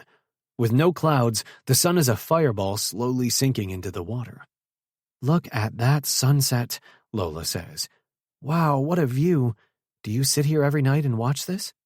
Pretty much. If it's raining, I watch up on the deck. She lets out a sigh of contentment. This is glorious. A feeling of lightness flows through me. Damn, it makes me happy that she likes it here. She asks Bomber questions about where he's from and how long he's been in Chicago, which is a long time. Conversation flows easily as it grows darker. Then Lola slaps at her arm. Ouch! I think I just got a mosquito bite. Probably. I set my beer down and reach for the can of insect repellent sitting in the sand. Here, want me to spray you down? Ugh, I hate the smell of that stuff. Do you want to go inside? No, it's so nice here. She wiggles her fingers. I'll do it. She takes the can and moves away from the fire to mist herself with the bug spray. She hands it back to me and I use some as well, then hand it to Bomber. They never bite me, he says, but he gives himself a couple of spritzes. I don't know why. You're not tasty enough, I say. Maybe if you showered more. He laughs. What's new in the Big Apple? I ask Lola. How's the project going? She catches me up and tells me a funny work story and gives a review of the Broadway play she went to last weekend. When Bomber and I have finished off the beer and it's cold dark, I suggest heading back to the house. I douse what's left of the fire with lake water and take Lola's hand to lead her to the house. Are there bears here? She asks. Oh, yeah. Eek. I grin. It's fine. They won't bother us. The house is mostly dark, with only the kitchen light on. A motion sensor light outside pops on as we near, illuminating the deck and yard. Your house is huge, Lola says. Not what I expected. What did you expect? I thought it would be a little log cabin. I choke. Okay. I also thought maybe it was a brand new modern mansion. She shoots me a look as we cross the deck to sliding doors. I had no idea. I open the screen door and let her in. Bomber follows us, carrying the cooler of empties. Long day, he says with an enormous yawn and exaggerated stretch. Think I'll call it a night. Okay. I repress my smile. I'll thank him tomorrow. Good night. Night. He disappears up the stairs. Lola turns to survey the interior of the house as I turn on some lights. Wow, this is amazing. There's still a lot of reno to do, but it keeps me busy. I love it. Did you bring a bag? Oh, right, I left it in the car. I'll get it for you. She pulls the car key out of her jeans pocket and hands it to me. I jog out to the rental car parked in the driveway behind my SUV and retrieve a small suitcase from the trunk. Inside, I set it at the bottom of the stairs. Are we talking now? I ask her. Her lips pucker into a tiny smile. Sure. Do you want a drink now? No, thanks. Have a seat. I gesture at the huge sectional that takes up half the living room. It faces the fireplace, with doors to the sunroom on either side of it. Can I use your bathroom first? Of course. I shake my head. Sorry, upstairs, turn left, and it's the second door. She disappears, and I sit. I don't know what's going on, and while I'm happy to see her, I'm starting to get a little uneasy. Lola returns moments later and takes a seat near me. Is she pale? She looks pale. She twists her fingers together, meets my eyes, then looks away. My uneasiness intensifies. There's no way to ease into this, she finally says, so I'll just say it. I'm pregnant. Everything freezes, stops, even my breathing. I stare at her. She gives me an unsteady smile. Yeah, you heard right. Sorry to be so blunt, but I didn't have any kind of lead-in, like, remember that time the condom broke, or anything? She clears her throat. My IUD slipped. I didn't know. I can't find any words, even though I have a million questions. My mouth dries up and my breath evaporates. A baby? She's going to have a baby? My baby? For a moment, I'm almost delirious with excitement, happiness. I can't help but look at her stomach where there is no sign of pregnancy whatsoever. Then reality smacks me in the back of my head. I can't have a baby. The last thing I want in the world is to be a father. A terrible father. I can't do that. Now a block of ice forms in my gut, and the coldness spreads through my veins and over my skin. I just found out, she says. My period was late, but I thought it was stress, so I didn't worry about it. She swallows. I'm about 9 weeks. I blink. She licks her lips and swallows again. After a thick silence, she goes on. I haven't decided what I'm going to do yet, but I thought you should know. I lift a hand that feels weirdly heavy and rub the back of my neck, looking away from her. She's having my baby. It is my baby, I have no doubt of that. We agreed to be exclusive while we were together, and I trust Lola that she was. Holy fuck, she's pregnant. I can't quite get past that stupendous fact. You're sure? I manage to say. I mean, she nods, one corner of her mouth lifting. Yes, I've been to the doctor. We had to do an ultrasound because getting pregnant with an IUD means there's a risk of an ectopic pregnancy. I nod, although I have no fucking clue what that is.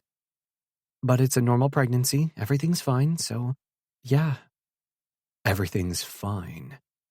I didn't know how much hearing those words mattered. Okay, everything's fine, I think. Do you feel okay? Yes, just normal stuff, no morning sickness. I suck in air. Okay, good. I rub my mouth. Wow, wow. I know. She exhales sharply. Believe me, I know. I'm still stunned. I search her face. Stunned. Yeah, you said you don't know what you're going to do. She nods slowly. This wasn't part of my plan. I nod slowly. Or mine. She flinches. Sorry, I mutter. No, I know it's true. This wasn't part of the plan for either of us. Is this really happening? I've had buddies who knocked up chicks. Some got married, some didn't. It was almost always a mess. Nate married his ex when she got pregnant, and look how that worked out. I press my fingers to my temples. I don't understand how this could happen. We were always careful. I know. She stares at me, looking like she's sitting on sharp nails. I know. We didn't plan this, but it happened. It's not what either of us wanted, but we have to deal with it. I nod slowly, our eyes meeting in a shared affinity. Yes, neither of us wanted this, and yet, here we are. We made a baby. Christ on a bike. I know. She pauses. We have options. I suck air back into my lungs. Right. Then her eyes get glossy. Ah, hell, is she going to cry? She blinks rapidly. Sorry, she mutters, dashing a hand across her eyes. I get really emotional lately. Apparently it's hormones. It's a big thing. It is. Her voice catches. Really big. Like, I don't think I can handle it big. My shock fades in the face of her vulnerability. You can handle it. I instill confidence into my voice. You're Superwoman. You can do anything. Me, on the other hand, I'm not so sure about me. Chapter 24. Lola. Oh, geez. Now I'm really going to cry. How was I supposed to know that hearing Brandon tell me I can do anything was exactly what I needed to hear? How did he know? I did it. I told him. It's done. He's rattled. Maybe we should sleep on this, I say carefully. We can talk more in the morning. It took me a while to come to terms with it all. Yeah. Okay, sure. He stares at me for another long moment, shakes his head, and stands. I'll get a room ready for you. Oh, a room. Not his room. Why did I assume I'd sleep with him? That was obviously an error. I feel a pinch in my chest at this. I stand, too, and follow him to the stairs. He grabs my carry-on bag and brings it up. At the top, he pushes open the door on the right. One of the guest rooms, he says. Oh, the bed is made. I'll just get some towels for you to use. He stops, shakes his head again, then leaves. The room is basic. A good-sized bedroom with white walls and hardwood floors. I turn on the lamp beside the bed, then pull down the old-fashioned roller blinds on the two windows. The bed has an old-looking bronze metal headboard and footboard. I run a hand over the smooth, plain white comforter. Brandon returns with some thick towels and sets them on the old oak dresser. His usual easy grin and twinkling eyes are absent. He still looks like someone just shone a spotlight in his eyes. My chest aches. More tears threaten. Damn it. Anything else you need? He asks, his voice rocky. I don't think so. Thank you. Okay, good night. He leaves like a snarling dog is snapping at his ankles, closing the door behind him. I sink down onto the bed, my head drooping. Well, I knew this wasn't going to have him jumping up and down with excitement. I sort of thought we'd be more of a team in this, though. I thought, well, I don't know what I thought.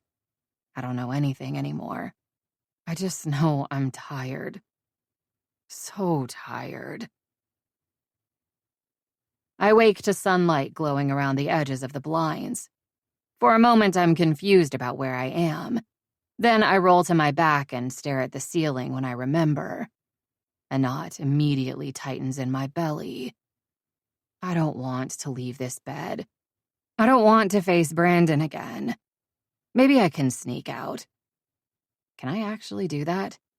If I make it downstairs with my suitcase and don't run into him, I will bolt out the front door and head straight back to Grand Rapids. I get dressed, pad carefully to the bathroom down the hall, wash up and brush my teeth, then shove things back into the bag. I raise the blinds. One window is on the back of the house and looks over the lake. Oh, wow. It's so beautiful. I stare out for a moment and endless blue, the sky clear, the trees an incredible bright green. I let out a sigh, then pick up my bag and descend the stairs. I pause in the hall. So far, no Brandon or James. I hear muted voices coming from the far end of the hall, which is a door leading onto a porch, I think. This place is so big. Can I really do it? Just run? It'd be easier, but I guess that's not fair. With a sigh, I leave my suitcase by the door and follow the voices. The porch is screened in, surrounded by shrubs and trees. A fresh morning breeze drifts in. Brandon and James are sitting on comfortable-looking wicker chairs, drinking coffee. Martha slowly rises from her place on the floor in a square of sunlight and plods over to me, her tail wagging. Brandon's head jerks up as he catches sight of me, Morning. Good morning. I smile at him and James, keeping my chin up and my shoulders squared. I reach down and scratch under Martha's snout. Did you sleep okay? Brandon asks, standing. I slept great, thanks. Could I have some of that coffee? Absolutely. He disappears through another door. As I walk closer, I see the kitchen. Whoa, what a kitchen. He's already renovated this space, it appears, as the cabinets are all new and white with marble countertops and black pendant lights over a massive island. As I take it all in, my gaze lands on the plant on the windowsill above the sink. Polly the pothos. My heart jolts. I stare at the plant, looking full and green and healthy. Brandon pulls a bright yellow mug from a shelf and fills it with coffee, sets it on the island, then moves to the big stainless steel fridge to pull out a carton of milk. Thank you. I love this kitchen. Thanks. It had to be done first. The original kitchen was unusable. The first summer I was here, it was like camping. I take a sip of the steamy brew. Our eyes meet. The air in the room shifts and heats. I drop my gaze. I'm going to head home today. I just wanted to tell you in person. I raise my eyes. I'm sorry to drop this on you. Wait, you can't just go. He frowns. This impacts me too. I know that. Keeping his tone low, he says, Bomber's leaving this morning. We can talk more after that. I swallow. Okay, I'm sorry about that too. I didn't expect to interrupt your visit. He shakes his head. Stop apologizing. I bite my lip. He tips his head back, eyes closed. Do you want some breakfast? I'm not hungry, but I should eat. Okay, did you already eat? I can make myself something. No, we haven't eaten yet. I would love to cook in this kitchen, if you have food. That was a joke, but it doesn't land right. Of course I have food. I swallow a sigh. Sorry, I was kidding. I have eggs, ham, bread. Scrambled eggs? How about I make omelets? I move to the fridge. You don't have to cook for us. I like cooking. Remember? I slide a chiding glance over my shoulder. We're acting like strangers. Like the last few months didn't happen. Right. Fuck. He drops his head. I'm sorry. Stop apologizing. His head jerks up. Our eyes meet. My lips quirk, and then his face finally relaxes into something closer to his usual charming, upbeat expression. And my heart bumps. He grins. Okay. I pull out a carton of eggs and quickly find some vegetables, cheese, and the ham he mentioned. As he makes toast, I whip up some eggs and chop onions and peppers. I've been abandoned. James steps into the kitchen. What's up? We're making you breakfast, Brandon replies. What can I do? Can you get the juice out of the fridge? Brandon says. What kind of omelet would you like? I list off all the ingredients and get some butter sizzling in a pan. The kitchen is well stocked with high-end cooking utensils, although they don't seem well used. Martha hangs out at my feet, and I accidentally drop a piece or two of ham on the floor, which she inhales. Soon we're sitting on stools at the island, and it turns out I am hungry.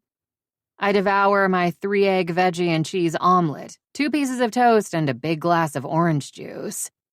This is fantastic, James says. You're a great cook, Lola. Thanks. I beam a smile at him. What has Brandon told him about me? About our relationship? And why I'm here? James helps clean up, then goes to get his stuff. Brandon picks up the coffee pot. More? No thanks. I'm limiting myself to 1 cup of coffee a day. Oh. He blinks. Right. I guess that's why you didn't have a beer last night. Yep. Once James has departed, Brandon leads us back out to the porch. I sink down into a cushioned chair and breathe in the scent of pine and lake water. Okay. Brandon sits too. First, I'm sorry about my reaction last night. Needless to say, I'm kind of knocked for a loop. I know.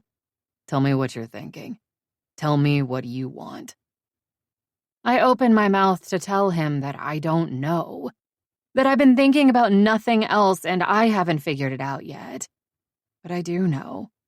Somehow I came to this decision in my subconscious without even realizing it. But at this moment, I'm certain. I want to have the baby. He blows out a breath. Are you sure? Because I would totally understand if you made a different decision. But having said that, I also want you to know that if you have this baby, I will be there for you. Both of you. I'm sure. I have questions. I smile. Go ahead. I talked this out with Kaylee the other day, and I've been thinking about nothing else. Kaylee knows? I nod. She's the only one. When is the baby due? His gaze drops to my stomach, and for the first time, I press a hand there, thinking about the peanut growing inside. March 1st. We talk. We talk about practical things, like maternity leave and childcare and money. We talk about our parents and how they'll react and when to tell them. Listen, Brandon leans forward. I didn't sleep much last night because I was thinking about this. I nod. But here's the thing. We're friends, right? I'm not sure where this is going. Right?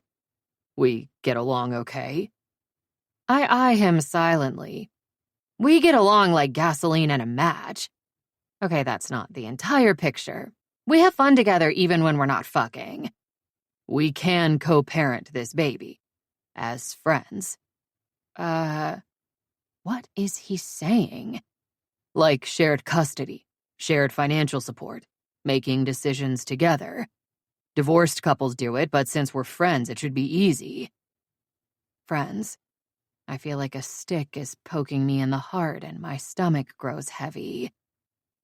That night before he left, when we shared so much and he stayed all night, I felt my feelings change for him. I felt I could fall in love with him. Only now I realized there was a tiny seed of hope inside me that things weren't over between us just because he'd come here for the summer. That maybe he felt the same. Clearly not. Easy, I managed to say, my throat dry and rough. Well, maybe not easy. He grimaces. I don't know if kids are ever easy. Maybe, but you know what I mean. I think so. I knew Brandon would at least contribute financially. Not that I need money. But I didn't know if he would want to be in the child's life, given his feelings about children and marriage. I'd already considered the very real possibility that if I decided to have the baby, I could be raising them by myself. And yet, there was that tiny bit of hope again, that he would want more than just being a co-parent. Maybe. Knowing how Brandon stepped up for his team during the playoffs, the leadership role he took on and his commitment to the team, maybe I thought his stance on marriage and children had grown or changed too. The heaviness in my belly spreads through me and I swallow my disappointment. It's probably just hormones. Are you sure? Yes. No. Fuck. He covers his mouth. I told you about my parents. I saw how a kid can strain a marriage to the point it breaks. I don't want that. Ouch. I knew this about him. But having a man tell you outright he doesn't want to marry you is a little demoralizing. I never expected you to marry me, I say acidly, ignoring the sensation of my heart shriveling. He winces. I know you don't want that. Look, my schedule during this season is brutal. I'm afraid a lot of parenting will fall to you during that time. I understand that. I certainly thought through that. I saw how the playoffs put most of his life on hold. I want to be there when I can. He opens his mouth, closes it, then opens it again. I'll try my best. Thank you. Chapter 25. Brandon. What can I do? Lola blinks back at me. About what? To help you. Anything. She smiles. I'm fine, Marlon. I roll my eyes at the nickname, but actually I like it. Yeah, I'm off my game at this news, but as Lola and I talk, I'm settling down. We made a baby. When did it happen? I rub my chin. It had to be that last night before you left. Huh. That night I'd been wrestling with a bunch of feelings, not wanting to leave her, but not wanting to break my word about the deal we'd made. That night had been emotional. It was because I was leaving. It was also the night we didn't use condoms. And we made a baby. Holy shit. I grin. What? She gives me a squinty-eyed look. I shrug. I just like it that we made a baby that night when things felt really... I stop. Nice. Nice. Her eyebrows shoot up. Okay. So what do you need? Should I come back to New York? She hesitates, then shakes her head. No, I'm fine. I don't need anything right now. I'll have doctor appointments, but that's no big deal. When can we find out if it's a boy or a girl? I don't know. Do you want to find out? Maybe. I just thought of that. We should agree on that, I guess. Good point. I'd like to know. Me too. Okay, if we do another ultrasound and it's far enough along that they can tell us, I'll let you know. I want to be there. Sure. We have to think about names. Yes. Her lips twitch. We have a while. Still, it's good to be prepared. Absolutely. So we're not telling anyone else yet. Her forehead furrows. Did you tell James? No, Jesus. The ridges on her forehead relax. What about Daniel and Nate? I know they're your friends. You could tell them. Okay, I might tell them. I'll see them at the wedding. Oh, right. When is that? I tell her the date. So I'll be in the city then, at least. Are you sure you don't want me to come back? There's no need. Life will just go on as normal for a while. Normal. Ha. Huh. You'll let me know if you need anything, right? Sure. How the hell am I supposed to just hang out here, painting and gardening, when she's in New York growing our baby? Jesus. A hallucinatory feeling passes over me. What is happening here? Okay, I finally say, casually. Well? She sits forward, hands on her bare knees. Today she's wearing a pair of shorts and a loose t-shirt. I'll get going. I frown. You said you could stay the weekend. I know, but she doesn't meet my eyes. I acted weird last night. I'm sorry. She shakes her head, lips curving. It's fine. I don't want to intrude. Stay. I pause. That word just burst out of me. We're friends, right? She presses her lips together and gives a tight nod. Yes. Bomber's gone. We can talk more, process things. Also, I don't want her to leave. Even though I'm flabbergasted by the turn of events, I was happy to see her when she arrived. But I have to remember we're just friends. That was my idea. We can be friends and co-parents. Neither of us wants marriage. She agreed, so I have to stick to that. I guess I can stay. I nod firmly. Okay. It can be a mini vacation for you. What do you want to do? Lie on the beach? Swim? Fish?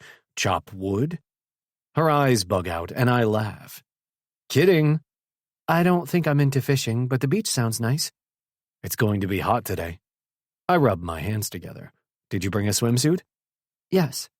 Perfect. We can have a picnic. Later we can go for a walk along the shore. I'm giddy with the idea of her relaxing on the beach. She's so driven and focused, taking a day or two off can only be good for her, and for the baby. I'm going to wait on her hand and foot and make sure she has everything she needs while she's here. When we walk down to the beach, I carry all the stuff. The cooler with food and drinks, lounge chairs, towels, sunscreen. Sun or shade, I ask, prepared to move her chair. Sun, for now. You better not get too hot. That might not be good.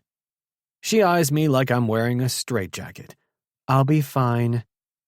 She takes off her shorts and tank top to reveal a red two-piece suit. A fucking bikini. Moms aren't supposed to wear bikinis, not tiny ones like that. I've seen her naked a lot. Even so, my eyes roam over her sweet curves and silky skin as she stretches out and sighs. She doesn't look pregnant at all. She looks hot. Ah, Jesus, I'm starting to pitch a tent. There can be none of that. This is the mother of my child, my friend. I can't be having filthy thoughts about her. I stretch out on my stomach, painfully trying to adjust my position. This is so nice. Lola's voice is soft and relaxed. Beautiful. I see why you like it here. Your own beach, nobody around, water and sun. It's heaven. I'm glad she likes it. I turn my head so I can see her.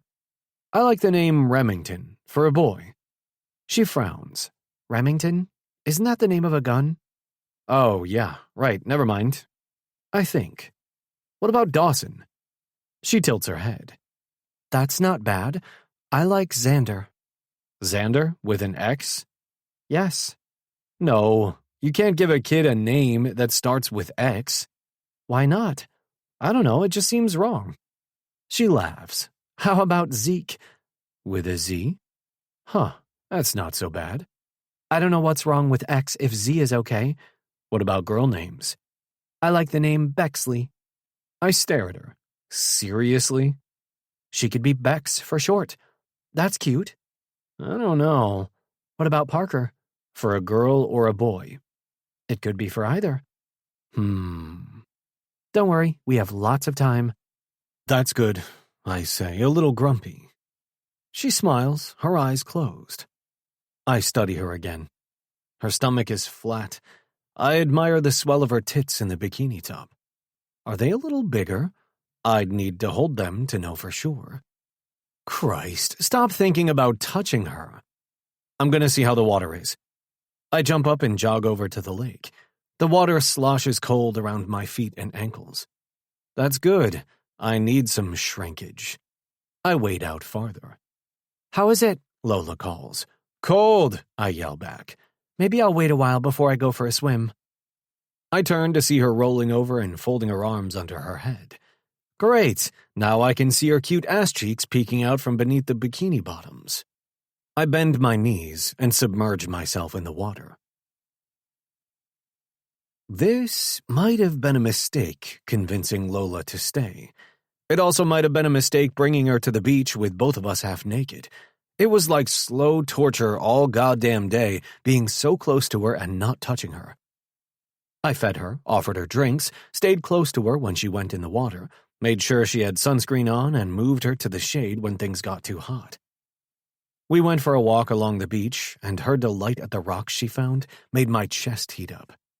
By the time we got back, she had a collection of smooth stones she was so enamored of. I wanted to make her dinner, but she wanted to help, and again, her delight in my kitchen made me so fucking happy. So we cooked together, and then ate together, and then watched a storm roll in over the lake. Thick clouds obscured the sunset, so we moved to the sunroom as the winds picked up, darkness fell, and lightning flashed in the distance. This is awesome. She curls her fingers around a mug of hot chocolate. I love thunderstorms. You really feel part of it here, yet we're safe inside. Yeah. I can't stop watching her. Her cheeks are pink from the sun, her hair wind-blown, her eyes sparkling. Her features have softened since she arrived last night looking pinched and tired. The thunder gets louder as the storm nears, and then the rain starts. The scent of it on warm earth and leaves drifts in the screen doors. The trees bend and whip in the fierce winds, and rain pounds down in a short but intense storm. Lightning illuminates the clouds and the trees in bursts, and as the storm passes right over, the thunder cracks and rumbles, and Lola laughs. This is amazing. I grin. Yeah, it is. When the storm has passed and it's quiet again except for rain dripping off the tree branches, Lola sighs. I should go to bed. I get so tired lately. Alarm heats my blood. Do you feel okay? Was that walk too much? Her lips curve with amusement. No, it was fine. I'm fine. I just like to sleep a lot. A tenderness expands in my chest, with more of that need to protect her. You can do that. I pause. Are you leaving tomorrow? Yeah, my flight's not until 6, though. Okay, sleep in tomorrow then, as long as you want. Thanks. She shoots me a quick glance from beneath her eyelashes. Okay. Good night. Let me know if you need anything. I will. She drifts into the house, taking her mug to the kitchen, then climbing the stairs. I clamp my teeth down on my bottom lip until it hurts. Sending her off to bed alone is killing me. I think of all the time we spent together in bed, not just the fucking, but the cuddling. I love cuddling with her, talking, laughing, getting horny again.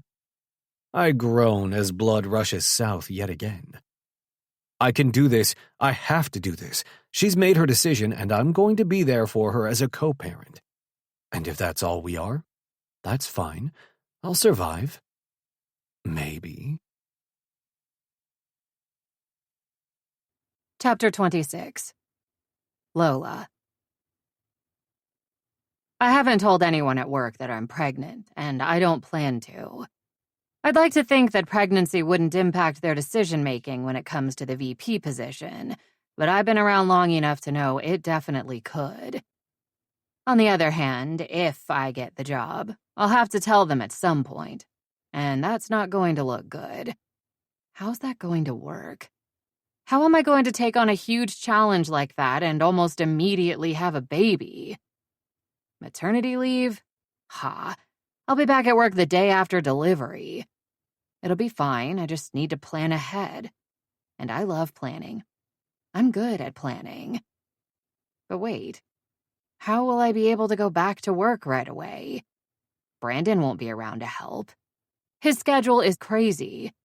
The baby's due at the beginning of March, and if they make the playoffs again this season, he could be playing intense hockey until June. He could even be traded. If I'd planned this, I would have done better. That annoys me, but we didn't plan this, and so we deal with it. Plan B or C. I don't know how my parents are going to react to this, but I'm sure they'll be there for me. And my friends. I have to start looking for a nanny. Also, the doctor suggested prenatal vitamins. I have to pick those up. And I could start looking at baby things now. A crib. Jesus. Where am I going to put a crib in my little place? I freeze up. Yikes. There's barely enough room for me and my plants, never mind a baby or a child. Do I need to move? My heart rate speeds up. I press a hand to my chest. Are you okay? Zane speaks from my doorway. My head jerks around. I stare at him. Yes, fine. Project problem? Anything I can help with? No, it's all good. I stretch my mouth into a smile.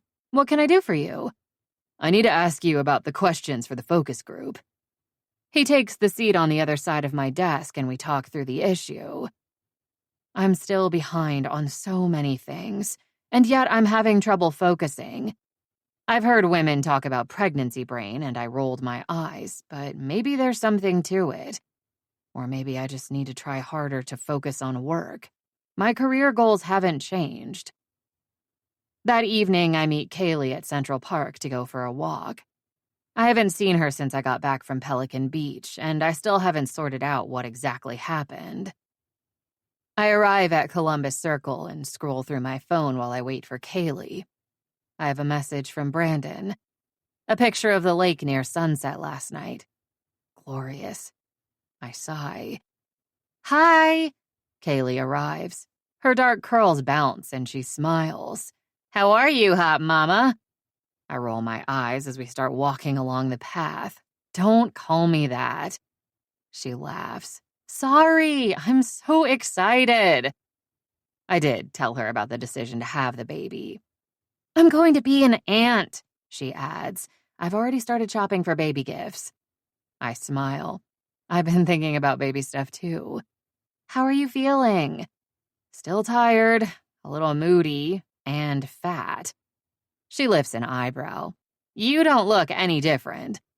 I've been eating like crazy. Brandon fed me so much food when I was there.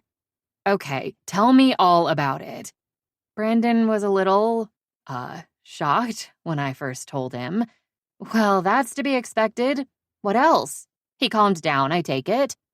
Yes, the next morning he apologized, but I pause and roll my lips inward briefly.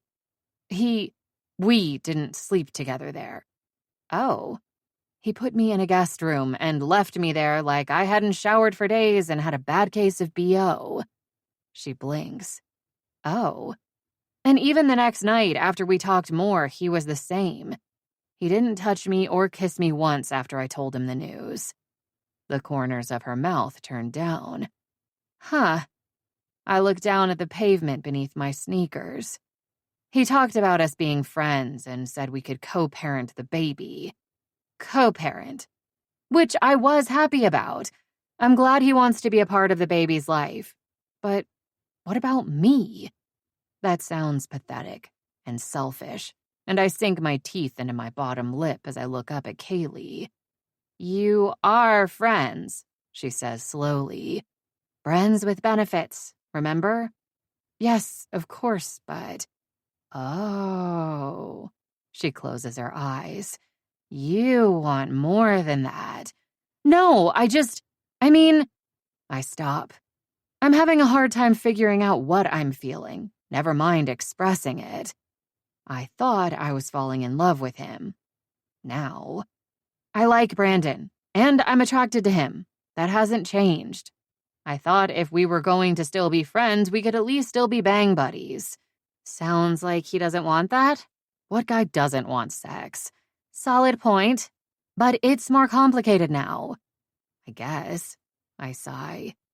I felt lonely and sort of rejected, even though he was totally nice to me.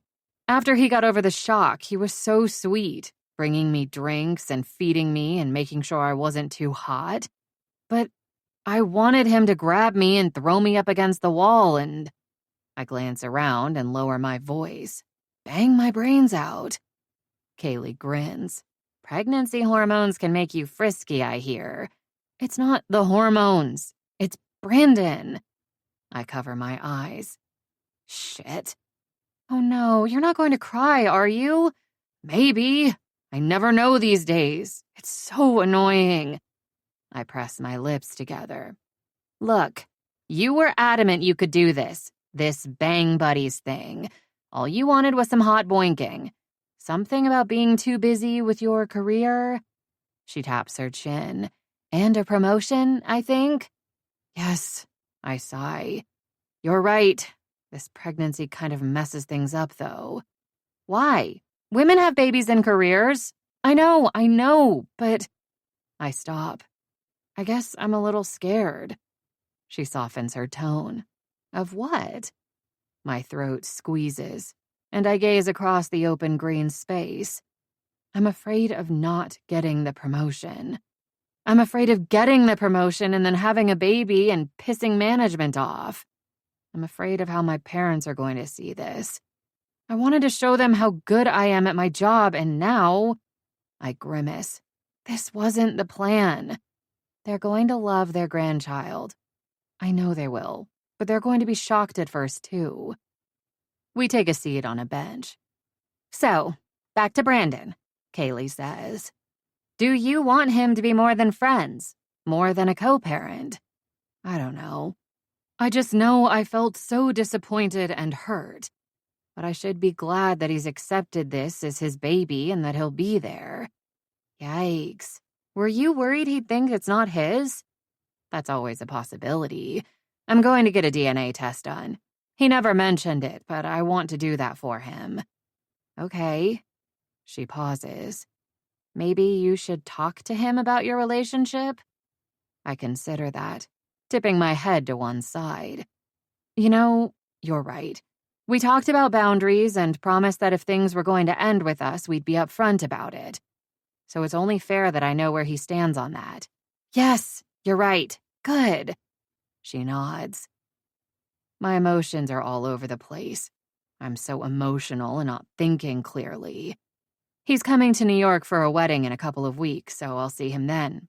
Probably. Perfect. Brandon arrives in town on Tuesday for the wedding because there's a bachelor party Wednesday evening, so I don't see him until Thursday.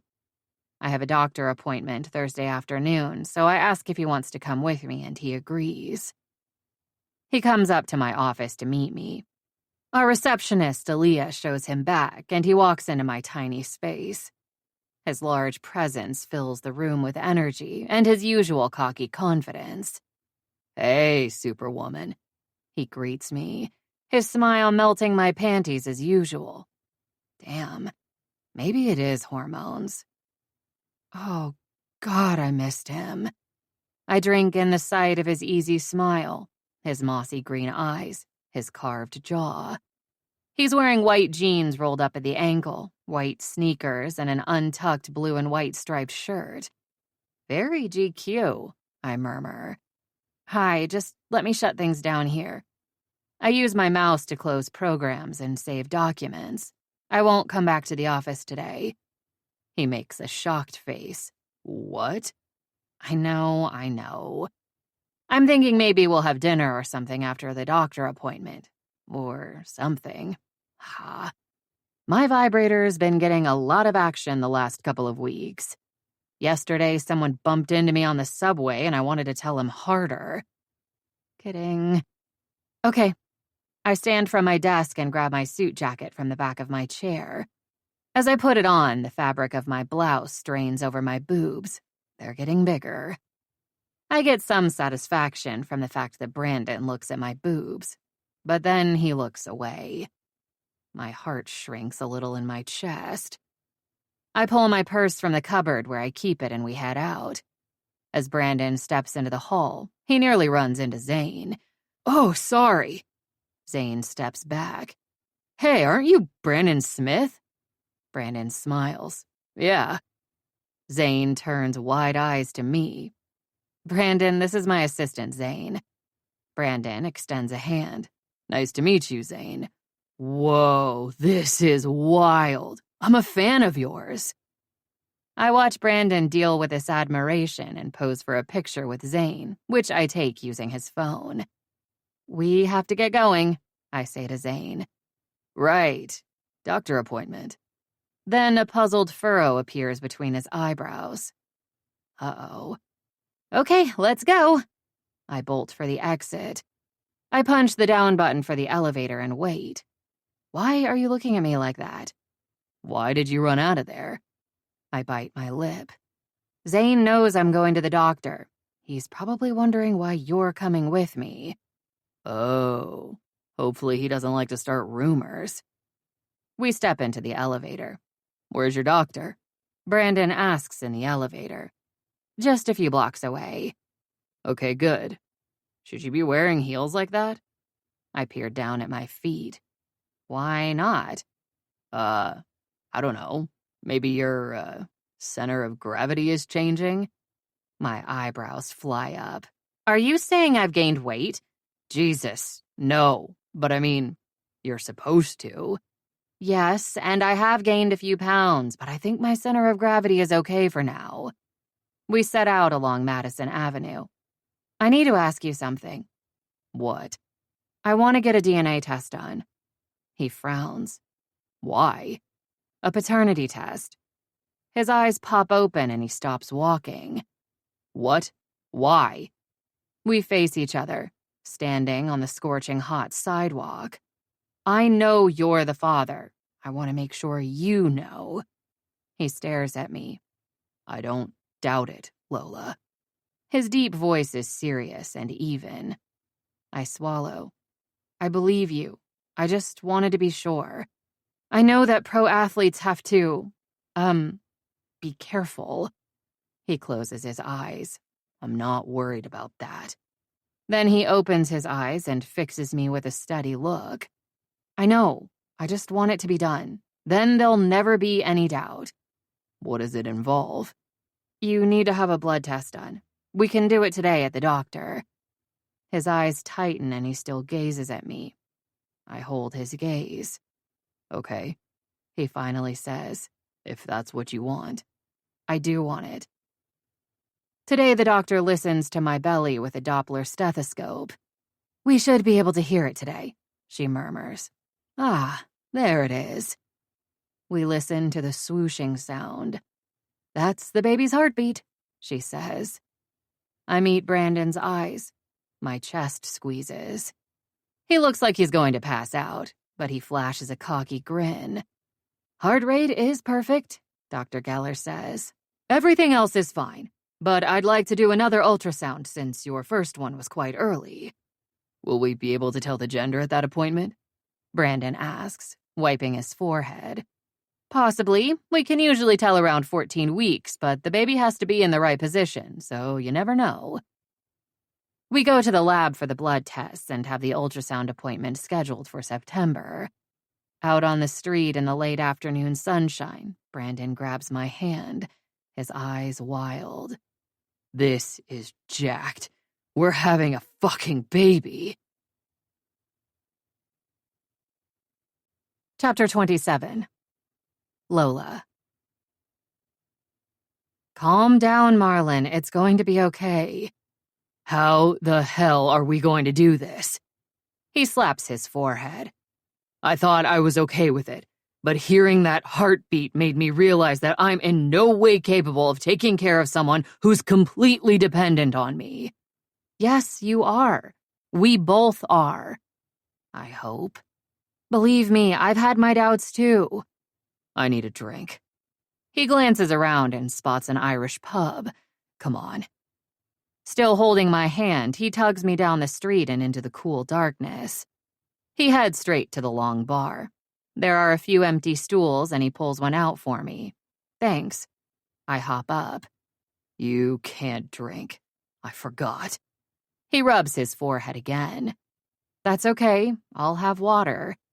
This is good, because I need to talk to him about our shag ship and our boundaries. He sits on the stool next to me. A pretty bartender approaches with an appreciative smile for Brandon. I'll have a whiskey, he says, straight up, and water for her. Are you okay? I ask. Oh yeah. No. I don't know. I'm being an idiot. I'm not even the one who's going through the pregnancy, but I've put on a few pounds. He pats his rock-hard abs. I stare at him. He grins sheepishly. I'll try not to make this all about me. I lift an eyebrow. Good. The bartender sets our drinks down and Brandon picks his up and downs half of it. Okay, he says. Sorry. I'm okay. I nod. I have to admit his emotional roller coaster ride is amusing. I pat his forearm. His warm, strong, sinewy forearm. I want to run my hand all the way up his arm and under the sleeve of his t-shirt and onto his shoulder and... Stop! I jerk my hand back. Have you told your friends about the baby? No, not yet. I'm seeing Nate and Bergie tonight. I saw them last night too, but it wasn't the time to tell them. Where was the bachelor party? First, we went to the Yankees game. That was cool. We had a suite. Then we went to this club owned by Jay-Z. We had a private lounge there, too. We even met him. Oh my God, you met Jay-Z? Yeah. He grins. I shake my head. It was fun. Great hanging out with the guys. Halsey's cousin was there, too. Well, good. So everything is still going fine with the baby, he says. That's great. Yep, I'm fine. Peanut's fine. His eyes soften and warm. Yeah. Okay, what else do we need to talk about while I'm here? I need to find a nanny. Oh. His forehead puckers and he gulps more whiskey. That's going to be hard since there is nobody on this planet good enough to look after our child. I grin at his exaggeration because for once I'm thinking the exact same thing. I know. We talk about nanny services and what we're looking for and interviews.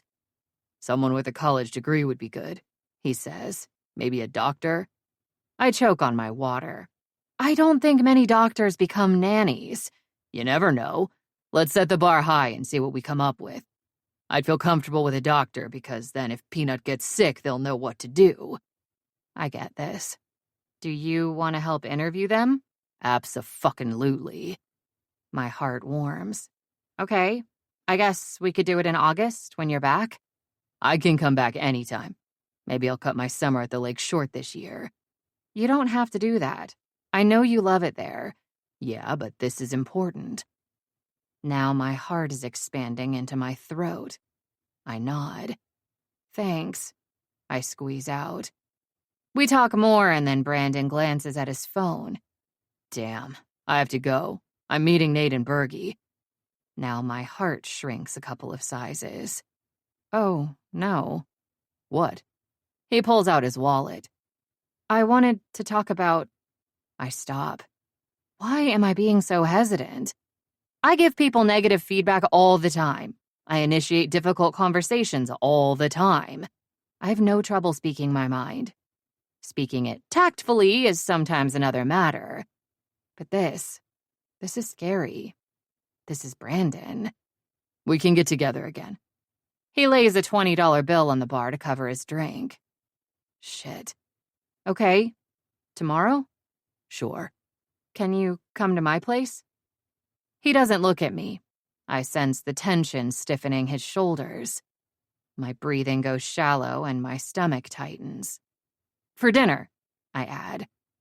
He nods abruptly. Okay. We set a time and leave the bar. I stand on the sidewalk and watch him walk away, his long-legged stride athletic and graceful. He catches the eye of more than one woman as he cuts through pedestrian traffic, a head above others, his shoulders wide. My throat aches, and my bottom lip pops out. I roll it in between my teeth and turn the opposite direction. I walk briskly, ignoring people, blinking back stupid tears. I really hope this emotional crap goes away after the first trimester, which is right fucking now. I start toward home but change my mind. Why bother? I have tons of work to do. I may as well go back to the office, even though it's 6 o'clock. Brandon. I have to get away from Lola. Being close to her, inhaling her tropical flowers scent, looking into those amazing Caribbean eyes just makes my mind immediately go to fucking her, touching her, tasting her, everywhere. She's so goddamn beautiful and strong. She's pregnant. My heart pounds in time to my feet as I hoof it down the city sidewalk.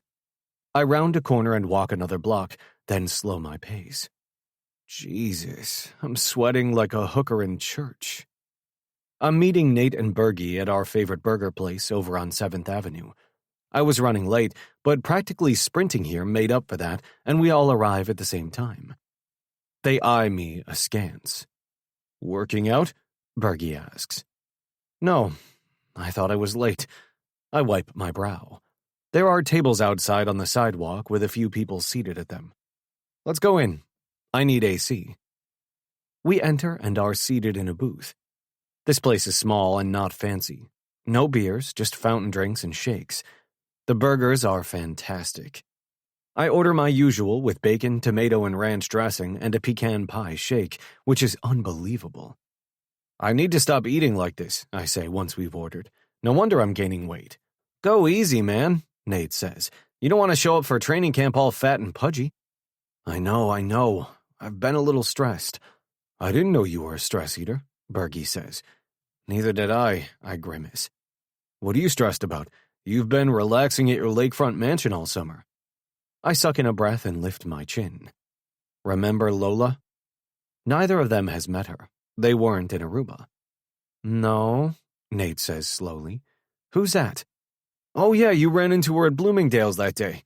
Bergie nods. Hot Marilyn Monroe blonde. You were seeing her again that night. Are you still seeing her? Depends what you mean by seeing her. My stomach gyrates. We were, bang buddies. Just casual. Uh-oh, I know where this is going. Nate shakes his head.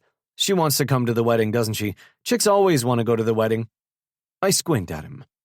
No, that's not it. And she wouldn't want that. The agreement was no dating. Where can I find someone like that? Nate blinks. Does she have a sister? You have enough women. I roll my eyes. The waitress brings my milkshake and I reach for it as eagerly as I did that beer earlier. The problem is, she's pregnant. Dense silence plunges over us. They stare at me, speechless. Holy shit, Nate says. Seriously? Yeah. Are you sure? Bergie leans forward. You have to be careful, man. I'm sure. I heard the heartbeat today. Also, we got paternity tests done, even though we don't need to. I suck down more milkshake. Fuck me. Wow. Nate still gapes at me. Are you sure it's yours? Bergie asks. I shoot him an irritated glance. Yeah, of course. No wonder you're stressed. What the hell are we doing here? We need tequila. I really do. Let's do that. After this. I slouch on the wooden seat. She's having the baby. I said I'm okay with it, and I thought I was, and then today I heard the heartbeat, and holy fuck, she's having a baby. When? March. Fuck. Bergie shakes his head, then blows out a long breath. I know. Don't tell anyone else, okay? She's just 12 weeks. We're waiting because our parents are both going to freak the fuck out. Also, she's trying to get a big promotion at work, and she's worried they won't give her the job if she's pregnant. Bergie holds up his hands. My lips are sealed. Same, Nate adds. So, what? Are you going to marry her? Hell no, I frown. Neither of us wants to get married. Women always want to get married. I pick up the note of bitterness in his voice. Is that what happened to you? He lifts one shoulder. It basically was why we got married, but at the time we both thought it was a good idea. We loved each other and we thought it would work. We were wrong. Damn, but that just reinforces that getting married would be a bad idea. Depends on the people, I guess, Nate says. I'm not saying it could never work out. Huh. I give him a curious look. Anyway, we both have our reasons for not wanting to get married, so we're going to share custody and co-parent the baby. As friends. We're friends. Friends who fuck? Nate nods. Not anymore. I throw my hands up. That is now off the table. Hey, let me share some good news with you. Bergie leans forward. Women can have sex when they're pregnant. I know this from experience. I roll my eyes. I know that. I swipe more sweat off my forehead. Not from experience, I add. But she's pregnant. I can't do that to her. Do what? Nate asks, looking baffled. I can't treat her like a fuck buddy. She's the mother of my child. Bergie sits back and crosses his arms. What? You're not attracted to her anymore? Nate asks, frowning. Christ, are you kidding me? I want to bang her into next week. Oh God, I'm going to hell in gasoline shorts. Are you religious? I didn't know you were religious. What is this crap? Nate asks. She's not a whore just because she slept with you and you knocked her up. Whore? I gaze at him blankly. You're calling her a whore? My hands curl into fists, ready to drive one into his face. No, listen, I said she's not a whore. Is that why you think you can't be with her now? Is that how you see her? No. I think it's the opposite, Bergie says slowly. Now he's knocked her up, he's lost sexual interest in her. No. Christ, these guys are my friends and they're not getting it. I just said I want to fuck her senseless, but how can I think about her like that? No, wait. Bergie nods knowingly. It's not that you're not attracted to her, it's that she's become, like a saint to you. You put her on a pedestal because she's pregnant and worship her as the mother of your child. I make a disgusted noise. That's fucked up. I think. Our food arrives, so our conversation ceases for a few minutes. Why did I bother talking to these guys? They're both fathers, but they're not getting it. Okay, just forget the psychoanalysis, I eventually say. We're friends and we're going to be parents. That's it. I lost my shit at first, but I've accepted it. Uh-huh. Nate takes a bite of his burger. Sure. I give him a narrow-eyed look, then shrug. Hearing the heartbeat this afternoon just made things seem a little more real. We need a nanny. Where are we going to get a nanny? Nate squints. I only have a teenage babysitter I use once in a while when I have Quinn. I'll give you some names, Bergie says. We ended up only hiring someone part-time, but we did some research. Okay.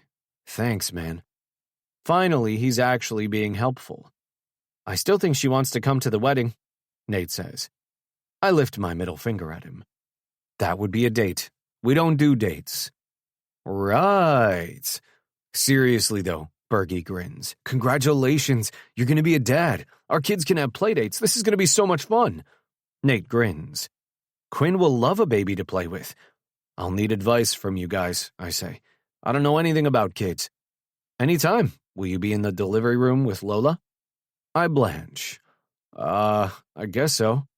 Okay, I have lots of advice for you there. Like when she yells at you to fuck off and never touch her again, she doesn't really mean that. Maybe not applicable here, but I get what you mean. Also, Nate says, don't ever give any hint that you're tired or want to take a nap, and no complaining about anything. With what she's going through, if you say you have a headache, you will lose that head. Also, turn off your phone. When she's trying to push that baby out and your phone rings, trust me, it is not a good thing. I'm making mental notes. Got it. Okay, Bergie stands. I gotta go. What? Why? I thought we were going out for tequila. I miss my wife. See you guys at the wedding. I stare at him as he leaves the restaurant, going home early because he misses his wife. I want that. Wait, what? Chapter 28. Brandon. I keep thinking about my conversation with Nate and Bergie, about Lola, about me not wanting to touch her because she's pregnant. That is some seriously messed up shit. I don't like thinking of myself as that messed up. The more I think about it, the more pissed off I get at them, because I do want to touch her, more than anything. But not just to bang her. I want to put my hand on her stomach. I want to feel that baby when it moves. I want to rub her back or her feet when they hurt. I want to brush her hair because I know she loves it. And yeah, I do want to bang her. So why am I not? I'm going to her place tonight and could easily do it. If she wants, obviously. When I said we could co-parent as friends, it didn't seem right to include the benefits in that. I mean, we might as well be married if we're going to hang out together, sleep together, and have a kid together, right? And neither of us wants that. Hearing that heartbeat was like a punch in the face. Every time I think I've accepted it, something happens that makes me realize I haven't. I'm an idiot to even think I can be a good dad to a kid. I know how shitty it felt listening to my parents argue all the time, especially about me. I don't want to let my own kid down that way. I'll be responsible for someone else, and that scares the hell out of me. This is really complicated things, and I'm annoyed by it all. I'm also fucking terrified. And now Lola wants to talk more. I want to be there for her, but all these doubts keep crowding into my brain and making me want to run. Outside her door, I knock, and she opens it immediately. Just seeing her takes my damn knees out, every time. She's wearing a summery floral dress and shades of blue and green that match her eyes and leave her shoulders and arms bare. Her legs and feet are also bare. Hi.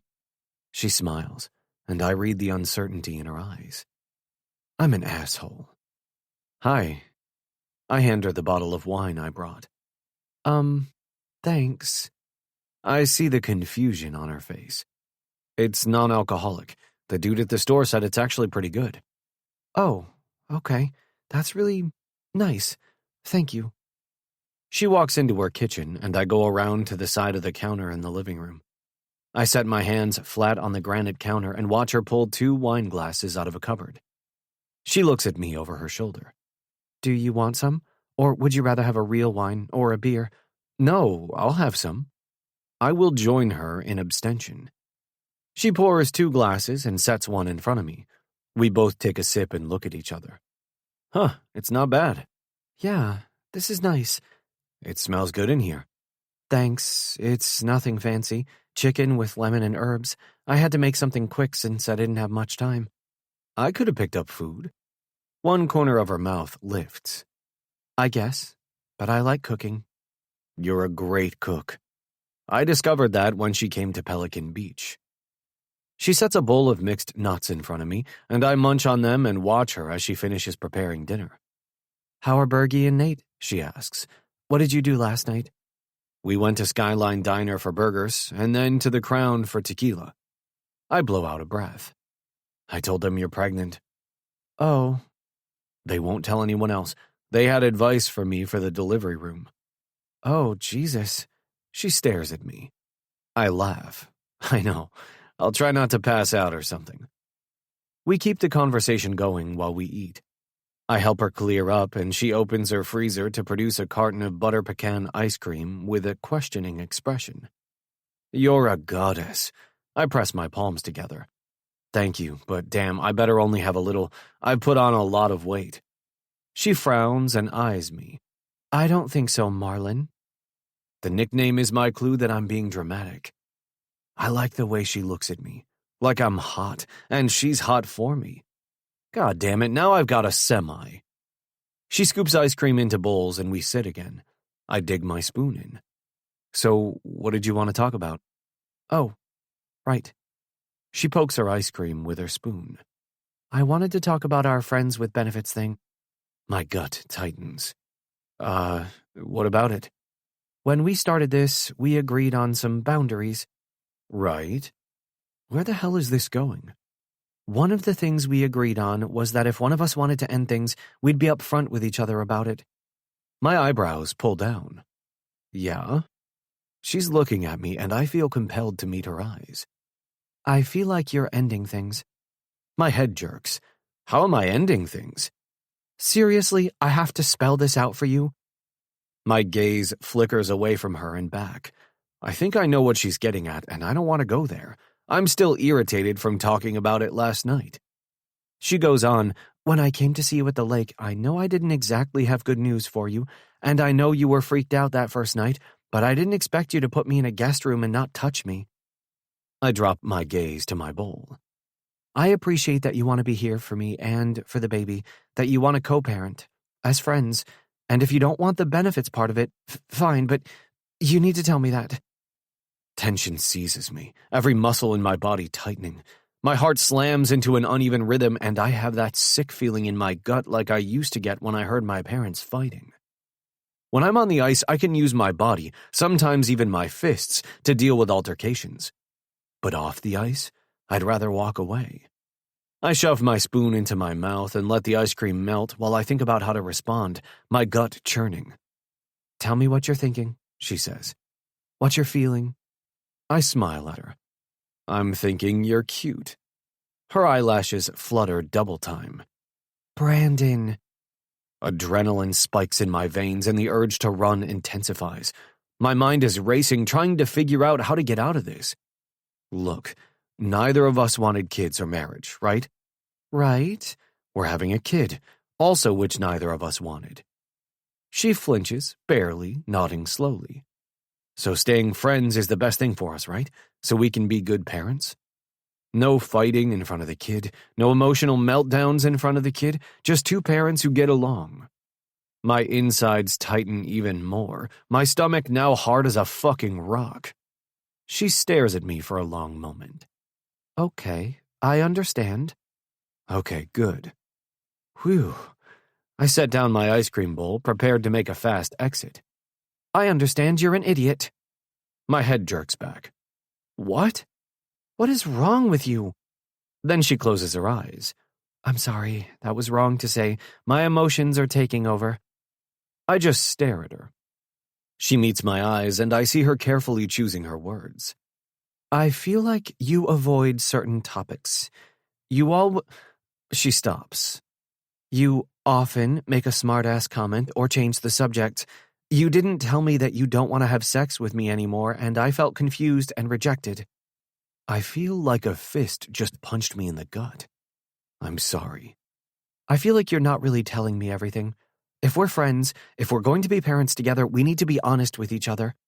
Yes. I can't argue with that. Ugh! She tips her head back. You say that, but you won't do it. I frown. Hey, I just did. Okay, yeah, there are things I'm not opening up about. I'm here, aren't I? I went to the doctor appointment with you. What more do you want? She blinks at me. What more do I want? She pauses. I want... She stops again. I just want you to be honest with me. When you're not, it's hurtful. It's selfish. I feel like you don't trust me. I hold up my hands placatingly. Hey, I don't... She slides off the stool. Her cheeks have reddened and her eyes flash. Unless you're prepared to be truly honest and tell me what's really going on with you, this isn't going to work. My eyes fly open. My heart kicks against my sternum. What do you mean this isn't going to work? This, us, co-parenting. She lifts her chin and narrows her eyes at me. We're not doing this. I'm not doing this. All the air is sucked out of my lungs. I can't breathe. I can't speak. No, you can't do that. How can you be a father? How can you parent? How can you be a friend? The words pour out of her. Each one is like a slap in the face. If you won't open up, just forget it. She levels an icy look at me. I can have this baby by myself. I can raise this baby by myself. My jaw damn near bounces off the floor. Are you fucking kidding me? No, I'm dead serious. She jerks her head. I stare at her. This can't be happening. I try to find my voice. Finally, with a caustic edge, I say, well, that escalated quickly. And I walk out. Chapter 29. Brandon. What the hell are you wearing? I look down at myself. What's wrong with this? Nate stares at me. Nothing if you're going to a Liberace concert. I shrug. I like it. My silver and black velvet jacket looks sharp with my silvery shirt and black dress pants.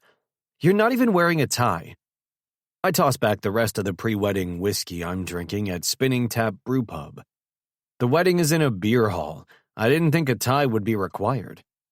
He shakes his head and sips his own beer. Okay, whatever. We met here with some of the other guys for a drink before the ceremony starts. I'm not a fan of weddings, but this is a cool place. A beer hall and brew pub in Chelsea, really old with cobblestones, lots of old brick and wood, and big arched windows. We finish our beers and head to the room where Halsey and Sarah will say I do. Beneath exposed wood beams, wooden benches have been arranged in rows with an aisle between them. The creamy old brick walls glow in the light from sconces, although late afternoon sunshine still brightens the big arched windows. A massive chandelier above us is draped with pink flowers and greenery. People are already filling the space, and we find seats with some of the other guys. Nate and I seem to be the only guys without dates. Fine with me. I'm still grumpy from last night. That fight with Lola is eating away at my insides. 2 whiskeys haven't softened my mood. Finally, it's time for the ceremony to start. I hope it's quick so I can hit the bar again. Halsey appears along with Millsy, Maury and Halsey's friend Billy Boyko, who he played with in Dallas, all of them dressed in dark blue suits, Halsey wearing a pale pink tie, a pale pink rosebud on his lapel, and a huge grin. I shake my head. Then the music changes and the bridesmaids start down the aisle. First Millsy's girlfriend Lily, then Maury's girlfriend Kate, and another woman I don't know with long red hair. They're all wearing pink satin gowns and carrying small bouquets of pink and white flowers. Finally, it's time for the bride. Sarah appears at the back of the space. I may not be entirely happy to be here, but hell, she looks gorgeous. I think Halsey's going to cry. She glides down the aisle alone. Her dress isn't even white. It's super pale pink, lighter than the bridesmaids, and she must be sewn into it because it fits her snugly all the way down to just below her ass, where it flares out into a froth of sheer layers. Halsey's all emotional, watching her walk toward him as the Goo Goo Dolls sing Iris. Something sticks in my throat and I cough.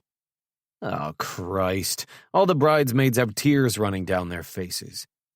I heave a sigh. We get into the ceremony. I'm not paying much attention when suddenly music starts playing from Halsey's pocket. As people recognize the song, Rescue Me by One Republic, they start laughing. Halsey gropes around and pulls out his phone, which is playing the song. Who changed my ringtone? He yells. The guys up front with him double over laughing, and beside me Nate is silently shaking. I glance at him and see he's holding his phone. He was in on it. I grin. Halsey finally silences the song, shoves his phone away, and returns his attention to his bride. Sorry, he mutters.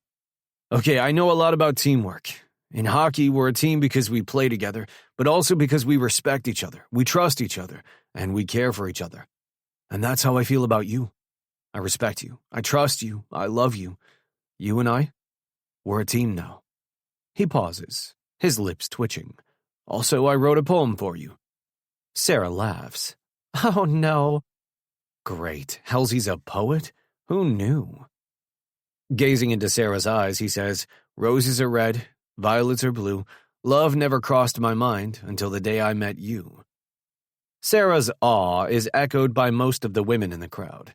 It's kinda cute, I guess. Then it's done, and Halsey and Sarah melt into each other in a scorcher of a kiss that gets people clapping and cheering. They turn and walk back up the aisle together. You've got to be kidding me.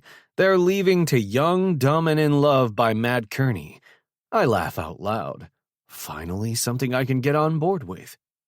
They're laughing too, their smiles as bright as a supernova. They sure look happy. Whatever. We follow them out to a reception area where there's a bar lined with glasses of champagne. I'll take it. I scoop one up and a bunch of us gather into a conversational group. I get shit about my velvet jacket again. I don't care. You're just jealous because you have no sense of style, I tell Dutchie. I like what you've done with your hair, though. How do you get it to come out your nostrils like that? Everyone guffaws. Dutchie rolls his eyes.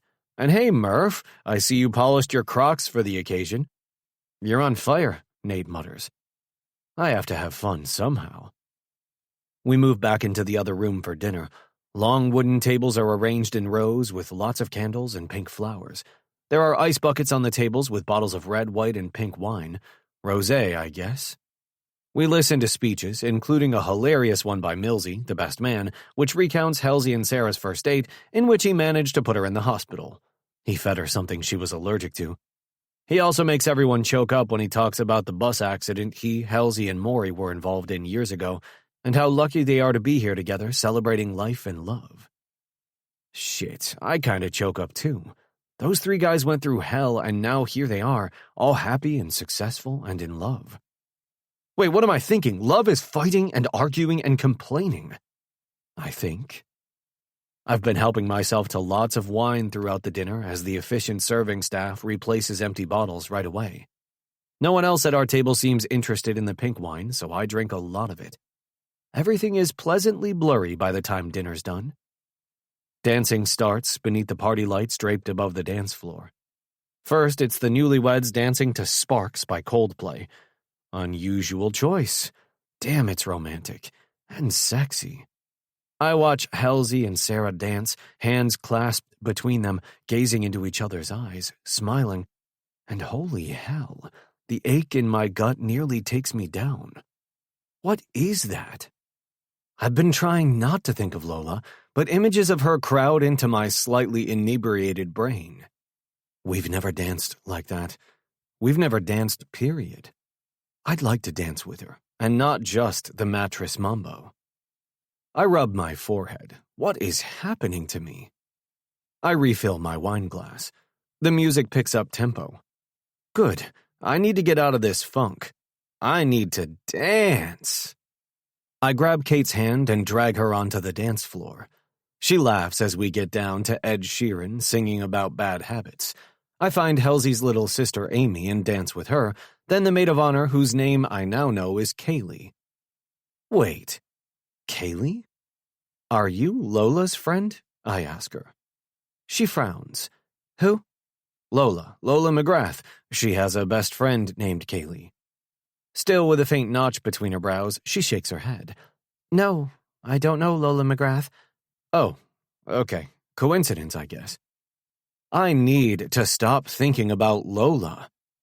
I'm busting out my best moves and working up a sweat, so I ditch my jacket and grab Halsey for the next dance.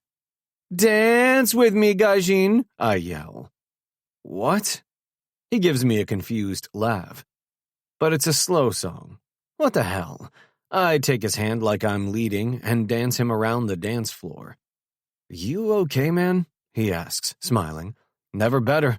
Hell of a wedding, Halsey. Great party. Thanks.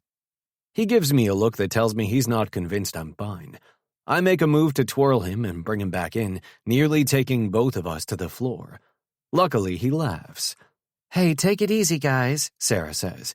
I don't want my groom injured before the wedding night. She gives me an exaggerated wink.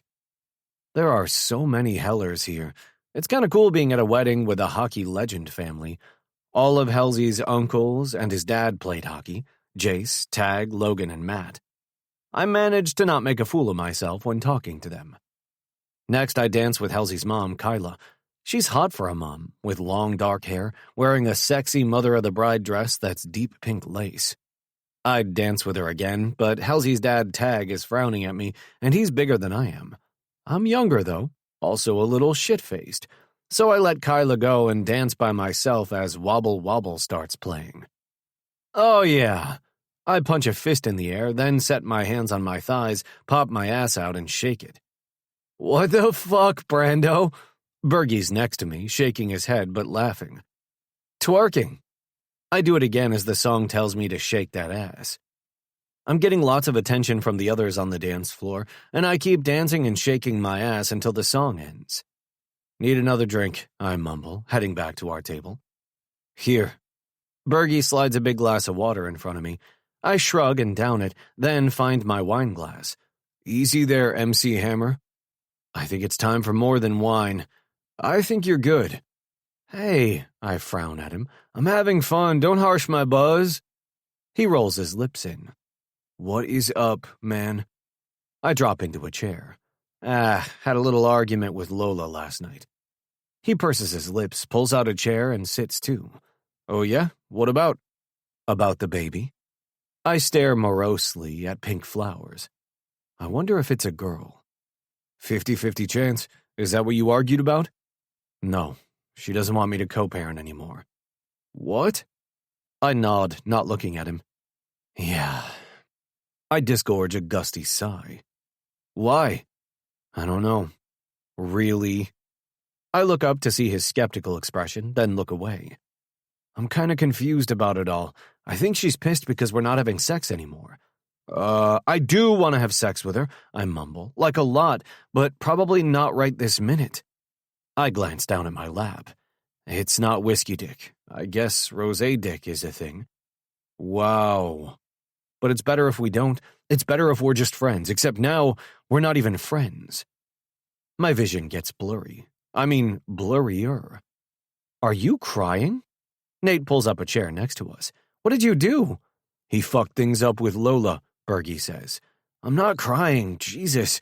Just had a little too much to drink. I catch them exchanging glances. It's what we talked about the other night, Bergie tells Nate. To me, he says, did you explain it to Lola? Explain what? The no sex thing? Of course, I told her what I just said. We should be friends. Sex would complicate that. Bergie looks like I just told him I enjoy eating shit. That's it? Yeah, that's it. What are you so afraid of? Bergie asks. Nothing, I'm not afraid, Jesus.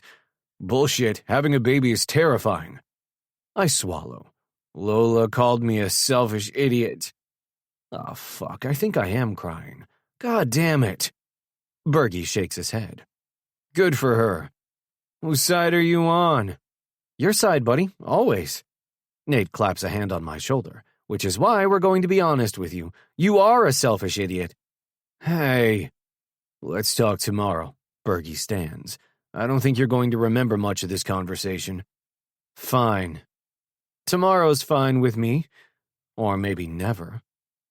They leave me alone at the table. I fill a wine glass and take a couple of gulps. I'm tired. I'll just sit here for a while. Chapter 30. Lola. My phone is buzzing. It takes a while to permeate my sleep. I gradually surface and slap my hand out for the phone plugged in on my nightstand. It's the doorman downstairs. Hi, I croak, still half asleep. You have a visitor, Miss McGrath. I squint into the darkness. Brandon Smith, he adds. I sit up, shoving the covers down. He's here. Yes, ma'am. What the hell? What is he doing here? It's the middle of the night. I glance at my phone. Okay, it's 1 a.m. Still, I've been asleep for hours. Is he okay? What's happening? Yes, he can come up. I got angry at him because he wasn't willing to tell me how he was feeling or what was going on in his head. But I have to admit it was also because I was hurt. He wants to be friends without benefits now. He's right that sex would complicate things. We both agreed we didn't want more than that. So why am I hurt? I regret what I said about saying I can raise this baby by myself. I mean, I can, but the look on his face nearly destroyed me. He was so dismayed it made my heart hurt. Even so, how can I have a relationship with this man when he won't trust me enough to be honest with me? Even a relationship that's just friendship. I slide out of bed. I'm wearing a pair of striped shorts and a tank top. I grab my robe and pull it on, making a quick trip to the bathroom. I hear the knock on the door as I wash my hands. I let Brandon in and the alcohol fumes precede him. I lift an eyebrow as he lurches in. Oh my God. He blinks at me. Hi. Were you at the wedding? Yeah. He sits on my couch, uninvited. It was only a few blocks from here. I realized that when I left the bar and somehow I ended up walking here. Somehow. I sit too, keeping my distance. What's going on? I'm drunk. No, really? My sarcasm is lost on him. I fell asleep at the table. He rubs his face. My asshole friend said they'd take me home, but I escaped. Escaped? Huh. I can't believe I got drunk on pink fucking wine. I bite back a smile. Pink wine is the worst drunk. I know, right? I'm still angry at him, but it's hard to be mad when he's being so adorable. Being drunk isn't funny, but well, it's a little funny. I thought I met Kaylee at the wedding. There was a bridesmaid named Kaylee, but she didn't know you. Oh, what a coincidence. Probably spelled different. My insides twist, imagining him dancing with this other Kaylee. How do you spell Kaylee? I spell it out. What's her last name? McGrath. Hey, same as you. My lips twitch. She's my cousin, remember? Oh, right. He pauses, then mumbles. I'm sorry. I go still. For what? For fighting. I fucking hate fighting. My parents fought all the time. About me. My heart bumps hard in my chest. I sink down into a chair, staring at him. They fought about him? He told me they fought a lot, but not that it was about him. I just like having fun, he says. Fun is more fun. That is true. I felt like I was just a big pain in their ass. He continues, not looking at me. Oh my God. He's drunk. And unguarded. He always has that cocky smile and vague answers to questions that get too personal. But now, he's being totally open. Not for long, though. He leans over and lays his head on a cushion. Need more sleep. What do I do? Kick him out? I sigh. I can't do that.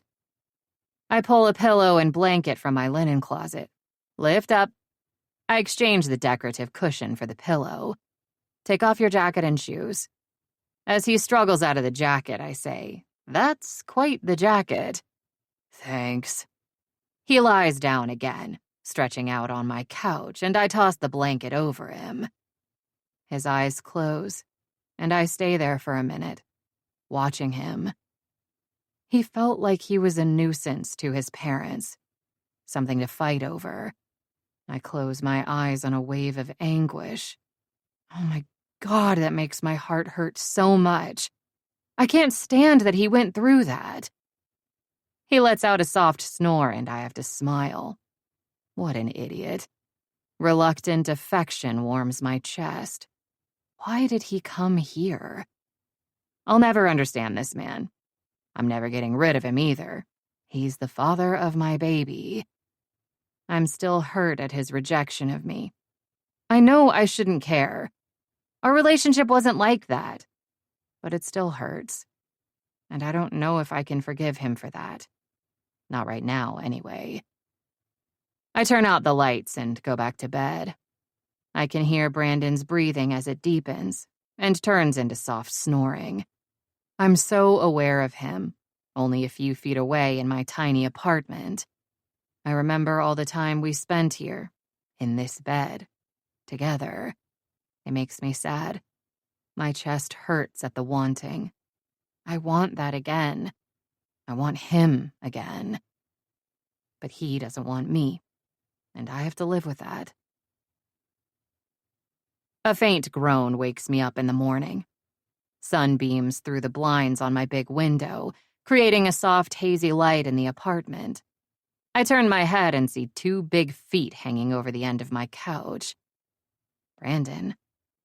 His feet are bare. What about the rest of him? He was fully clothed when I left him there last night. He better not be naked. My libido can't handle the test. I take a few steadying breaths. Are you awake? I call softly. No, I think I'm dead. My mouth twists into a smile. Should I call an ambulance? Maybe. I hear covers rustling and he sits up, bare-chested. Gulp. He lifts his hands to his head and shoves his fingers into his hair. Jesus. His biceps bulge. His triceps flex. His chest and abs tighten. I take in the dark tufts of hair under his arms and the smattering of hair across his chest that tapers down into a fine trail, disappearing beneath the blanket. Heat slides through my veins. I can't breathe.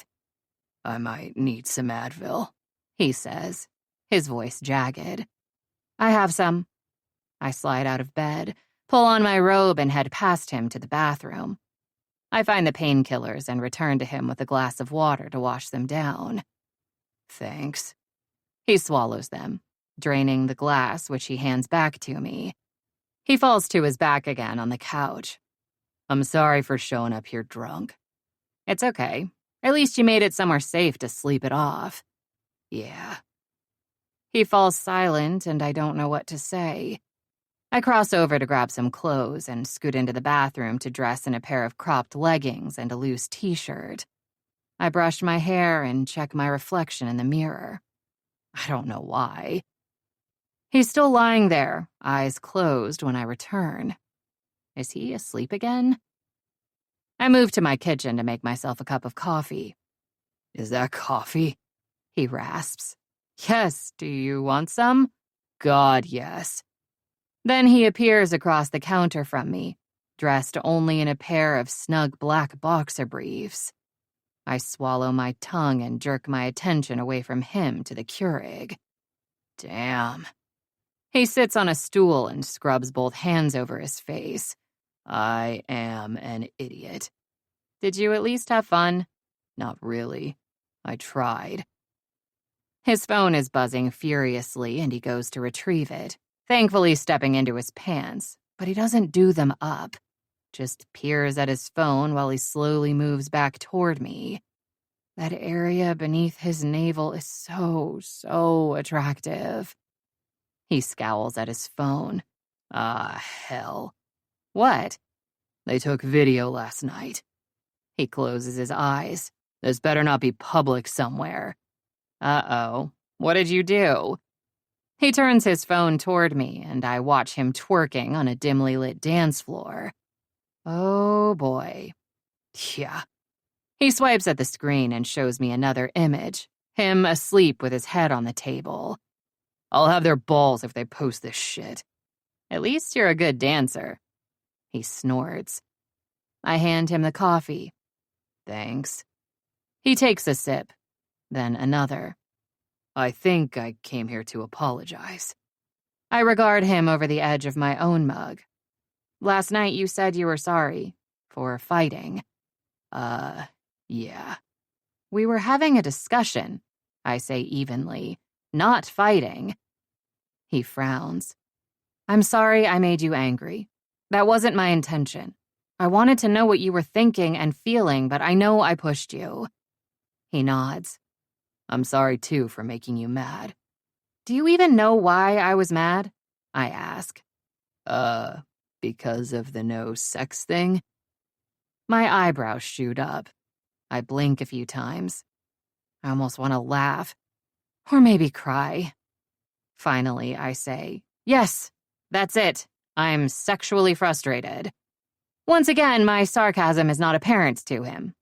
Of course, he's seriously hungover, so his brain cells might not all be firing today. This is better than telling him how hurt and disappointed I am. Except, I'm not being honest about my feelings, just like him. Protecting my heart, that jab of hurt inside me goading me on, I continue. It's okay, though. I realized I can have sex with anyone. What? His head jerks around and he winces. What the fuck? I shrug. I'm also sorry about saying I can raise the baby by myself. I'm sure we can work things out. He stares at me. Fuck, Lola. Then he shakes his head. Yeah, I'm sure we can. So don't worry. We'll figure it out. I glance at the clock on my stove. I have to get going. I'm meeting Kaylee for brunch. Oh, damn. Sorry. He stands, still holding his cup. He looks around, spies his shirt, and heads toward it. In a moment, he's dressed again, socks and shoes on, as well as the ridiculous jacket. Sorry again for barging in like that. I smile. No worries. Go home and nurse your hangover. I hear Gatorade is good. I have that. I thought you might. I follow him to the door. Are you going back to the lake? Yeah, this afternoon. You'll keep me posted about how things are going, yeah? If I think you need to know, sure. His eyes are red-rimmed and shadowed. The dark circles beneath them give him a gaunt look and his jaw tightens. He looks utterly miserable. My heart squeezes, but I keep my chin up and shoulders back. The air around us throbs. I feel it inside me and on my skin. I feel it in the ache at the back of my throat. I want to stretch my hands out to him, emotion welling up inside me. Okay, thanks. Bye. I close the door and sag. I suck in a shuddering gasp of air as a hot knife of pain slashes through me. My throat aches and I squeeze my eyes closed. Why does this hurt so much? And how am I going to deal with this? Since he's the father of my baby. I don't have brunch plans with Kaylee. I just needed to get him out of here. Being around him is too hard. It hurts too much. It makes me so sad and full of disappointment. It's better if I only see him when I have to. For the baby. Chapter 31. Brandon. I managed to avoid seeing the guys. I text them back and tell them I'm heading out and I'll see them when they come visit. They're having a hoot making fun of me, but I don't want to tell them I went to see Lola and maybe made things worse. When I get to Grand Rapids, I pick up my vehicle at the airport and head to Dad's place to pick up Martha. He's been spoiling her while I've been gone.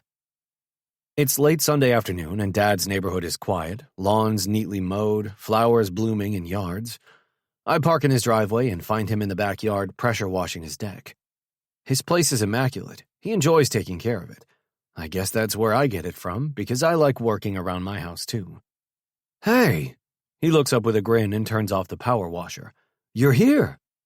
Martha uncurls herself where she's chilling under a tree and lopes toward me, tail waving in the air. I bend to greet her, hugging and rubbing her. Hey girl, how are you? I missed you too. I straighten. Looks good out here. The lawn is lush and even. Dad doesn't have a lot of flowers, but the trees and shrubs are all neatly trimmed. Thanks. Have a seat. He gestures to the outdoor chairs at the other end of the deck. Want a beer? I wince. No thanks. I'm driving. Obviously. Also brutally hungover. I need some water, how about that? Sure. He goes inside and I relax into one of the comfortable wicker chairs at the other end of the deck, in the shade from the heat of the day. Martha sets her paws on my knees, demanding more attention. Dad returns and hands me a cold bottle of water. Thanks. How was the wedding? He takes a seat too. Great. Fun. So far, none of my shenanigans have showed up on social media. I hope it stays that way. When does training camp start? September 12th. Lola's birthday. The day after your birthday, Dad remarks. Yeah, we don't have the exact schedule yet, but that's when the medical testing will start. He nods. Have you been working out?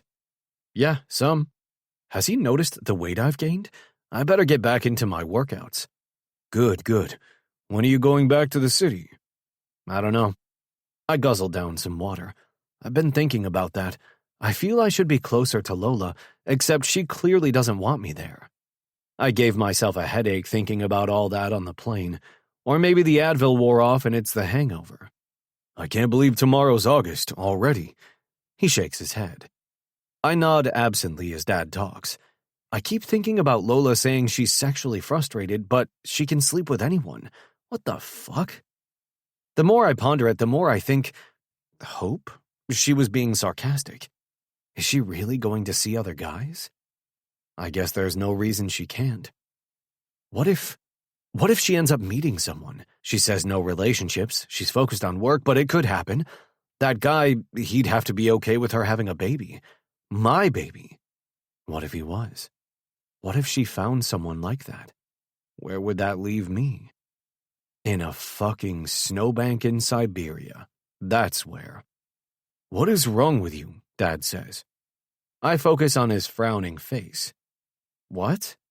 You haven't heard a word I said. I give a guilty grimace. Sorry. What's going on? His gaze sweeps over me. You look like shit. Gee, thanks, Dad. I rub my forehead. I drank a little too much at the wedding last night. Huh. His forehead remains furrowed. Is that why you're lost in thought? I sigh inwardly. I was thinking about something. I pause, then blurt out, I got a girl pregnant. Dad's eyebrows shoot up to where his hairline used to be. Jesus Christ. I know. I didn't intend to tell him that. Lola and I both agreed we'd wait to tell our parents and other people. One corner of his mouth lifts. I was worried about hearing that when you were a teenager. We were safe, I say. Took precautions. It was a freak thing. He nods, lips pursed. Who is she? Her name is Lola. Lola McGrath. He tips his head. Obviously not planned, but are you okay with this? I have to be. That doesn't sound very positive. I'm kind of mixed up about it, to be honest. I gaze out over the lawn. I get that. Even though your mom and I planned for you, I had mixed feelings. Fear, the weight of responsibility, happiness, pride. He pauses. That never goes away. Jesus, thanks a lot. I peer at him. Really? Sure. He lifts one shoulder. All of it, forever. He smiles, but it's all worth it. I stare at him. I never felt like I was worth it. His smile fades and his eyebrows slope down. What? You and Mom argued all the time. A lot of it was about me. That didn't exactly make me feel like you thought I was worth it all. His jaw goes slack and his eyes shadow. He slowly moves his head from side to side. We love you. Yeah, I know. I drop my gaze and pick a piece of thread off my jeans. I shouldn't have started this conversation. Brandon. His voice is dry and rusty. We love you. We've always loved you. I said I know. I jerk my head. Just forget it. Anyway, she's having the baby. She's due in March. I'm going to be part of the kid's life, but Lola and I aren't together. Ah, damn. No, it's good. We both agree on that. I swallow. She's very career-focused and doesn't want to get married. We're both on the same page about that. I don't want a relationship like... I stop. Like your parents? He asks quietly. I grimace. I get that, I guess. But marriage doesn't have to be like that, if you find the right person. Is that? He narrows his eyes. Is that why you're not married? Well, I scratch the back of my neck. Partly, yeah. He blows out a breath. I guess we weren't very good examples for you. I'm afraid. Once again, I stop myself. Say it. Just tell me. Frustration hardens his voice. I shift in the chair and tug at the neckline of my t-shirt. The nape of my neck itches and heat pours over me. That's okay. Did you feel like we didn't love you? Oh, Christ. I study a tree in the yard, then the fence between Dad's yard and the neighbor's. Did you just paint the fence? It looks good. Brandon. I close my eyes briefly, then gulp some water, draining the bottle. I should get going. Brandon! What? I meet Dad's eyes with difficulty. You always do this. Do what? You're not comfortable talking about your feelings. Hell. He rubs his eyes. Neither am I, but come on. I can't let this go. I grin and jump to my feet. Sure you can. Sure. Make a joke out of it. Listen, our marriage wasn't exactly happy, and I'm sorry that all our conflict made you feel like we didn't care about you. But we absolutely did.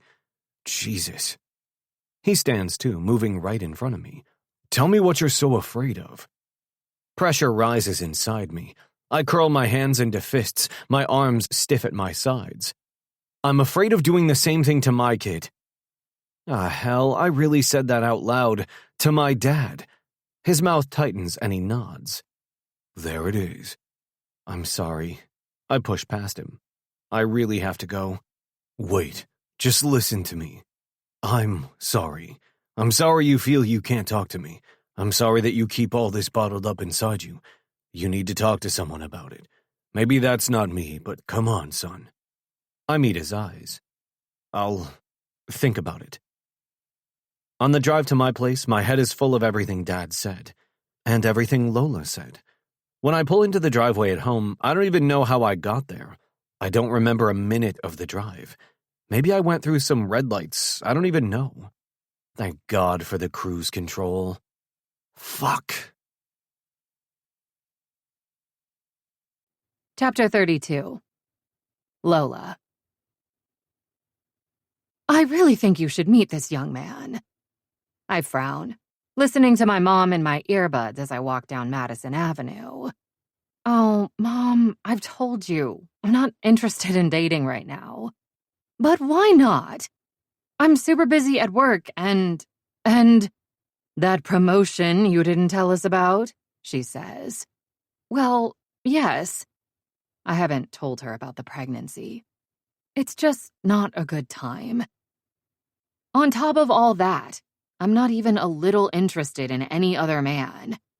I've got Brandon imprinted in my brain. I dream about him all the time, sometimes hot, sexy dreams that have me waking up wet and aroused. Sometimes dreams where I'm chasing him or looking for him and I can't find him, and I wake up frustrated and sad. I've thrown myself into my work the last couple of weeks since he was here for the wedding. I have to stop thinking about him because it hurts so much, and work is a good distraction. Also, I'm behind on so many things. Learning I was pregnant, trying to decide what to do, then everything that happened with Brandon took my attention away from business. I can't let that continue, especially right now. Oh, Lola, Mom sighs. You're going to regret this when you're old and alone. For the first time, I wonder if she's right. What am I thinking? I won't be alone. I'll have a child. And all my friends. I'll be fine. I need to worry about my life right now. I'll be fine whatever happens, Mom. My life is full and busy.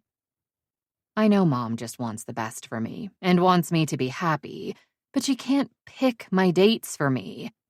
I've told her this so many times in the past, but as I say it, it doesn't feel quite as true. Because it feels like there's a big hole where Brandon used to be. Even though we were just friends, somehow he became a substantial presence in my life. I guess that's to be expected since he's the father of my baby.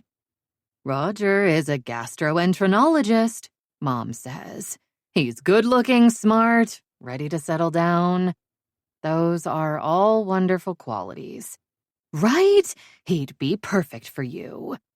I'm tired. I can't do this. I'm sorry, Mom. Maybe we can talk about it some other time. I'm at the office, so I have to go. We end the call. I know she's disappointed. Wait till she finds out I'm pregnant. When Keith calls me into his office a couple of hours later, I don't think anything of it at first. Then I remember this is the week they're supposed to announce who our new vice president will be. Excitement grips me. My pulse speeds up and my mouth goes dry. I bounce in my chair, then try to sit still. Calm down, calm down. This is it. This is everything I've been working for. It will finally be a permanent job with stability and security. And now, not just for me, but for my child. Whoa. I press a hand to my stomach where there's a tiny baby bulge. This is for you, Peanut. Peanut's not Peanut size anymore, but I still think of him or her that way. It will also prove that I can accomplish things all by myself. I've been trying to prove that since college.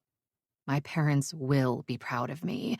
My coworkers and friends will respect me, and I'll be proud of myself.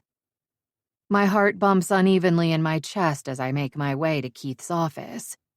Door open or closed? I ask with a smile. You can close it. I do so. Keith moves from his desk to the round meeting table in the corner of the office near the big windows. The city skyline is sharply outlined against a clear blue sky. I pull out a chair, sit, and cross my legs. Keith sets his coffee cup on the table and sits too. He looks at me across the table. We've made a decision on who the new VP will be, he says. I keep my smile under control.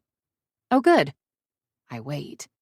They've offered the job to an external candidate, and he's accepted. The words beat against my eardrums. Did I hear him right? Heat floods through me as the reality sinks in.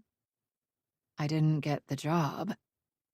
My stomach clenches hard, to the point of pain. I resist the urge to lay my hand over my baby. I school my expression to keep my disappointment from showing. Oh, I say.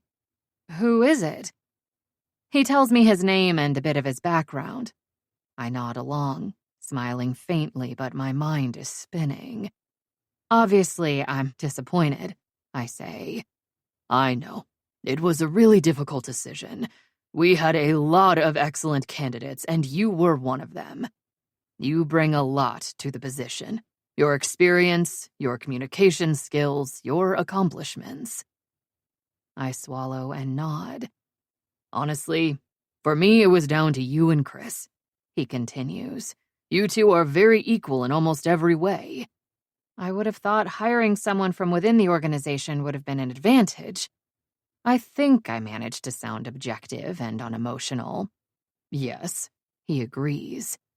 If I can give you some feedback, the thing that made the difference was delegation. Now I frown. Delegation. This is something for you to work on. The examples you shared in the interview process were acceptable, but not strong. And I've seen this in your day-to-day work. You take on too much yourself. Because I can do it better than anyone else, I smile. That is probably true. He smiles too. But just because you can doesn't mean you should. You can't do everything. No manager can. As a manager, you need to use the expertise of others to accomplish goals. You tend to be a perfectionist, and while perfection is a noble goal, it's not always possible. It serves you well in that you're always looking for ways to make things better. That's a definite strength. You set high standards for yourself and for others. His complimentary words are nice, but they don't completely allay my crushing disappointment. For example, when you missed that deadline on the Comtech project, he goes on, I think you could have met the deadline if you had asked for help, if you had delegated more of the work. I let that sink in. I want to argue with him, but I don't want to come across as defensive. So I nod and say, "Thank you for the feedback. You put in long hours and work hard. We see that and appreciate that. But give some thought to whether you could accomplish the same work by using other resources differently, including your staff." I nibble my bottom lip briefly. "I will. Thank you." I stand. I don't know if he's done, but I am. I need a quick trip to the bathroom for a mini meltdown. I lock myself in a stall and sit. Quiet weighs in on me as my emotions bubble and swirl. I'm a failure again. I wrap my arms around my middle, leaning forward, trying not to cry. My heart feels like a walnut in my chest. My lips push out, and I swallow through a constricted throat. Damn. I can't believe this happened. I thought I had such a good chance at this job. Maybe I should just quit. God damn it, my loyalty to this company isn't being rewarded. I've been a contract employee here for 8 goddamn years. I deserve better. What's the point of working my ass off and being loyal to the organization when they don't appreciate me? Well, Keith did say they appreciate me, but that doesn't mean a thing. Talk is cheap. I leave the bathroom while I'm angry, returning to my office. Nobody else knows yet, so I don't have to face sympathy. Or maybe glee. Maybe there are people who didn't want me to get the job. Fuck them. It's nearly lunchtime, so I grab my purse and leave the office. I'm not hungry, but I start walking. When I get to Bryant Park, I find a small table and chair and sit in the shade of the big trees. I pull out my phone. This isn't the news I wanted to share. I tap in a text message to Kaylee that I didn't get the job. "Oh no!" Her response comes quickly, complete with a horrified face emoji. "I'm so sorry." Me too. They made a stupid decision, obviously. I smile. I love her support. Thanks. Want to talk about it? Not right now. Maybe later. Want me to come over tonight? Okay. I sit longer, not looking at my phone, not even really seeing all the office workers enjoying lunch in the park on this bright summer day. The pretty flowers, the green lawn. I feel heavy and tired. What should I do? Should I seriously consider looking for something else? Right now, that's top of my mind, but I also know this isn't a decision to be made on impulse. I'm not going to walk into Keith's office this afternoon and hand him my resignation letter, much as I'd like to. That would be satisfying, but stupid. I'm due in March. This isn't a great time to look for a new job. I haven't told them I'm pregnant. Should I? My contract is up in November. We always renew it, but they could choose not to. Or I could. A niggle of fear twists inside me. It's not just about me now. It's also about Peanut. I have to do what's best for my baby. Well, I don't have to decide this minute. I stand and slowly walk back to Fifth Avenue.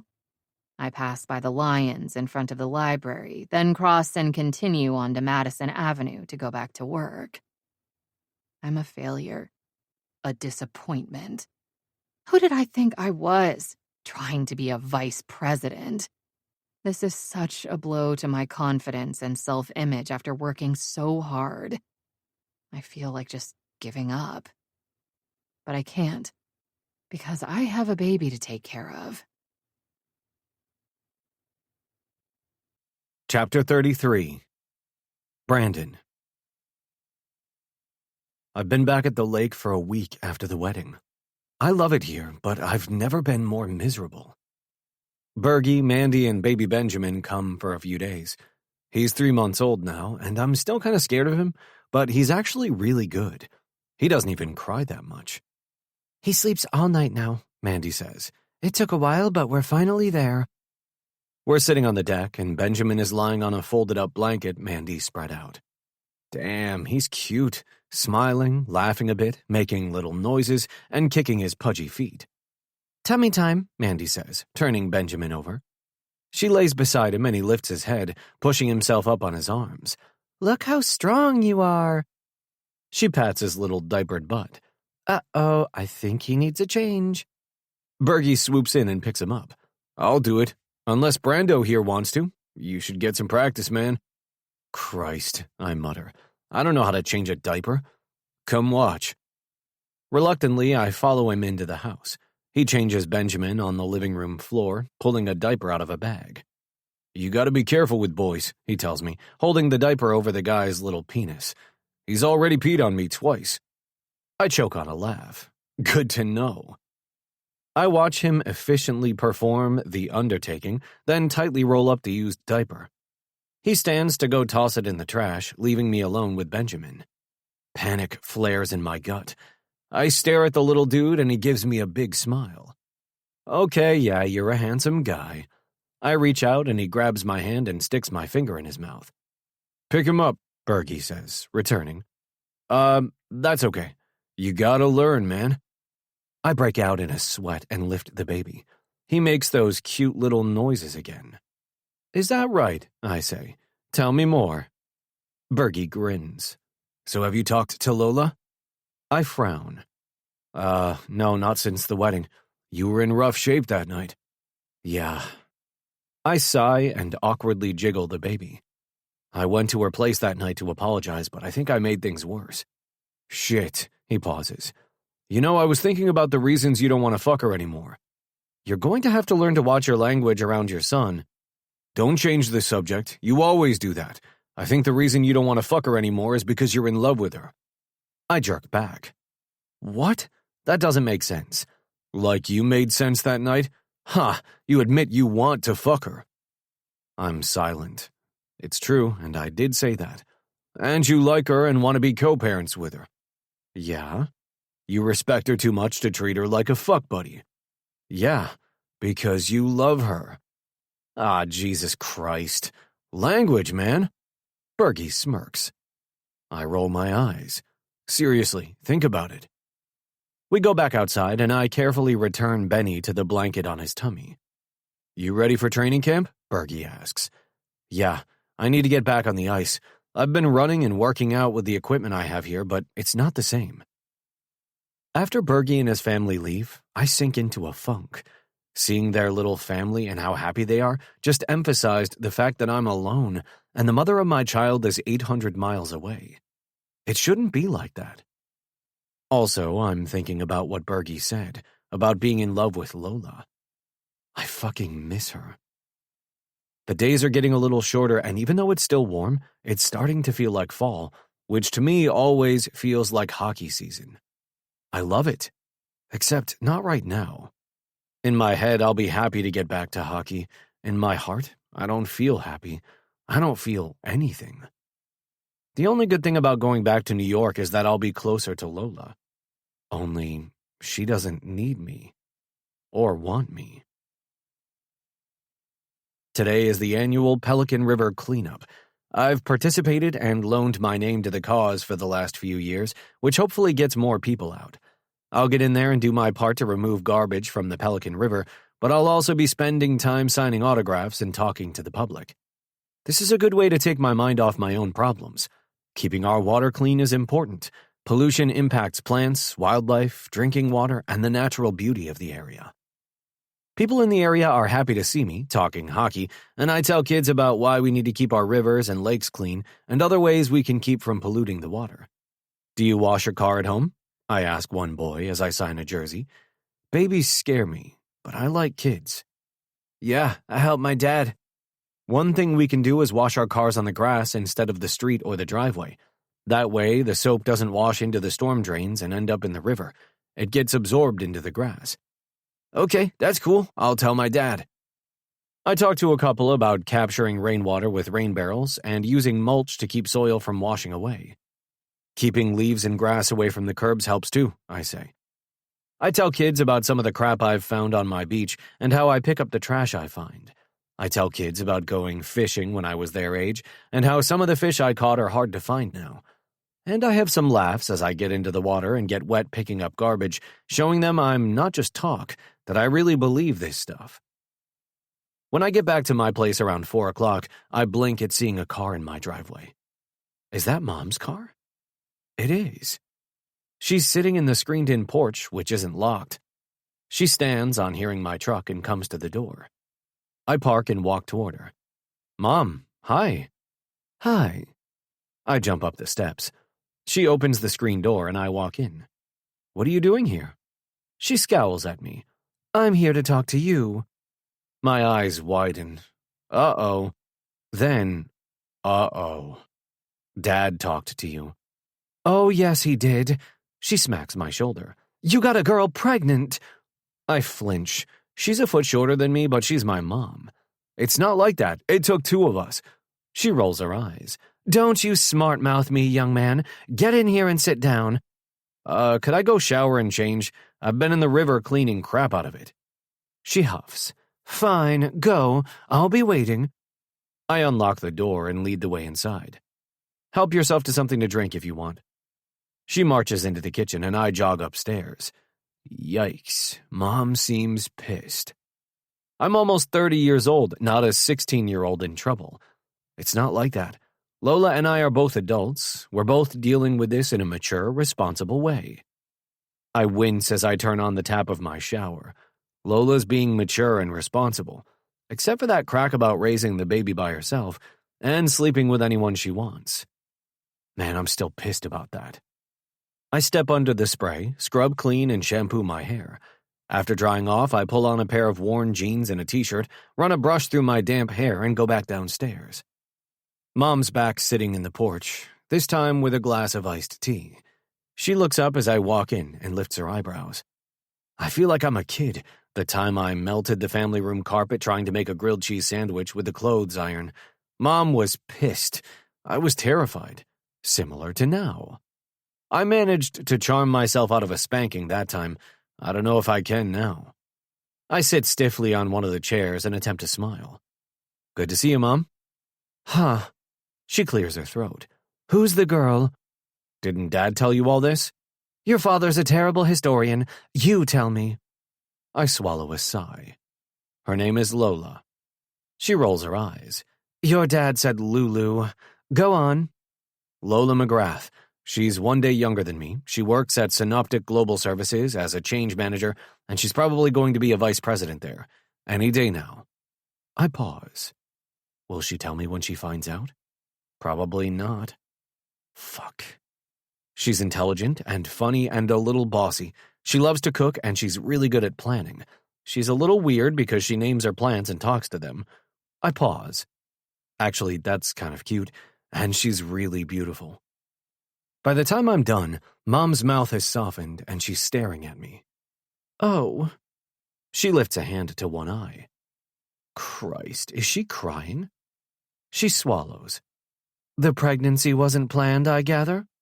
No. Her, birth control, Mom levels a stare on me. Sweat breaks out on my forehead and the back of my neck. Fuck, I'd rather circumcise myself than talk about birth control with my mom. She had an IUD and it slipped. We'd agreed not to use condoms because we were exclusive. But your dad says you're not a couple. No. My mouth tightens. Neither of us intends to get married or have children. So much for that plan. I grimace. True. So you're not marrying her? She doesn't want that. Did you offer? No. I stare at her. Her stare could cut glass. I remember telling her bluntly I'm not going to marry her.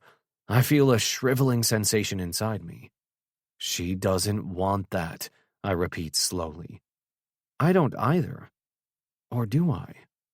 Oh, Brandon, she sighs. Mom, getting married because of an unplanned pregnancy is never a good idea. She tilts her head.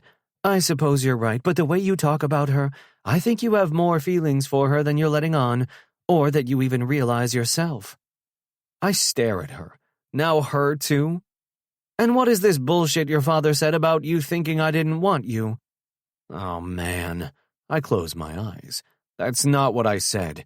What did you say? I said, hell, I don't remember. Dad said that having a kid is worth all the worry, and I said I never felt like I was worth it because you two were always arguing about me, about how much new skates cost and how much the registration fees were and how you didn't have time to take me to practices. Mom falls silent. I glance at her and her face is completely changed. She's not bossy pissed, she's sad and hurt. Mom, she holds up a hand. Wow, is that what you heard? I hesitate, then say, yeah. She bows her head. She doesn't speak.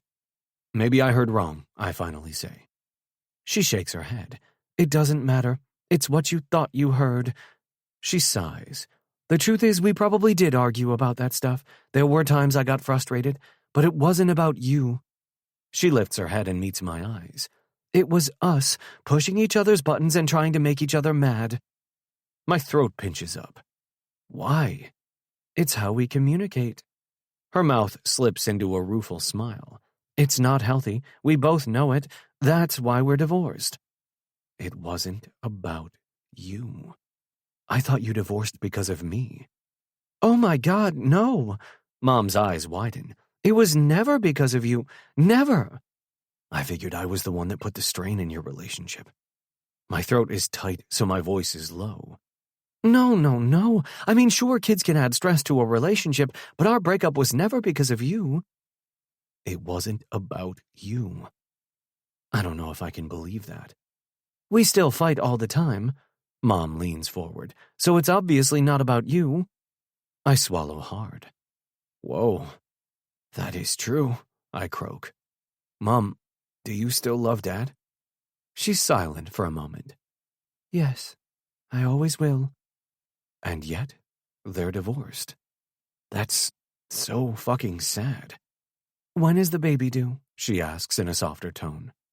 Early March. Her eyes brighten. I'm going to be a grandma. Yeah. My chest inflates. Lola hasn't told her parents yet. She's worried about how they're going to react. Oh, well, I don't even know them, so I can't spill the beans, but I won't tell anyone else until you say it's okay. Thanks. Why are you here when she's in New York and pregnant? She doesn't need me. Ah, Christ, that came out sounding pathetic. Oh no, she needs you. Mom gives a dry laugh. She can do anything, I explain. I call her Superwoman. She smiles. I'm sure she is super, but believe me, a new mom needs all the help she can get. I don't know. My mouth twists. She's not entirely happy with me right now. Mom tilts her head and regards me thoughtfully for a long moment. That bothers you? I'm fucking losing my mind, I burst out. Then I contort my face. Shit. Oh, honey. She shakes her head. What's she angry with you about? I'm not sure. I'm not going to tell Mom about the sex agreement and my canceling it. Well, you better find out. Her laser stare returns. Your father and I weren't good at communicating. Don't be like us. Just ask her. You make it sound easy.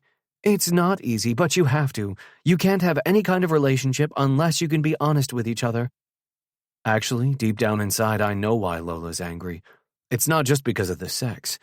I tried to make it about that, but it's not. It's because I wouldn't tell her how I was really feeling. We don't have a relationship, I replied glumly. But I think you want to. My head snaps up. What? Look at you, you're all dejected. You clearly have feelings for her. I frown. Whether you and Lola have a relationship is up to you, she adds. But I do think you two need to talk and be honest with each other. She's going to be the mother of your child. I lift my chin and meet Mom's eyes. You need to tell her how you feel. It may not be easy, but a real man has nothing to hide. A real man is honest, and if you're honest with her, she'll trust you enough to be honest with you. I so badly want to make a joke and laugh all this off, but fuck, she's right. I also so badly want Lola to be happy. Thanks, Mom. Now make me dinner before I drive back to town. I smile and stand. As I walk to the kitchen, I pause. Wait. I turn to face her. What? Could you... I stop. I hate it when you and Dad complain to me about each other. It makes me feel... I pause again. Yeah, this is hard. I love you both, and I don't like being put in the middle. Her face falls. Shit. Could you stop calling me with all your issues with him? And I'll ask Dad, too. Maybe you two should try some counseling. That's probably dumb. They've probably done that, but I feel I should suggest something other than bitching to me. After a heavy pause, Mom nods. You're right. I'm sorry I've done that to you, and... She meets my eyes. Thank you for telling me how you feel. One corner of her mouth lifts. Warmth hits my chest. I swallow. Yeah. I nod, then head to the kitchen. I did it. Pain changes people. It makes you shut others out. When I was a kid, I learned to keep a smile on my face and to keep a joke at hand to change the subject when things got uncomfortable. When I was sick inside about my parents fighting, I pretended nothing was wrong, but that meant hiding a lot of shit I didn't want people to see. Sitting on a rock at the beach, I stare at the lake. Low clouds obscure the sky, and the lake is a rough, dull gray, choppy with whitecaps. I've spent a lot of time thinking about the things Mom said, and the things Dad said, but mostly what Mom said about Lola. You clearly have feelings for her. Damn it, Bergie said the same thing. I think the reason you don't want to fuck her anymore is because you're in love with her. I know I miss Lola. I miss her so fucking much. I've never been in love before, so I'm not sure if that's what I'm feeling, but I do know that I like her a lot. I care about her. I feel like shit without her. I feel like shit that I hurt her. So what am I going to do about it, besides hide out here at the lake? It does kind of feel like I'm hiding, which in a way I've been doing my whole life, and now I realize that's what made Lola angry at me. She's seen more of the real me than anyone, but I was just too damn scared to let her all the way in, and now I've lost her. Fuck. I tilt my head back and stare up at the pale sky. Mom said I need to talk to her. Obviously, I will talk to her. We're having a baby, but she meant really talk to her. And I'm seized with a sense of urgency, like if I don't do it right this minute, it'll be too late. I actually jump to my feet. Curling my fingers into my palms, I stare at the water again. Hold on. I need to do things right. I don't want to screw up again. I made some mistakes with Lola. I don't want to repeat them. She deserves better. Maybe better isn't me, but I have to give it a shot. Chapter 34. Lola. It's so much fun going to a bar when you're pregnant. Ha. Not only can I not drink, this is kind of a pickup bar, and I'm not even a little interested in picking up a guy. I sigh inwardly. Oh well. My friends wanted to come here tonight, so here I am. I take a sip of my club soda with lime and smile at the girls. Check out that guy over there, Isla says with a subtle jerk of her head. In the blue shirt. You should go say hi, Lola. I sigh. It has been a while since I had sex. Like 13 weeks and 2 days. But who's counting? Once, I didn't wear pierced earrings for a long time and the holes closed up. Now I'm worried about my vagina. And there's a baby that needs to come out in a while. They all convulse with laughter. This is probably a good time to tell you my news, I say to Isla and Sadie. They're going to be hurt if I keep it from them much longer. Now I'm past the first trimester. What news? Isla asks. They smile, looking at me expectantly, holding their cocktails. Did they change their mind about the job? Sadie asks. No, I make a face. I don't think that's going to happen. They offered you a different promotion? Isla says. No, I shake my head. This is going to blow your minds. I'm pregnant. What? They stare at me. You're kidding. Nope. I grin and pat my belly. This is why I'm drinking club soda. Oh my God. Of course, they're full of questions, which I answer, trying not to be too sad about the fact that Brandon and I aren't together anymore. We're co-parents. Blech. Kaylee listens and adds comments here and there, but her eyes are darting around the bar. "Have you spotted him yet?" I ask dryly. "What?" She jumps and stares at me. "Who?" "The guy you want to pick up tonight." Clearly she's checking the place out, and she's single again now, so why not? "Oh, no." I'm reminded of that night in Aruba when I spotted Brandon and pointed him out to Kaylee. Him, the good-looking one, the guy in the crazy shirt. Sadness swamps me briefly, but I shake it off and focus on Isla and Sadie's incredulous questions. But they're happy for me and promise to support me any way they can. Thank you. I get emotional and blink back tears. I know I need to get better at asking for help. And accepting help, Isla points out gently. I frown. "I need to use the ladies' room," Kaylee suddenly says. "Back in a few." "I need a drink," Isla says. "Anyone else?" "I'm good," I answer. "I'll come with you." Sadie jumps up and the two of them disappear into the crowd. I sit at the small table by myself, sipping my drink, watching people on the dance floor. Then someone takes Kaylee's chair next to me. I turn and open my mouth to tell him the seat is taken and see Brandon. I blink rapidly a few times. What is he doing here? "Hi." He smiles tentatively. "What does it feel like to be the most gorgeous girl in the room?" I stare at him. "Not working, huh? How about this? I don't mean to intrude, but you owe me a drink. Because when I saw you, I dropped mine." "Are you seriously using cheesy pickup lines on me?" "Yeah, like you did with me, the night we met."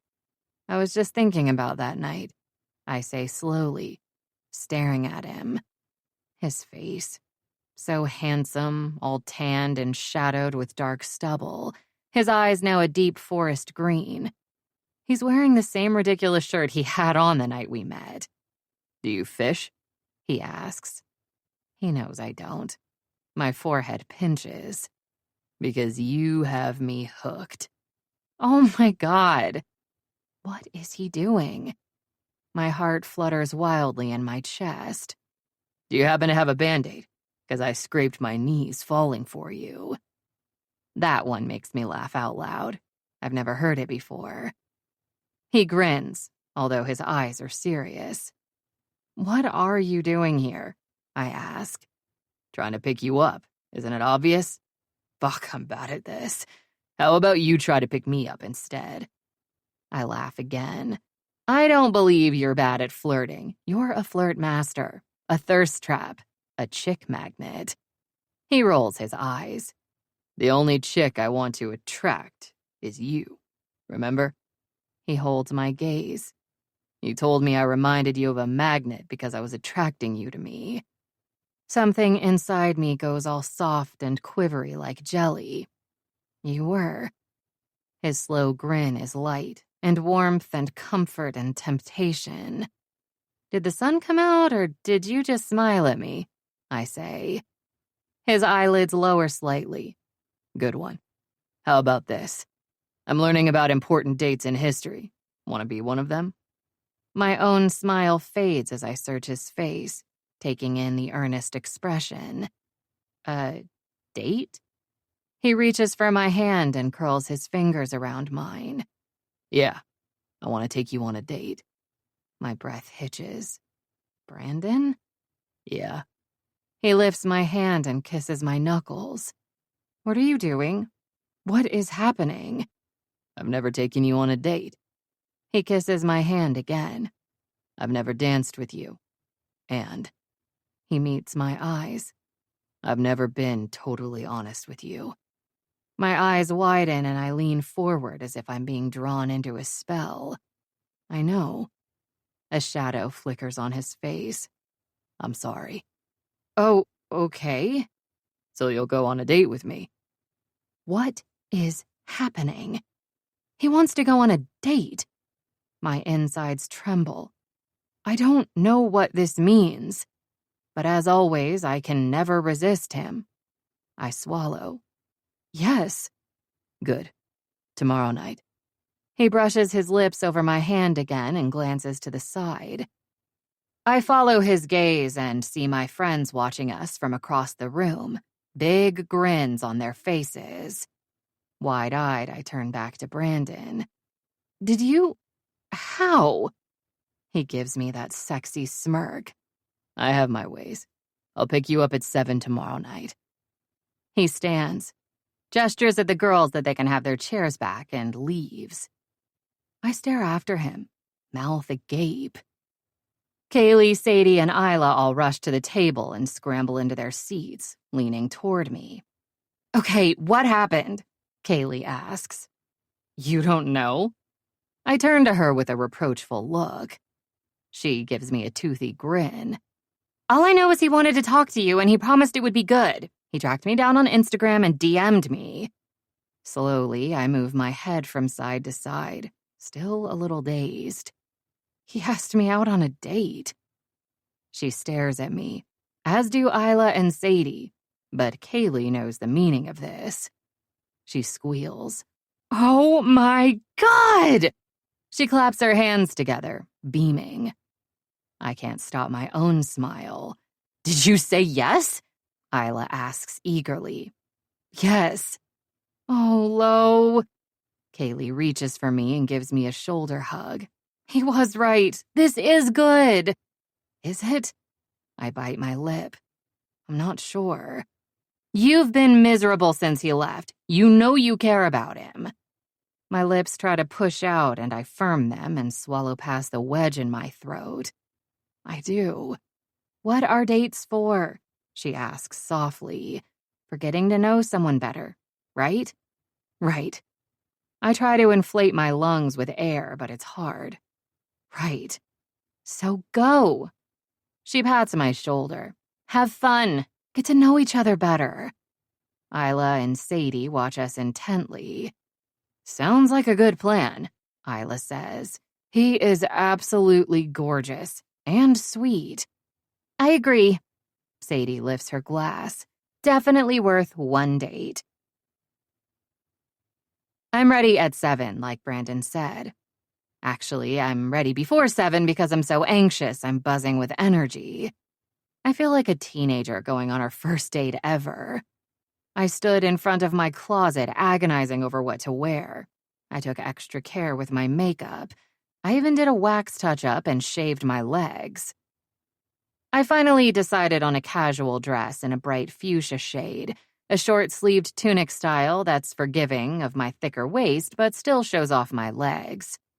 I add flat sandals and a bright pink lipstick that tones with the dress. My head swirling with questions, I pace my apartment, plucking a couple of yellow leaves off ivy, checking the soil of Jake the snake plant, then padding to the bathroom to inspect my teeth and make sure there's no food stuck in them. Finally, the doorman calls up to let me know Brandon's here. My belly flutters. I fluff my hair one more time and grab my purse. When I open the door to him, he's standing there, his face hidden behind an enormous plant. He peers around it. Hi. Hi. I step back uncertainly to let him in. This is for you.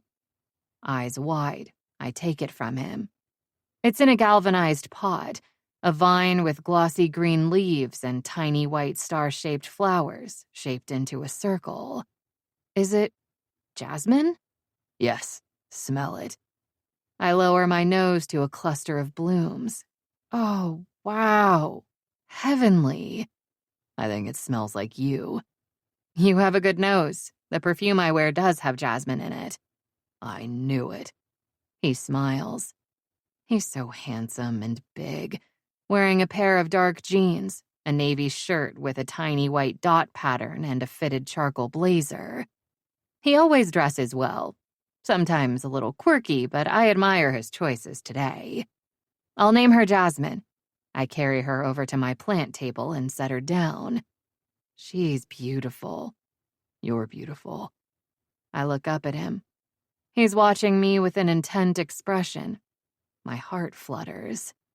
Thank you. You look so nice, too. I move closer and smooth a hand over a lapel. Thanks. Should we go? I'm ready. He sets a hand on the small of my back to lead me out. Outside, it's warm and humid. The day started out bright and sunny, but clouds gathered through the day, creating a muggy feel.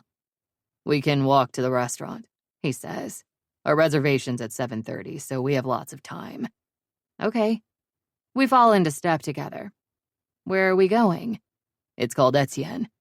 I've heard of it, but I've never been there. I think it's super pricey.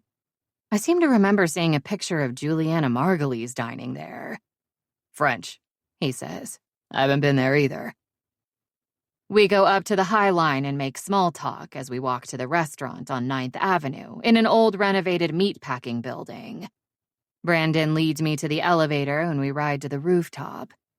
I gaze around in awe as we exit into a glass-walled rooftop terrace.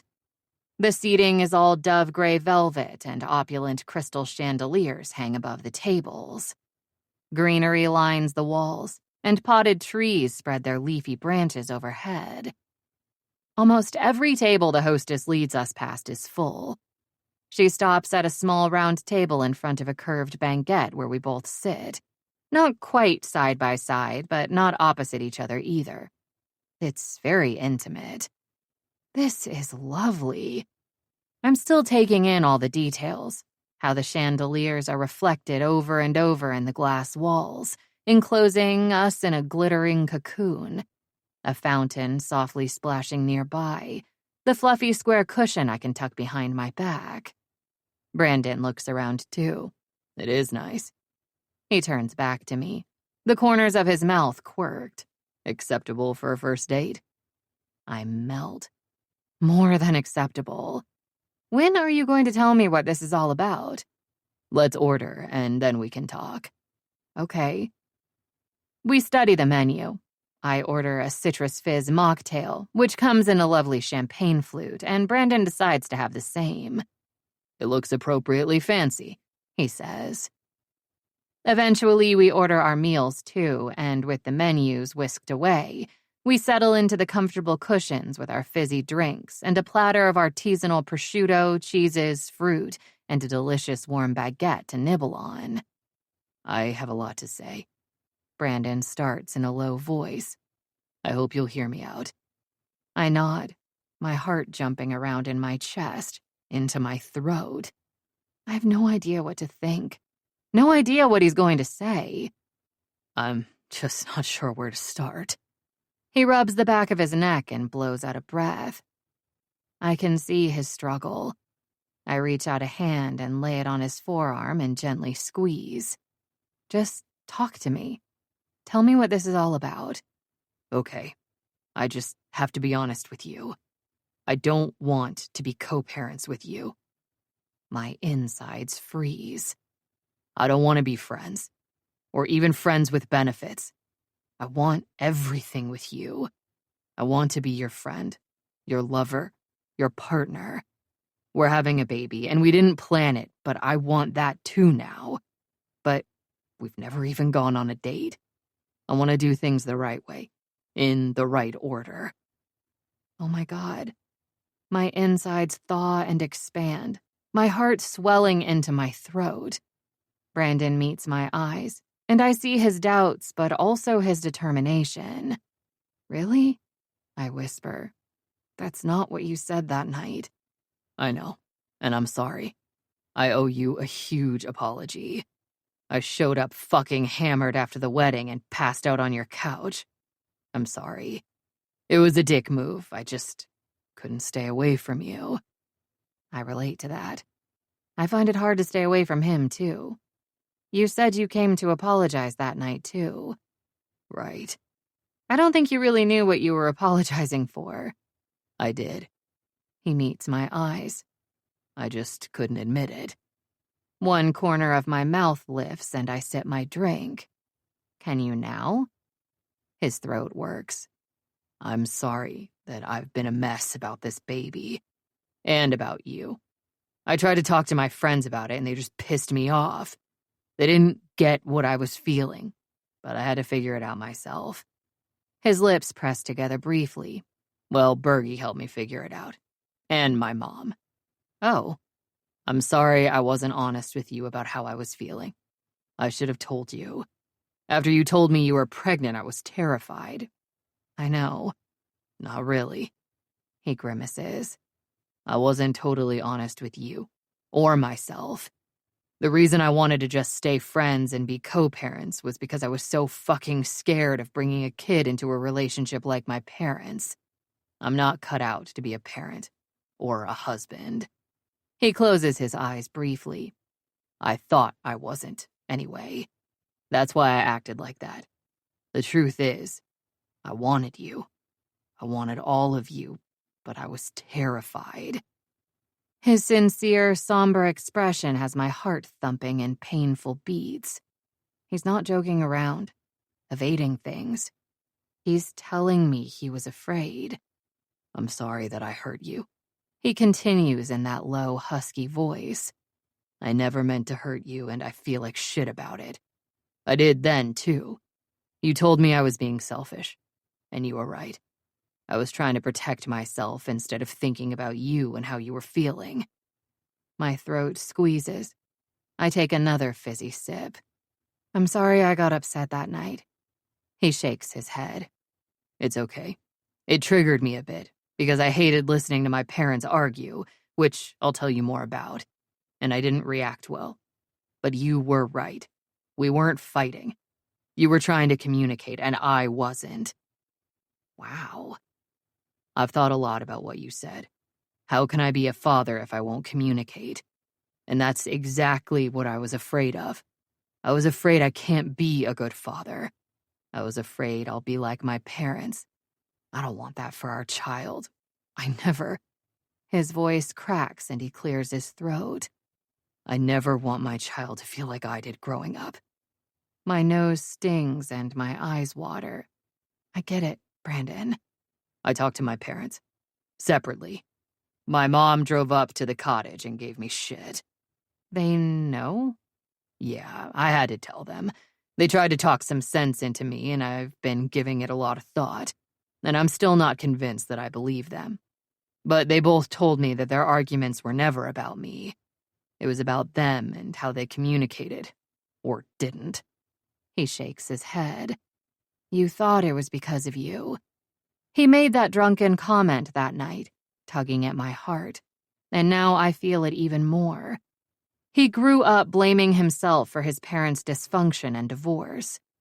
He grew up feeling like they didn't care about him.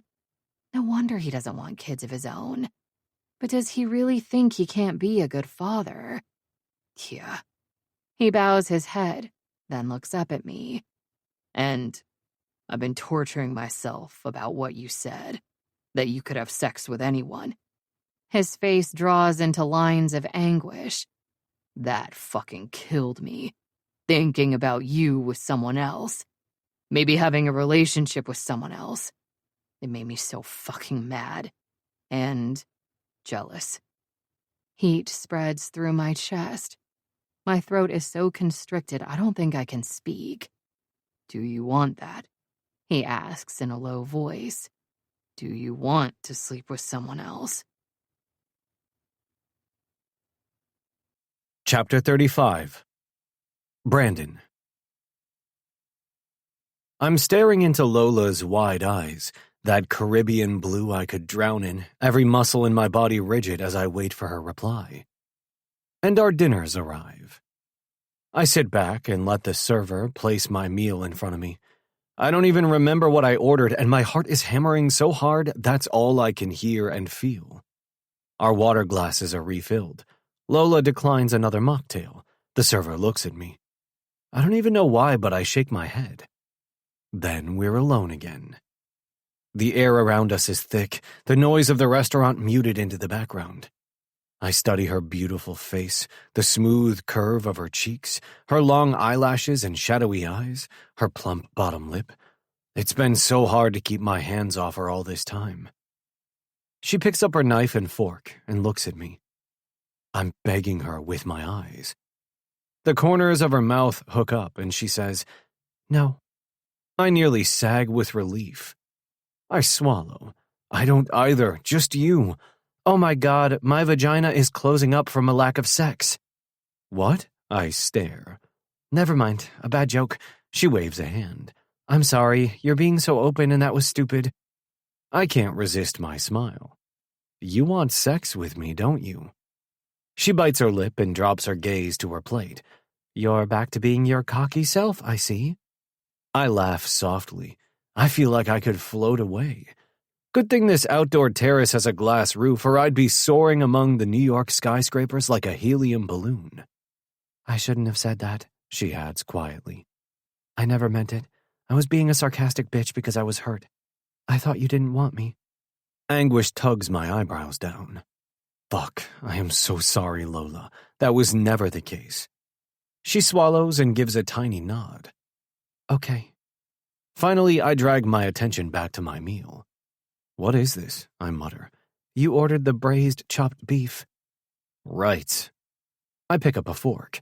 Lola takes a bite of her coq au vin. Amazing.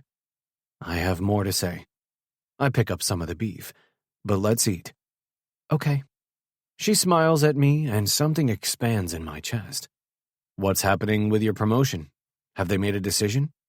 She goes still, her fork partway to her mouth. Oh, yeah, they made a decision. She lowers her hand. I didn't get the job. My head jerks up. What? She gives a weak smile. My boss met with me and gave me some feedback about my interview and my performance. I don't delegate enough. That's bullshit. She smiles. I think so too. She shrugs, but the decision's made. Now I have to decide what I want to do going forward. What do you mean? I don't know if I want to stay at Synoptic. After all these years, they still haven't given me a permanent position. I don't think they deserve my loyalty. Oh, wow. I'm sure you could find something else. You're so smart and hardworking. Thanks. I had a call from a headhunter the other day, actually. It made me feel a little better. They'd heard that I didn't get the promotion and have a client who's interested in me. That's fantastic. Who is it? I don't know. If I'm interested, they'll do a preliminary interview. I said I wasn't sure right now. I don't want to make a rash decision. Okay, I get that. What about the baby? That's a complicating thing for sure. She purses her lips ruefully. I still haven't told my boss or anyone at work. I'm sorry. It's not the best timing, but it is what it is. She lifts her chin.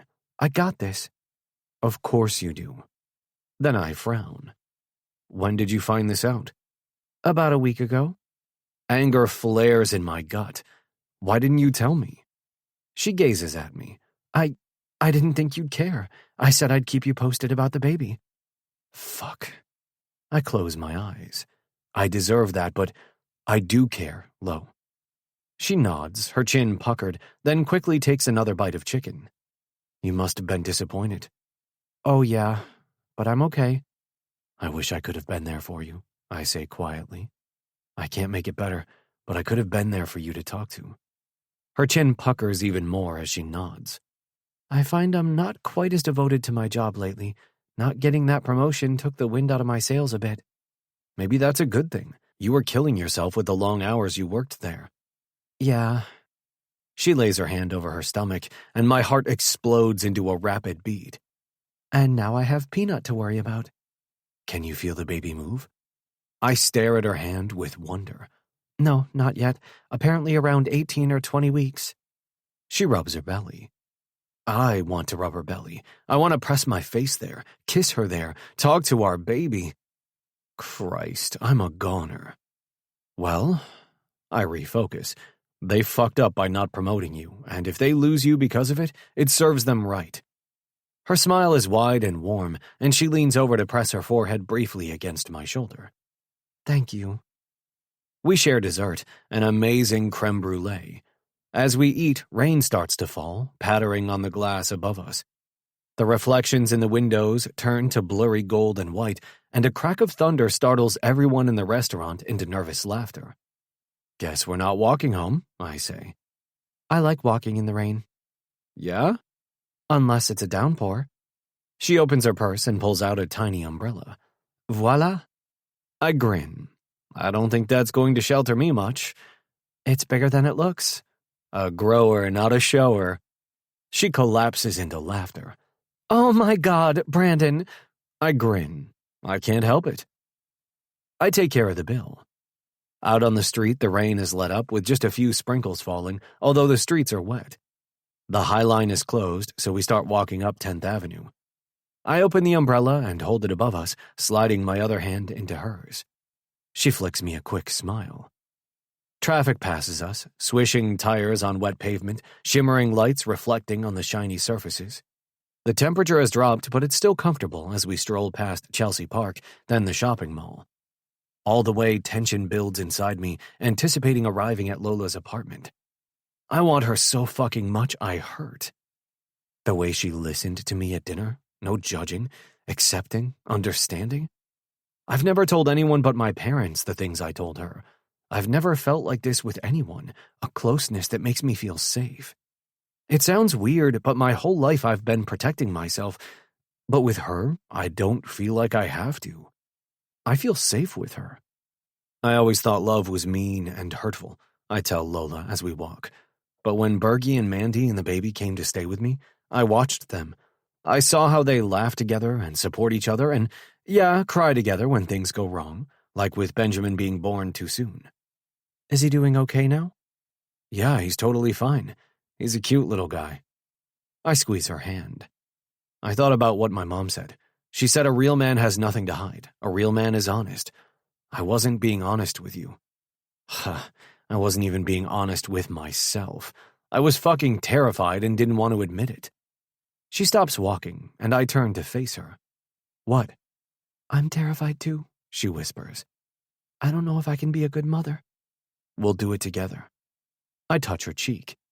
When Halsey got married, he wrote his own vows, and he told Sarah that they're a team now, that they respect each other and trust each other. That's what I want. I want us to be a team.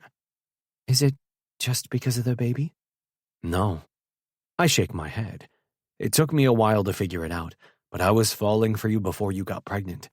That last night, knowing I had to leave the next day and not see you for weeks or months, it was wrecking me. But I couldn't admit it. We had our deal. She gazes up at me with clear, sea-green eyes, listening intently. Being a father scares me, I go on. But I was destroyed by losing you, and I was afraid to tell you that, too. I squeeze my eyes shut, then open them determinedly. I sat on the beach after Mom left. I didn't know what to do. I felt desperate, hopeless, like I'd fucked things up so badly I could never fix it. But Mom said I had to talk to you, and she was right. She curls her hand around my wrist and leans her cheek into my hand. Rain tapped softly on the umbrella above us. I felt you didn't trust me enough to open up. I had to figure it out. I realized I do trust you. I've been trying to protect myself ever since I was a kid. I couldn't show how hurt I was. I turned into a joker. A flirt. Her lips pucker. I realized I had to get past that and show you the real me. I decided that if I have to try harder to be a better man, to deserve you, that's what I'll do. I won't hide things from you. I'll be honest with you. I pause. Do you trust me? She doesn't answer right away, and my muscles tense. I wouldn't blame her if she said no. Finally, she says, I do. I'm glad that she thought about it. Thank you. I turn my head to catch hers and bring it to my mouth. I press my lips there, my gaze fastened on hers. My heart feels full. I won't let you down. I never want to hurt you. We start walking again. I hold the door of her building for her and close the umbrella before following her inside. My body vibrates with longing and nerves. She turns to me in the lobby. We observe each other for a long, wordless moment, heat building between us, the air electrified. Are you coming up? She asks softly. I move closer and set my hands on her waist. It's only our first date, remember? Her mouth pinches on a laugh. Right. Then we both grin, our eyes meeting, and it's like something breaks open and flows between us, something sparkling and warm and beautiful. Let me just be clear. I lean closer to her ear. I want you. I want you every way I can have you. I want to fuck you until you're hoarse from screaming. Oh, she shivers. But not tonight, because it's our first date and I respect you.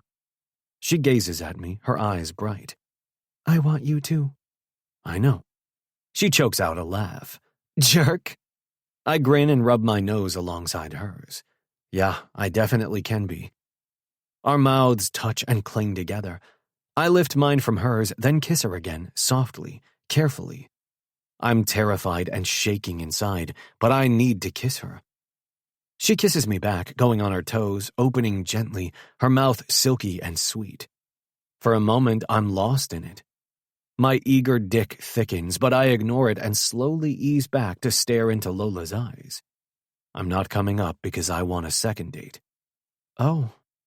Her eyes shine back at me. I'll call you tomorrow, okay? She nods and smiles. Okay.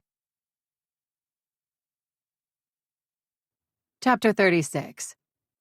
Lola. How was your date? Tell me everything. Kaylee and I just met up in the South Village to go maternity wear shopping. We went to Etienne for dinner. It was amazing. The food, the decor, gorgeous. Okay, good, but that's not what I want to know. I know. I'm still not sure what's happening. I share some of the details about our conversation and the things he said. He shared a lot with me. He apologized for how he was acting, and my smile slips. He told me more about his childhood and why he never wanted to be a dad. Oh. I always knew there was something more beneath the charisma and smile, and because he hid it, I knew it was something painful. But he talked to his parents about it, so I'm glad. I just hope he believes them. I hope he believes in himself. Oh. Kaylee's forehead creases. You don't have to tell me those details. I smile. Thanks, but he's working on some stuff and trying to talk more about his true feelings instead of just making a joke. And you? And me what? Are you going to let him be a part of the baby's life? I frown. Of course. I mean, really. I slant her a glance. I don't know what you mean. I mean, you always try to do things on your own. I blink. Yeah. And I understand why, and I admire you for that, for how you worked so hard to prove you could do things on your own. But that's not always a good thing, Lo. Look what happened with that VP job. I frown. What do you mean? Your boss said you don't delegate enough. Yeah, but I do. Do you, though? You work such long hours and take on so much yourself. That is true. I think about that as we walk. I wanted to deny what Keith said, but maybe there's some truth to it. When Keith told me I don't delegate enough, I told him I can do it better than anyone else. I say slowly. Kaylee chuckles softly and bumps my shoulder with hers as we arrive at Bambino. I'm sure that's true, but think about this. If you're going to keep working, you're going to have to hand over total care of your baby to someone else. Obviously, I know that, but I get what she's saying. That is kind of scary. I'm betting that nobody can change a diaper as well as you can, she teases. I bet you want this baby to be your best project. My mouth falls open. What? A baby's not a project. I know that. Her tone is gentle. I'm kidding, but I also know you. You don't have to do this by yourself. Just because you can doesn't mean you should. I stare at my best friend. Don't be mad. I'm being honest with you because I love you. That's important, right? Right, I mutter. I can't argue that after what happened with Brandon. I won't treat the baby like a project. She squeezes my hand. We're all here for you. Me, Isla, Sadie. You have to let us in, though. Suddenly, I want to cry. Damn, I thought the hormonal stuff was done. With my throat thick, I nod. I will. She nods solemnly. Remember your parents? Doting on you? Protecting you? I don't want to be like that, I say slowly. You're right. Now I'm having a baby. I have to recognize that it's not fair to the baby either to try to do it all on my own. I don't want to have to beg you to let me babysit. I smile. You won't. And what about Brandon? I nod again. Of course, he's the baby's father. He's really trying to open up about things. Yes. And you care about him. She lowers her chin to peer up at me warily. Don't you? It hurts when I swallow. Yes. We walk into the store. I keep thinking about our conversation as we explore racks of dresses and suits for work, jeans and tops for casual wear. The store has nice things, more stylish than I expected for maternity clothes. I try on a bunch of things and end up with an enormous shopping bag full of pretty clothes. When are you seeing Brandon again? Kaylee asks as we leave the store. I don't know. He said he'd call today. I pull out my phone. Damn, I missed his call. Call him back. There's a text, too. He wants to take me to a movie tonight. I grin and look up. Another date. I love that he's doing that. My heart swells. Me too. I pause. I'm sorry I was annoyed earlier. I think you're right. I'm going to have to let go of some things. She smiles. You can do it. Chapter 37. Lola. Brandon takes me to a movie and out for ice cream. We go to a Yankees game. We go to Coney Island. Tonight, we listened to Broadway's show tunes in Bryant Park. Brandon brought me home, and this time, he comes in with me. He's been taking his time, and I'm getting impatient. I feel achy and needy as I turn to face him. He slides his arms around me. I touch my lips to the skin of his jaw, and a shudder runs through him. His arms tighten. That heat and ache low down in my belly blossoms and spreads. It always does around Brandon, but it's been so long. Pressed to his body with his arms around me. This time it feels more intense, layered with complex emotions that go so deep inside me. I shift in his arms and tip my face back, and he immediately claims my mouth with his, sliding his tongue into my mouth, and I touch my own tongue to it. He groans, softly bites my lower lip, then kisses me again. Longing floods my body, my breasts growing heavy. He hardens against me, flames licking over us as the kiss goes on and on. Need for him builds, sweet and powerful and compelling. My hands roam over him, eager and greedy, over his big, strong shoulders, the soft skin at the nape of his neck, his silky hair. I can't get close enough, melting into the solid heat and power of his body, and I moan into his mouth. Brandon. Oh, God, Brandon. His mouth burns a trail down the side of my neck and over my shoulder, pushing aside the neckline of my dress. Then his hand slides down to curve over my breast. Sweet heat flows through me, and I press into his palm. You feel amazing, Lola. Soft, strong, but I want to be careful with you. It's okay. I want you to do this so much.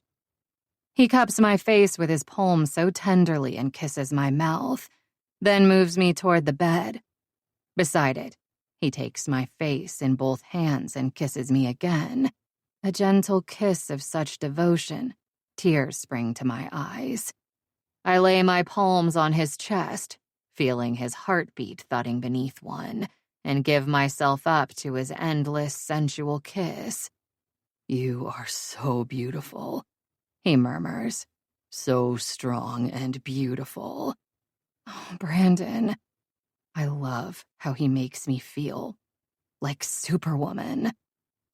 He finds the zipper at the back of my dress and lowers it. I let it fall and step out of it, standing before him in a pink lace bra and panties, and his eyes darken with appreciation as they move over me. He makes me feel strong, but also safe and beautiful. His hands move over my body, touching me everywhere, leaving trails of sparks in their wake, and his gaze follows his hands, heating me even more. When his hands come to rest on my shoulders, he turns me to face away from him. I close my eyes as he draws my hair to one side and kisses the back of my neck. Shivers cascade down my spine. He opens his mouth and gently grazes his teeth over my flesh. Fire flashes through me, and a soft sound rises to my lips. He flicks open the fastener of my bra and pushes the straps down my arms, then whisks my panties down and off. Crouching behind me, he pauses for a moment to kiss the small of my back, his tongue lingering there. Then he pats my butt and says gruffly, "Get on the bed." I climb on and lay down, moving languorously like I'm in a dream. I roll to my side to watch him as he unbuttons his shirt and shrugs out of it. The whole time his gaze is fastened on me in a sizzling connection.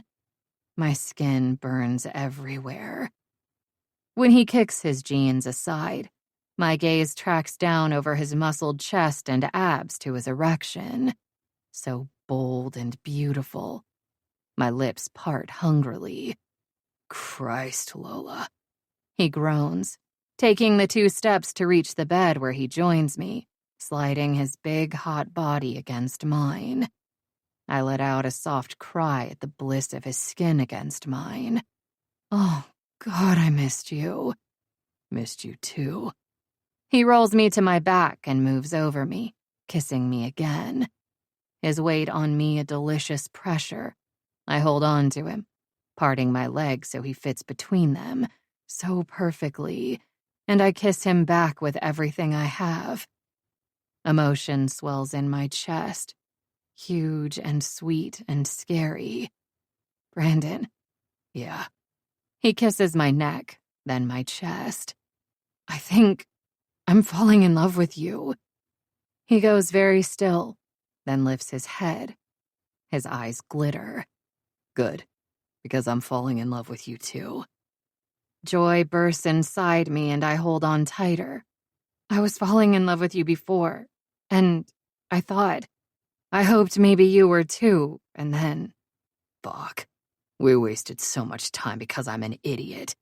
We're here now." He kisses his way down my neck, my chest. Then he closes his mouth over a nipple and tugs at it. Pleasure streams straight to my womb, and I arch into his mouth with a soft cry. He closes his hand over my other breast in a gentle squeeze.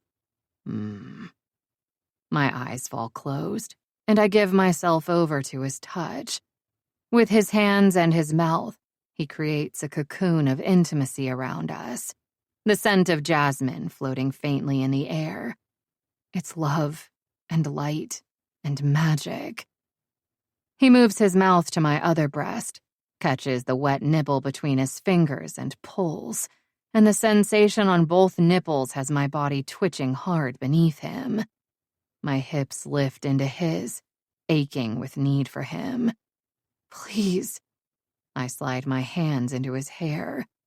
"Please, Brandon, I need you." "Say it again."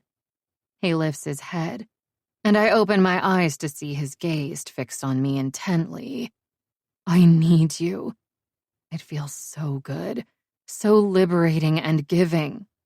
I say it again. "I need you, Brandon, so much." His eyes warm and his lips curve into a tender smile. "Thank you." Oh God, he undoes me. He moves up on me, his knees pushing my thighs wide, and I watch as he fists his cock. When he pushes into me, it's blissful, euphoric. He fills me so deep inside me, touching nerve endings that thrill me and saturate me with aching pleasure. So deep he touches my heart, touches my soul. He pauses. "Okay." I slide my fingers through his hair. Yes, so good. I watch his face, entranced as his eyes fall closed, his long eyelashes resting on his cheeks. And then he falls over me, taking his weight on his elbows, his arms sliding around my head, one hand coming to my forehead in a possessive, protective gesture that softens my heart and makes me go liquid around him. My body tightens, pulling him in, and I wrap my arms around his back and my legs around his waist as he moves against me. Our bodies push together, seeking more, finding a rhythm that matches the beating of our hearts. His breath brushes hot over the skin of my neck. Lola. God, Lola, I need you too. I'm here. Always. Sensation spirals inside me, a taut coil of pleasure and heat, everything inside me tightening, pulling hard, up and up. Yes, I urge him. Yes, yes, oh God! He rises up again onto his knees, spread wide between my thighs. He cups my breasts, thumbs my nipples, then slides his hands down my rib cage to close around my waist, holding me as he thrusts into me. Once more our eyes meet, his blazing at me with flecks of gold, full of worship and devotion.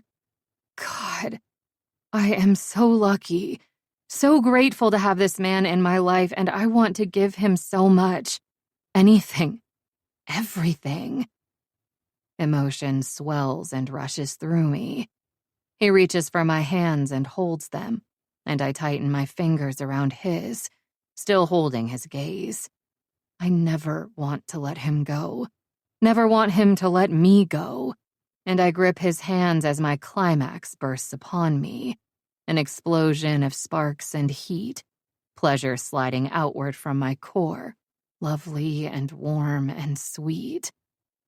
With our clasped hands at my chest, his eyes fall closed, and his body tenses and goes still for long, pulsing moments. A long, low groan vibrates in his chest, and then once again he stretches out over me and presses his mouth to mine. I'm not falling, he groans. I've already fallen. I love you. My heart lurches. I pull in a shaky breath. I love you too. Chapter 38. Brandon. I roll over and look at Lola. I'm still wasted from a brain-destroying orgasm. My muscles are gelatinous and my lungs are finally expanding enough to get air into them. I want to dance with you. I stroke my fingers over Lola's collarbone. Right now? I smile. Not that kind of dance. Oh, twerking. I choke on a laugh. Not that either. I want to slow dance with you to a romantic song. I wished you were at that wedding with me. Was that why you got drunk? Yeah, probably. I was hurting, thinking you didn't want me to be part of your life, the baby's life, and that it was my own damn fault that you didn't. I'm sorry, I was hurt too. I never want to hurt you again. Same. We're having a baby and we didn't plan it, but I want that too now. I want you to be my family. Both of you. Oh, Brandon. Her eyes shine in the dim light. I want that too. You know what my first reaction was when you told me you were pregnant? I was excited, ecstatic. Really? Then I was pissed at myself. Why was I so happy when I know how much conflict kids can cause, how much pain? Oh. I'm still scared. I don't know if I can be a good father. You will be. You care about your friends. You care about Martha. You even care about that plant I gave you. I saw it at the lake. I love that plant. Her smile trembles. You know love. We can figure stuff out, but love is the most important thing. Right. Okay. And you'll be a great mother. Her lips droop. I felt like such a failure when I didn't get that job. Jesus, Lola, stop. You are not a failure. Look at what you've accomplished. I know, it's just hard not to think I should have tried harder. I should have been better. Perfect. Yes. Nobody's perfect, beautiful. Not even a superwoman. She lets out a strangled little laugh. You don't have to be perfect. I love you, all of you, as you are. Oh, thank you. I love you too. And I'm sure as hell not perfect. Our eyes meet in the dimness of her apartment. I touch her cheek, softly. reverently. Thank you. For what? For listening to me, and still being here. Her eyelashes drop, then lift again. I'll always be here for you. She pushes my hair back off my forehead and lets her fingers trail over my cheek and jaw. The tenderness of the gesture makes my heart squeeze. And I'll always be here for you. I pause. This wasn't the first time we slept together, but it almost felt like it was. Her lips curve. Yes, it did. I slide my body lower on the bed and pull the covers down. I lay my hand on her stomach, protectively, questioningly. I look up at her to see her gentle smile. Then I turn my face and press my mouth to her soft skin there, closing my eyes. I'm sorry to you too, Peanut, I whisper. I promise you will never hear your mom and me argue. Oh, come on. Lola pokes my shoulder. We're going to argue, but we're going to do it respectfully, and Peanut doesn't need to hear it. Okay? Okay. I promise you'll always feel wanted, I continue. I promise to try to be the best father I can. You're not even born yet, and you're the best thing that ever happened to me. Lola's fingers slide tenderly into my hair. Other than your mom, of course, I add. But you, becoming a father, made me have to step up, grow up. I can't be selfish anymore. Lola makes a small sound. I flash her a smile. You are right. It was selfish to hold myself back. I'm going to do better. Punch me if I don't. You might regret saying that. I shake my head and press my cheek to her belly. I stay there for a few minutes, then slide back up to kiss her. I slide my tongue into her mouth, and she tastes so sweet, her tongue against mine making me hard again. Fire lights up every nerve ending in my body, and I lift my mouth from hers and kiss her bare shoulder, lick her skin. Her soft moan inflames my senses even more. I kiss her throat and lick my way down between her breasts. Her head falls back, and I take my time sucking at her tight little nipples, loving the sweetness, the feel of them fitting to my tongue, the soft, resilient flesh pressed to my lips. I slide my other hand down her back and cup one smooth cheek. She trembles, and I move over her. Her hands reach for me, and her soft murmurs have liquid pleasure running through my veins. Her body ripples under my hands as she gives herself up to me, and I get lost in it, in the sensation, in the heat, in the unbearable sweetness and erotic pleasure, but also in the emotion of it, swelling inside me, powerful and huge. We roll and twist together, mouths fused in long, endless kisses, hands all over each other, sliding into a hazy, erotic dream. She bites my shoulder softly, licks my skin, makes me burn. I worship her with my mouth, my tongue, my hands, everywhere, slip my hand between her legs, find her soft, wet center, and rub my thumb over her clit until she vibrates. I fall over her and bury my face in the side of her neck, breathing in the familiar jasmine scent of her. Something clenches in my chest. Struggling to breathe, I lever myself up above her. Gazing up at me, her lips part, and she presses her hands to my chest. Our gazes hold for a long moment, while heat builds and shimmers around us. My heart beats in a slow, heavy rhythm against my ribs at the raw emotion on her face, her shining eyes, soft mouth. I lift her thigh, push into her body, and the overwhelming intimacy of it makes me feel like I'm flying up to heaven, lost, completely lost. I slide in and out of her silky heat as she squeezes around me, her hands pressed to my chest. Brandon. I gaze down at her, riveted by the sight of her, feeling her lift into me as I thrust deeper, harder. I watch her eyelids drift closed, her mouth open, drink in her hot little whimpers and soft sighs that build to a climax of pleasure, her fingernails digging into my pecs in sweet bites of pain. I've never seen anything as beautiful as watching her come, her body tightening, her pussy rippling around me, and it undoes me, the surge of emotion and sensation inside me almost unbearable. This is what I want, what I need, what I want to give. This is everything. It's sex, it's life, it's love. My thighs quaking, my balls tight, the tension at the base of my spine sizzles painfully. My vision darkens, electricity sparking up my spine, searing my brain, singeing every nerve ending in my body. I drop my head between her breasts and I come, my cock jerking with every wrenching pulse inside her, so hard and violently I'm afraid I'll completely lose my mind and my heart forever. Forever's not long enough with Lola. Chapter 39. Lola. I'm coming with you. No, you're not. Brandon frowns. We're standing in my apartment, and I'm about to leave to go to my parents' place. The time has come to tell them they're going to be grandparents. You don't need to come with me, I tell him. I don't know how they're going to react. You don't need to be there for that. I'm coming. His voice is gentle but firm. We're a team now, remember? I open my mouth to protest again. I can do this by myself. But I don't have to. I want Brandon to be part of my life. I want to do better at letting people in, at asking for help, at accepting help. Brandon is working to change how he deals with his past and his expectations for himself, trying to be a better team member, a better leader, a good father. I have to work on things too. I smile at him. Okay, thank you. His eyes soften and warm. I want to take care of you, even if you think you don't need it. I want to be there for you, no matter what.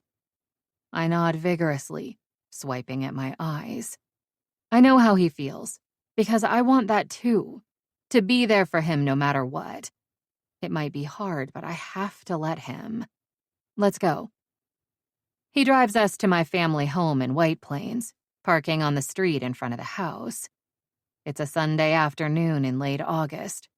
The neighborhood is at the height of summer with lush flowers in flower beds and pots. The lawn's neat. I ring the bell but walk right in.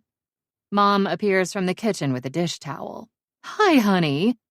She spots Brandon behind me and her head tips. Hi, Mom. You remember Brandon? Yes, of course. Come on in, both of you. Nice to see you again, Dr. McGrath. You too, Brandon. I didn't expect to see you. And please, call me Carrie. Her gaze flicks back and forth between us curiously. Dad's out on the patio. Go on out and join him. I lead Brandon through the living room and dining room and out sliding doors onto a patio. Dad does a double take on seeing Brandon and jumps to his feet. Oh, hey, he says. Brandon Smith. Brandon smiles and shakes his hand. Hello, sir. Good to see you again. He's turning on his charm, and both my parents are falling under its spell. I understand completely. Dad fusses around, offering us seats and drinks. Brandon takes a beer, and I tell him I'll go get some water or something. I step into the kitchen and open the fridge. What do you need, honey? Mom asks, stirring up something in a bowl. Something to drink. Is this lemonade? Yes. I lift out the pitcher and set it on the counter while I find a glass. Why is Brandon here? Mom asks in a low voice. I stop. It's still kind of new and kind of weird, but he's my boyfriend. I pour lemonade into the glass. I didn't know you were seeing him since that night we met him at the restaurant. Before that. Sort of. You never said anything. She stares at me with wounded eyes. Why? Why did you lie to us? I didn't lie. I tried to get you to go out with so many nice men. You could have just said you were already seeing someone.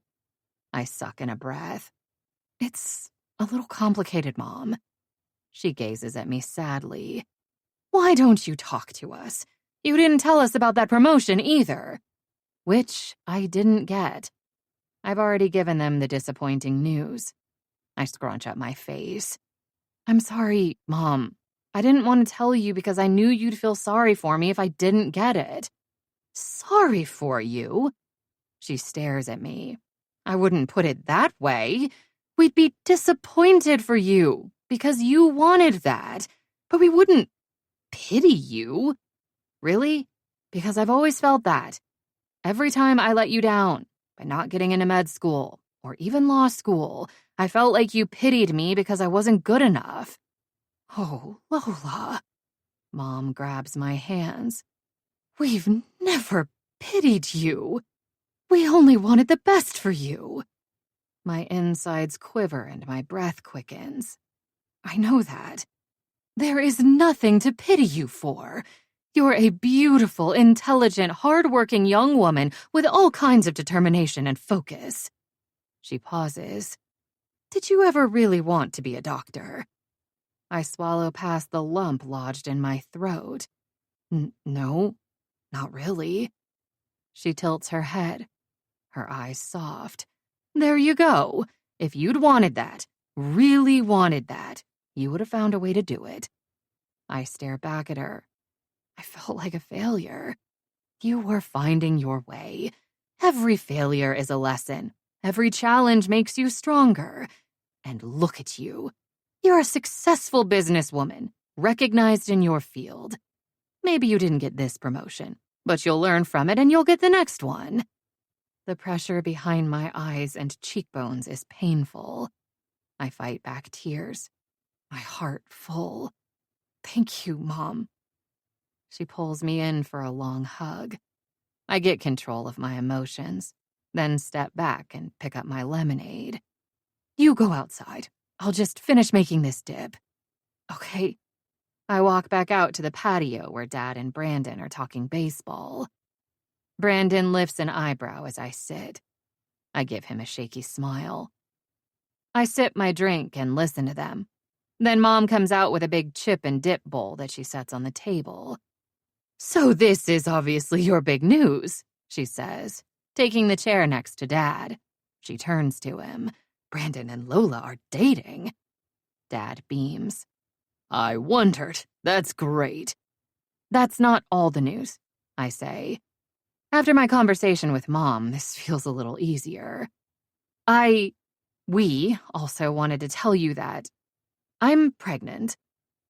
It feels like a cone of silence descends on the patio.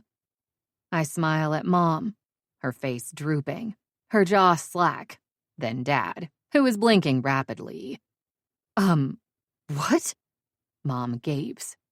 I'm pregnant. Having a baby. In March. Brandon's the father. Wow, Dad says. Wow. It wasn't planned, I add, so it was a surprise for us too. We're happy about it now. Brandon reaches out for my hand, and I love the feel of his big, strong fingers curled around mine. And a little terrified, he adds with a smile. Apparently that's normal for first-time parents. Oh, yes.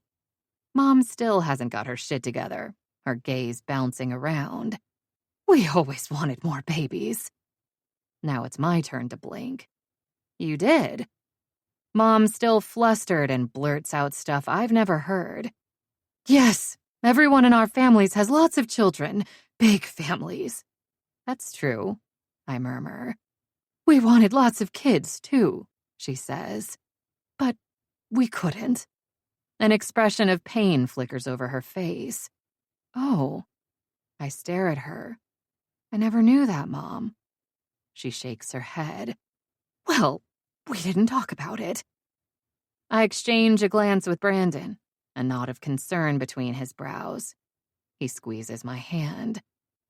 Now I'm thinking of my mom at my age, trying and wanting to get pregnant and have more babies, and she couldn't. How heartbreaking and devastating that must have been. I always figured I was babied my whole life because I was an only child, but I never realized it was more than that. This is wonderful, Mom says, still looking a little dazed. Are you going to get married? Whoa, there's a loaded question. We know we want to be a family, but neither of us has mentioned married. We just started dating.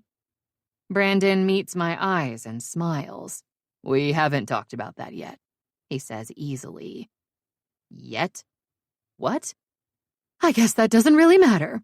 Mom presses her hands to her cheeks. I'm going to be a grandma. Dad laughs. We didn't think this would ever happen. I suck on my bottom lip. Obviously, they're surprised, but they don't seem to be horrified. Mom starts bombarding me with medical questions and seems almost excited at this news. This is going better than expected. I mean, I'm still not convinced they're not going to take over the baby's care and sign them up for med school. But if they do, I feel like I can handle it. Brandon and I can handle it. We're a team now. Epilogue. Lola. Do you know if you're having a boy or girl? I smile at Nadia Barbashev. Not yet. We have an ultrasound appointment in a couple of weeks, and we might be able to find out. We're at the Barbashev home for a pre-training camp party. Next week, training camp starts for the Bears. Also, it's my and Brandon's birthdays next week, so we're celebrating those a little early. Not a wild celebration, since I can't drink and Brandon doesn't want to. The first part of training camp is medical testing, and he's paranoid that he's put on weight over the summer, so he's given up alcohol like me and is eating a lot of vegetables and lean protein. I made him step on the scale, and he's put on a whole 2 pounds compared to the weight he was listed at last year. Hey, did you guys see this? Nate walks into the party and holds up his phone. What? Igor Barbashev, Nadia's husband, asks. This article on the Hockey Times about the Bears. What does it say? Brandon asks. Everyone's focused on Nate as he reads from his phone. Citing losses of $42 million over the last 2 seasons and an inability to negotiate a more favorable lease at the Apex Center, owner of the New York Bears, Vince D'Agostino, has filed for reorganization under Chapter 11 of the Federal Bankruptcy Code. Holy shit. Brandon glances at me. Whoa. What the hell? Owen Cook mutters. He turns to his girlfriend, Emery. She bites her lip. Oh yeah, Brandon told me that the owner of the Bears is her stepfather. Did you know about this? Owen asks her. She shakes her head slowly. No. What else does it say? Brandon asks. Nate reads more.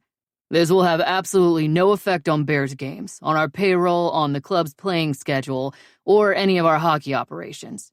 D'Agostino said in a statement, the team, our season ticket holders, and our corporate sponsors will be protected during this reorganization. Huh. Brandon frowns. Nate keeps reading. This is no doubt disappointing, NHL Commissioner Thomas Yang said. But the team ownership has committed to work to resolve their financial issues, and we are optimistic that the franchise will be financially and competitively successful in New York. There are rumors that former team star Johnny Reesley is planning to sue the team over deferred payments still owed to him, but this has not been confirmed at this time. Reesley's suing them, Josh Heller says. Wow. Planning to sue them, Brandon corrects. But yeah, wow. Emery looks troubled by this. If her stepfather is in financial trouble, what does that mean for her? I have no idea. I don't know her at all. I'm meeting a lot of these people for the first time tonight. So, he says it doesn't change anything, Nate says. We still get paid, Igor jokes. I hope. Hell yeah, Hunter Morissette nods. Hopefully they can work things out, Brandon says. It sucks that we had to hear it like this. True. Maybe they'll call a meeting tomorrow. We should buy the team, Easton Myler says with a grin. He looks at Josh and Owen. Remember we talked about that? Ha! I remember talking about the fact that we don't have enough money to do that.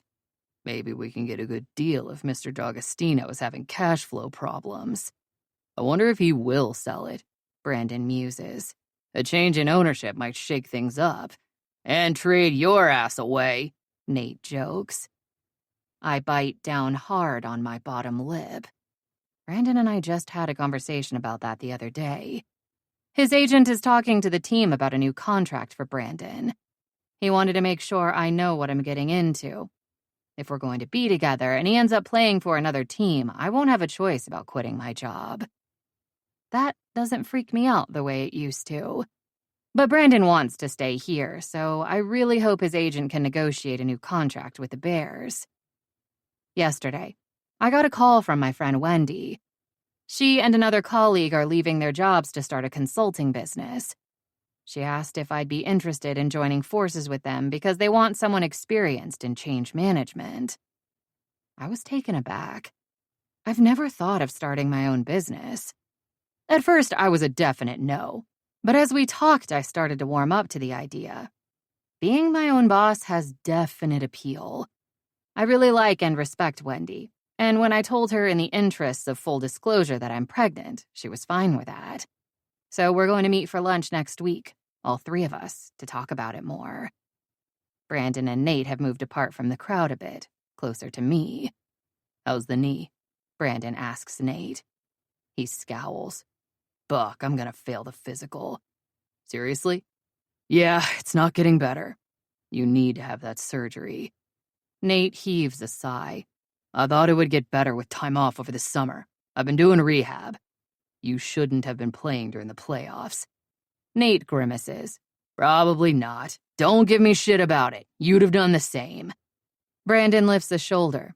"Yeah, probably. You should have had the surgery months ago. The doctors said conservative treatment and rest might be enough. I don't want to have fucking surgery if I can avoid it." "Okay, I get that." "I know." Nate shoves a hand into his longish dark hair. "I'm talking to the doctors again next week." "You'll miss training camp." "Yup. We could be without you for months if you have surgery." "You'll survive." Nate flashes a wry smile. "We learned that last season, right?" Brandon shakes his head. "Yeah." I hate that Nate's hurt, but I also love watching him and Brandon talk. Seeing Brandon with his teammates and friends is new for me, and I have to say the camaraderie and respect, which is obvious beneath all the trash talking, is fascinating. Also entertaining. And wonderful. These people care about Brandon, and I can see he cares about them. I love it. "What's wrong with your knee?" I ask Nate. "Meniscus tear." He makes a face. My parents are both doctors, but I know nothing about knee injuries. "They can fix it with surgery?" "Yeah." "Then you should do it." Nate grins. "Thank you, Dr. McGrath." "God, sorry, none of my business." Luckily, he didn't take offense at my comment. I like Nate. He seems like an easygoing guy, though I've seen his intensity on the ice. No, it's fine. You're right. It makes total sense." Nate's a key player for the Bears. They'll definitely miss him if he's out. "Well, look on the bright side," he says. "Wait, what is the bright side?" "You'll have time to work out and be in top physical shape by the time you come back," Brandon says, nudging him with an elbow. "Or my career could be over," Nate says. Oh my God, he's just like you. Eyes wide, I turn to Brandon. "I am not." Nate's eyes bulge. Brandon and I both laugh. "It's the superstitious thing," he says. "Imagine the worst, but your career isn't going to end because of a torn meniscus. Gunnar had that surgery too, and he's fine, and he's a goalie." "Right." Nate's unconvinced. "Okay, I got this." "You do," I tell Brandon's friend firmly. "You're a hockey player. You're brave. Courage is doing it even if you know it might hurt." "So is stupidity," Nate says dryly. Brandon chokes on a laugh. I purse my lips and tilt my head. True. Well, I guess that's why life is so hard. Brandon leans closer and murmurs, "You like it hard." Now it's my turn to choke. "Brandon!" Nate rolls his eyes. "Always gotta make it about sex." "Sorry," Brandon says easily. "Okay, not sorry. We should go, huh?" He uses his big body to ease me toward the door. Laughing, I look back over his shoulder. "Bye, Nate." He grins. "Bye, kids. Have fun." Author note. This is only the second time I've written an accidental pregnancy story, and it was so much fun. I also loved mixing it up with the one-night stand and friends with benefits tropes. Good Hands came together so easily for me, like a sweet puzzle that fit together perfectly. At least I thought it did, but after edits there were a lot of pieces that didn't quite work as well as I thought. Luckily, Christy Yanta is an expert at finding those things and suggesting fixes, and in the end, the story is so much better. So, huge thanks as always to Christy. Thank you to my assistant, Stacy Price, publicist Heather Roberts, and because I'm writing this at tax time, big thanks to my daughter who does my books, my accountant sister who gives me great money advice, and my accountant Charisse at MNP. I hate numbers, so you all make my life so much easier. And always, always thanks to you for buying my books, reading them, and sharing the love. I appreciate you so much. Scoring Big. Nate. Dear neighbor, could you possibly move your bed away from the wall? You may not realize the walls in this old building are pretty thin. You also may not realize that while this apartment has been empty for a while, I'm now living here and can hear your bedroom shenanigans. I only suggest this because you might prefer your neighbors not to know you only last about 60 seconds. Thanks. Your helpful neighbor. I read the note I just found on the floor of my apartment again. What the fuck? I look up from the note. I was told that the apartment next door was owned by a 70-year-old lady who'd moved to Florida. I've lived here for a year and never seen a hint of her. She's back? I close my eyes briefly. Okay, yeah, Candy and I made a bit of noise last night. I've never been concerned about that, knowing the apartment next to mine was empty. Oops. But come on, 60 seconds my ass. Did she have to drag me like that? She doesn't seem like a very nice little old lady, but I guess I can understand her being offended. I'm a decent guy and I don't want to piss off my neighbors, so I write a polite note back. Dear neighbor, I received your note about the noise my bed is making. I apologize for the inconvenience. Nate, 18E. I've brought a few women home lately, and tonight some of the guys are coming over for poker and bourbon. I'm trying to cram in as much fun as I can now that my daughter is back with her mom after spending most of the summer with me, and before going under the knife. While that's a little dramatic, it's arthroscopic surgery, still it's not going to be fun. Bad timing that my sexathon happened just when Miss Priss moved in. Things were quiet here when Quinn was with me. I moved to my kitchen to get things ready for tonight. I picked up lots of snacks. I've got healthy shit for most of the guys because the season is starting. They've just finished training camp and are playing preseason games, and I've got some good junk food for me, Jammer, and Jake, who are all on the injured list. I flunked my physical as I knew I would because of my knee. That doesn't mean I can pig out on whatever I want, but I'm feeling sorry for myself, so I'm indulging in chips, mixed nuts, and the fried chicken that's being delivered later. I've been working out all summer trying to rehab the knee without surgery, so I'm in good shape and I'll have time after surgery for more rehab and reconditioning. My buddy Brando arrives first, probably because he'll be the first to leave. He's a newlywed with a new girlfriend and a baby on the way. Dude, he says as he walks in. How's it going? He lets the door fall closed and I wince when it slams. Easy, man. What?